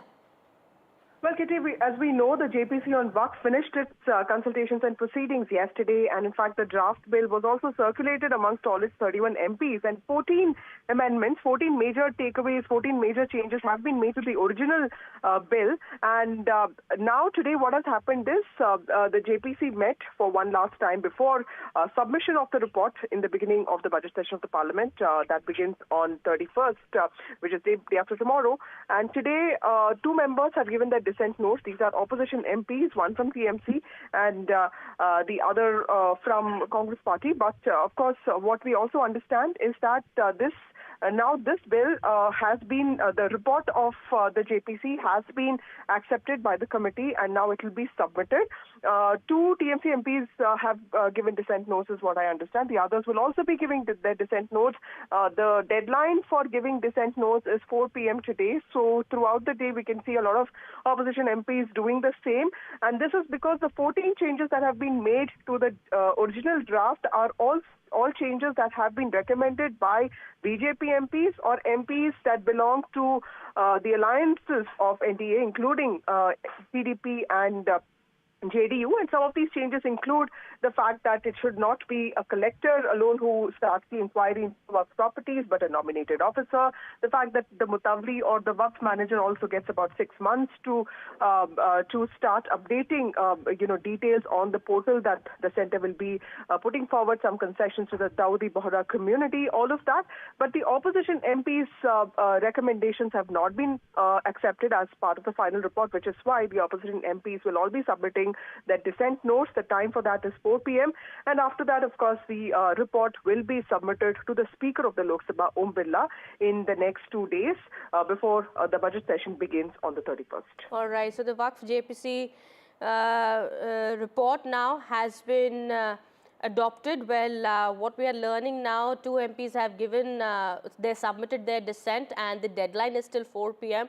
Not many parliamentarians, the opposition MPs have been happy with the Waqf JPC and they had raised their objections also. But yes, we do understand the Waqf JPC had passed 14 amendments despite all the objections that were raised by the opposition, and now this is the latest that's coming in at the moment. Thank you so much, Vasudha, for getting us those details there.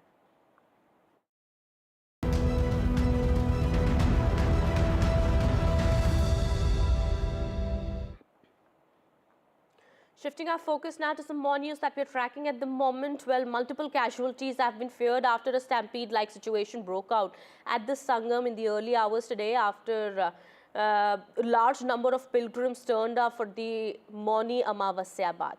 Now, what we're learning, as per authorities, some people got injured and they've been hospitalized. Also, there are casualties reported after this barrier broke out at the Sangam, and the authorities have said that they are yet to have the exact count of those who've been injured.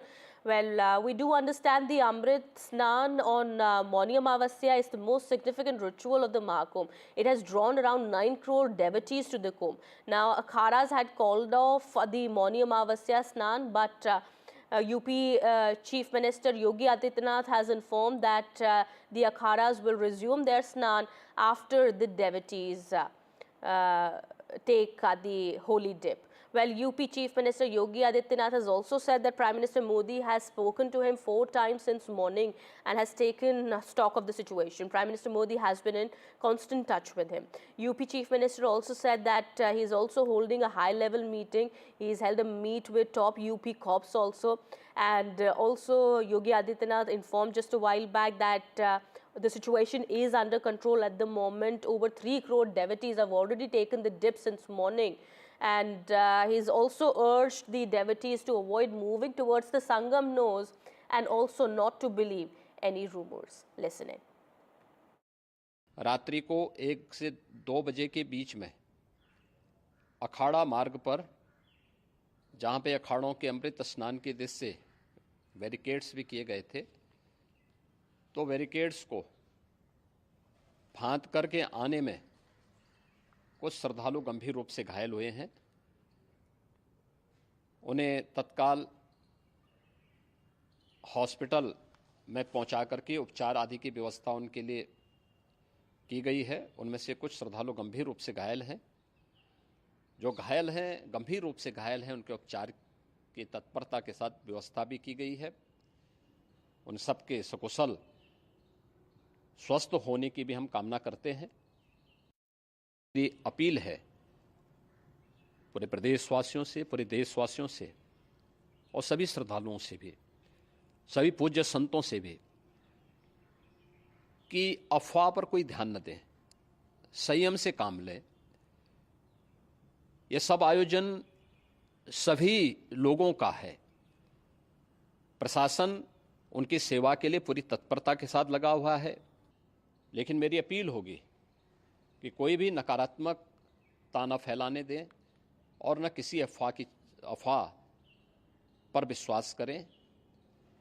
स्थिति नियंत्रण में है। हाँ, दबाव जरूर है, क्योंकि मैंने आपको बताया कि प्रातःकाल से सुबह 8:30 बजे तक 3 करोड़ से अधिक श्रद्धालु स्नान कर चुके हैं।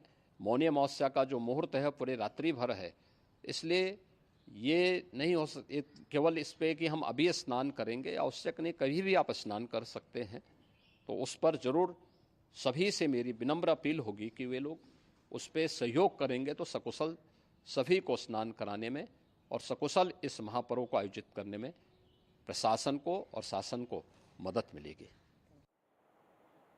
Well, this stampede broke out at around 2 a.m. That is what the UP Chief Minister has informed, and there have been casualties. There have been people who are injured, who have been taken to the hospital already. My colleague Ranveer now joins us on the broadcast. He is getting us more information, details from the situation on the ground. What is the situation at present, Ranveer? What can you show us? And what are the details now coming out?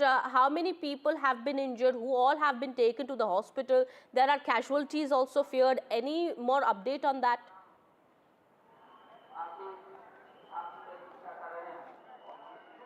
As far as numbers of casualties and injuries are concerned, we are still waiting for our administration's word.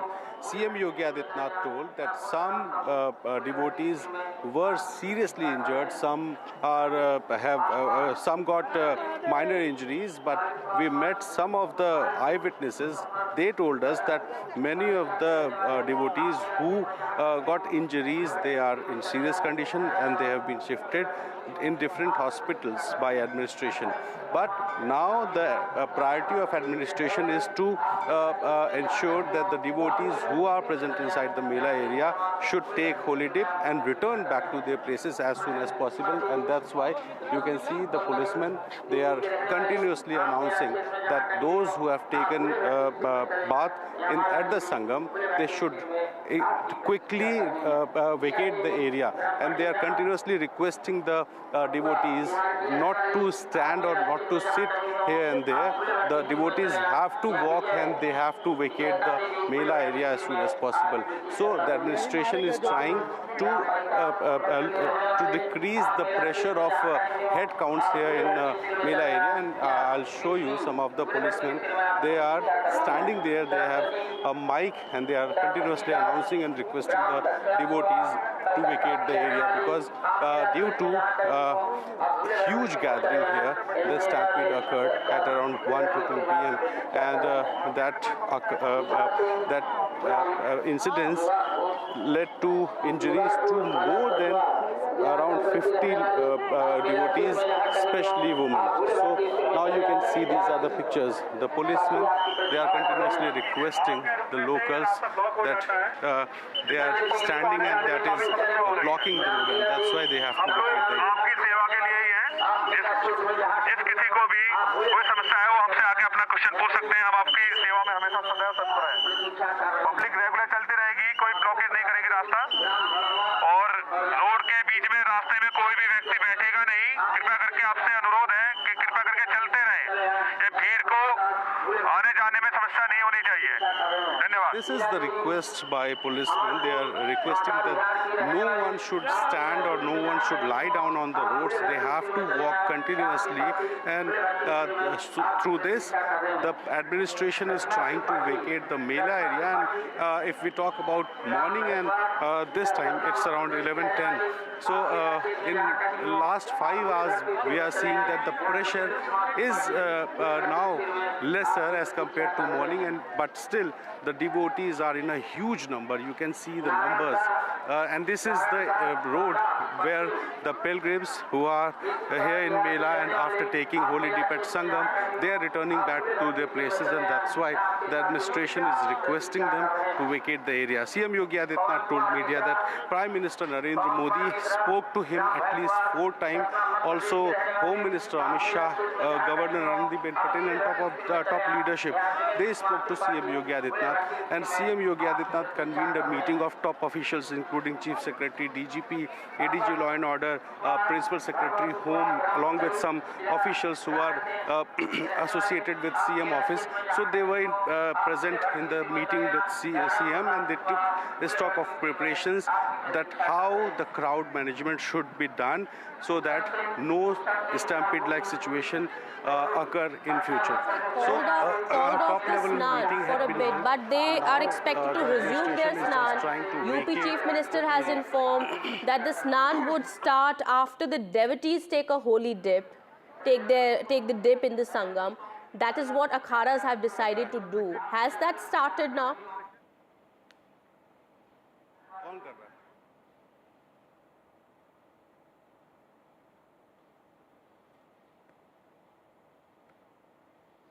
Ranveer, if you're able to hear my voice, the akharas said that they are going to be resuming their Snan, the holy dip, after devotees take the dip at Sangam.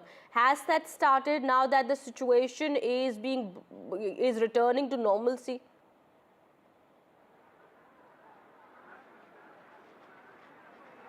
Yes. At the VRs today, administration requested the akhadas, and akhadas agreed that they will not start any procession for Amrit Snan, but they decided in the VRs that if the situation will be controlled, they will start their Amrit Snan. So now, after 11 a.m., the akhadas, the different sadhus, the different saints, they are moving towards Sangam to take holy dip. But the way they early proceed their procession, this Snan will not be like that.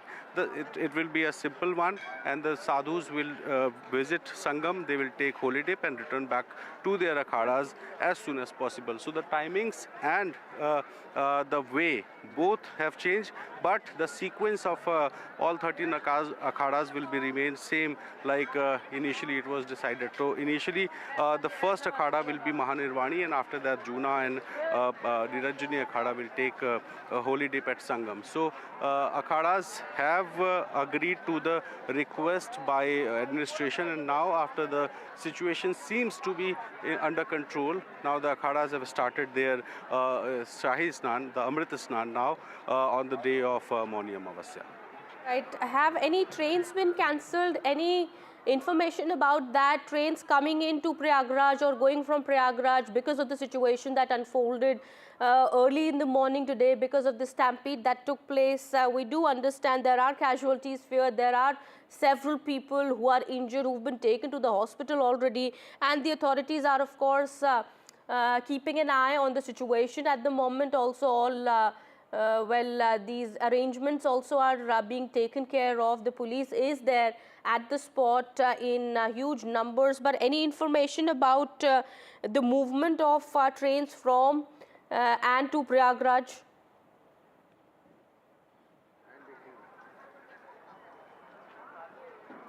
We have heard some announcements here through the loudspeakers, and the administration is announcing that many trains are diverted to some other railway stations, and the pilgrims are being informed that the concerned train will not run through Prayagraj railway station, but the devotees have to visit different railway stations. So a crisis management like situation, you can say that the top level officials of railway and local administration, they are in contact, and they are trying to give the best possible treatment to the passengers of railway. But seeing the crowd, the administration has to change plan, and that plan is being announced by the loudspeakers here in Mela area. And you can see a chopper.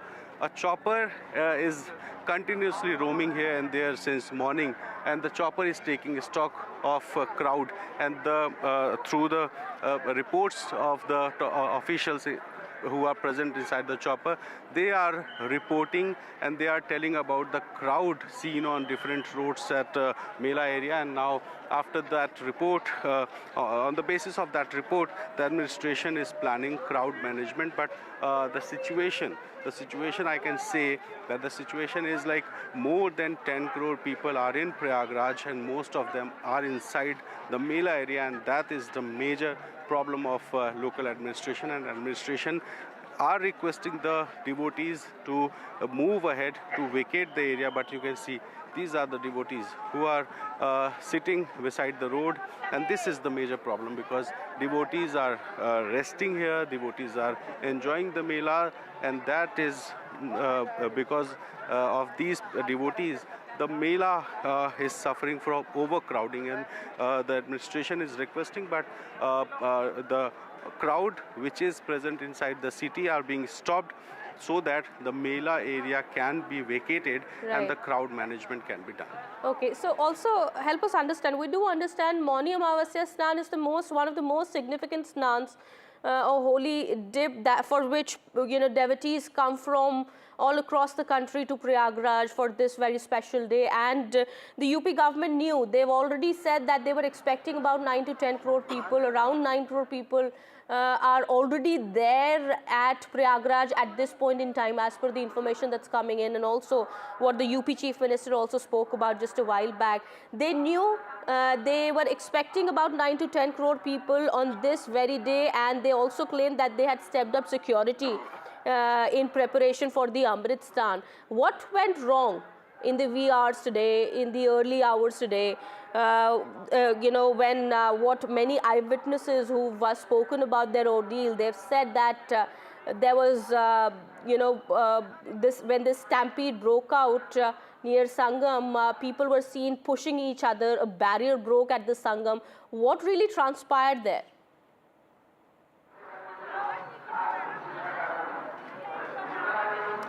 Actually, there are total 6 main snans, and out of 6, 3 are Shahi Snan. And that Shahi Snan is now called as Amrit Snan, and today is Mauni Amavasya, which is the most important Snan as per the mythical beliefs. So not only saints, but the devotees also want that they should take dip at the Sangam at the wee hours, because after the sunrise it is believed that the Muhurt starts, and that's why the crowd was focusing on residing near the Sangam area, and a huge crowd was coming towards Sangam. So the barricade which was installed just behind the roads are broken, and that led to a stampede-like situation at around 1 to 2 a.m. So after that, the barricade broken.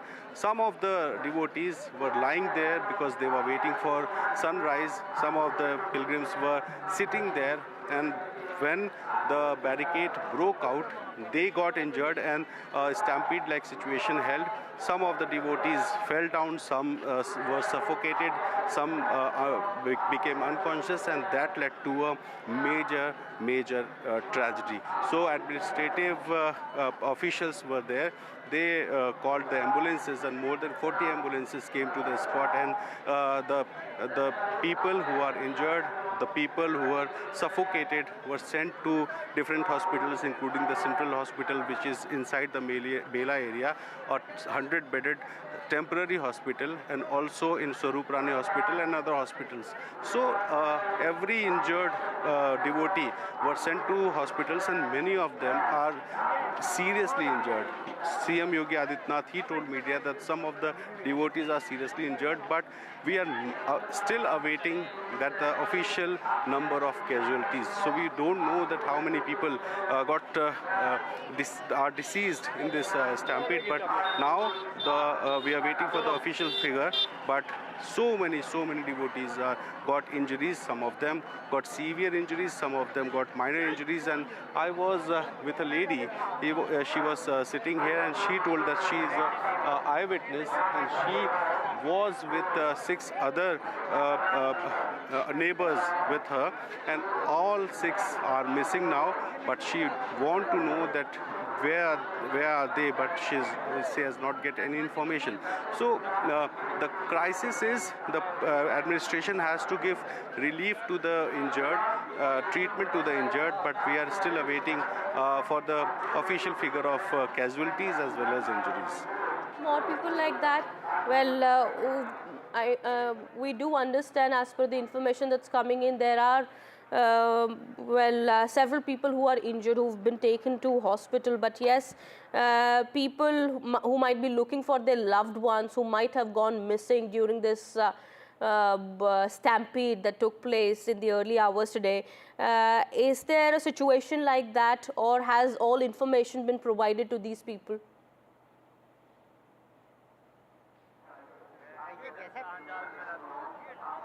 Sorry, can you repeat the question? Ranveer, if you're able to hear me, we do understand, there has been a stampede-like situation today, and many people are injured. Many have been taken to the hospital. You've been telling us, and a temporary makeshift hospital that was set up inside also the Kumbh Mela, and also other hospitals outside the Mela also, where these injured people have been taken. But how are the authorities really making arrangements, helping those who might have been looking for their loved ones, when this situation broke out?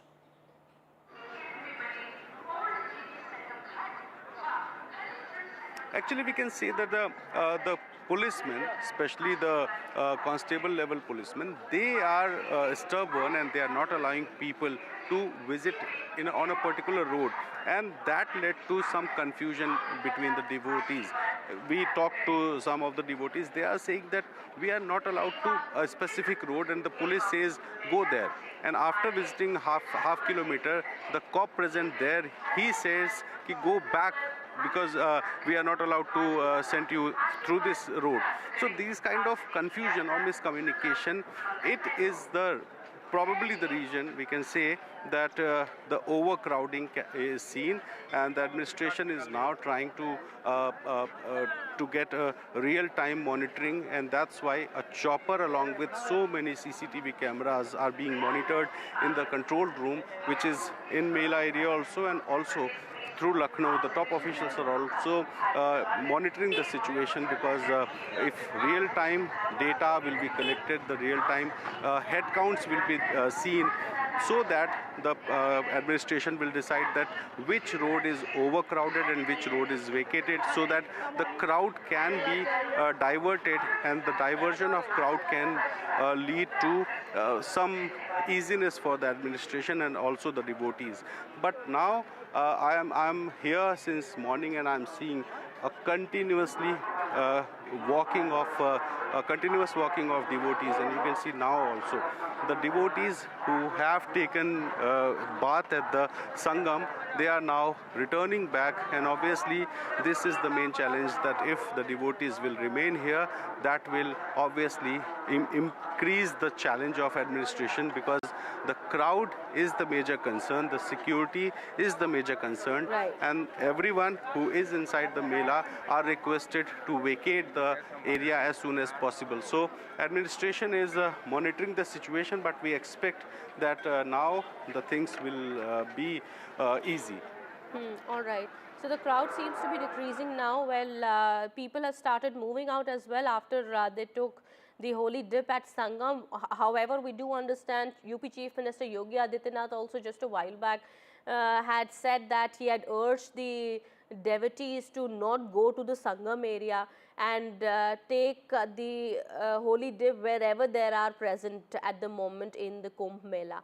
Well, but we do understand many devotees here do want to go to the Sangam area and they want to take a holy dip there, and because of that, because of this overcrowding that has taken place in Prayagraj in the Kumbh Mela, this stampede-like situation broke out. At around 2 a.m. we are learning this unfortunate tragedy unfolded, and many people have been injured and some lives have also been lost. However, we will try and get more details about that. We do not have the count yet, but we do understand there are casualties feared in this unfortunate tragedy. But yes, the crowd seems to be reducing now, and the akharas have said that we've been holding discussions with the Mela administration. We would take the Snan if the crowd decreases. So we do understand the akhara Snan has also now started as per the latest information that's coming in. All right, we'll go back to Ranveer in just a bit and do get more information. Meanwhile, that is the latest coming in. We do understand now politics is also being played out over this tragic incident. The opposition has pointed at the mismanagement in the Kumbh Mela. All right, let me go across to Sunil Prabhu, my colleague, joining us on the broadcast here. Well, a lot of reactions coming in, Sunil. The Samajwadi Party, the Congress Party, they've all been saying that it was mismanagement that led to the mishap in the Kumbh Mela. Take us through the details. That's right. You would have seen the tweets from the Congress president, Mr. Karge, to Akhilesh Yadav, to the Aam Aadmi Party and others. This is, of course, something that one would have hoped one could avoid the politics of this unfortunate incident that has taken place. But they are making a political point that thousands of crores of rupees have been spent. The fact that this was a planned event, it was not that it was unplanned. That, you know, your focus should have been on the common man, not on VIP centric, control. And it's on that basis that they're saying that, giving suggestive methods to ensure that better crowd management takes place. And, the police are there in full force, the use of helicopters as well as drones to ensure that you are able to manage things at a better level. So definitely lots of points being raised because this is something that you and I are well aware was a planned event. This was something that the government had enough of time to take care of. Yes, there have been, crores of people who have been congregating. It's an important day today, and one would have avoided the politics. But be that as it may, I think the steps that they are requesting the government to ensure that future incidents do not take place, and that every protection is taken for people who want on this auspicious day to take the holy bath. Right. Thank you so much, Sunil, for getting us those details there. Well, that is the latest that's coming in. We do understand opposition leaders have been hitting out at the UP government and the centre after the situation broke out at Sangam, with several, we are learning, injured also, and some people are feared dead as well. However, we do not have the count yet. We do understand now politics also has started on this very issue. Mallikarjun Kharge also saying that central and state governments need to wake up and make better arrangements. It's time for a quick break here. More news and updates will continue on the other side. Stay tuned.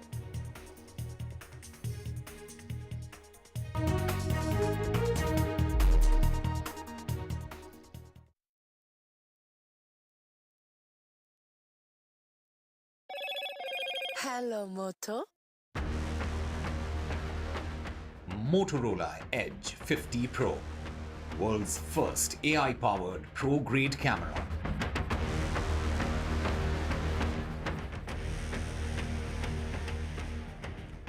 UP Chief Minister Yogi Adityanath says we are committed to the safety of the Kumbh devotees. Prime Minister Modi takes stock of Stampede situation. PM Modi has spoken to the Chief Minister of UP 4 times today. Joint Parliamentary Committee on Waqf report and revised bill have been adopted. Accused of the self-stabbing case is to be produced in the court today.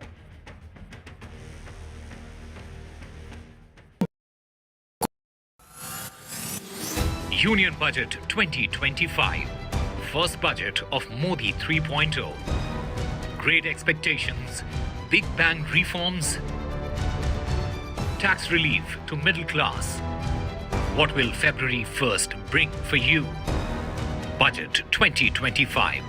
Stay ahead with NDTV. Modi 3.0 Budget 1. It's a very complex backdrop this time. We have a lot of global uncertainties. Will the salaried class get tax relief?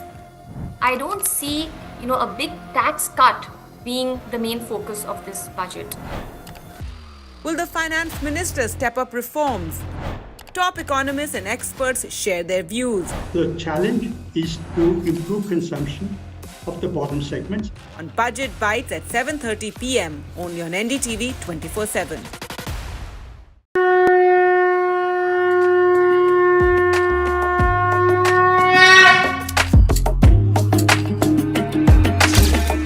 Maha Kumbh, the festival of faith, the world's biggest spiritual festival, the divine dip at the spiritual sangam,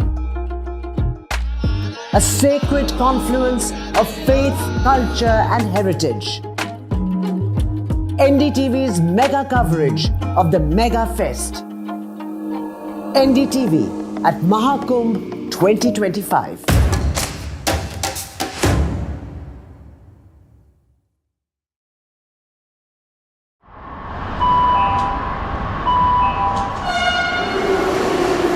Kind attention, please.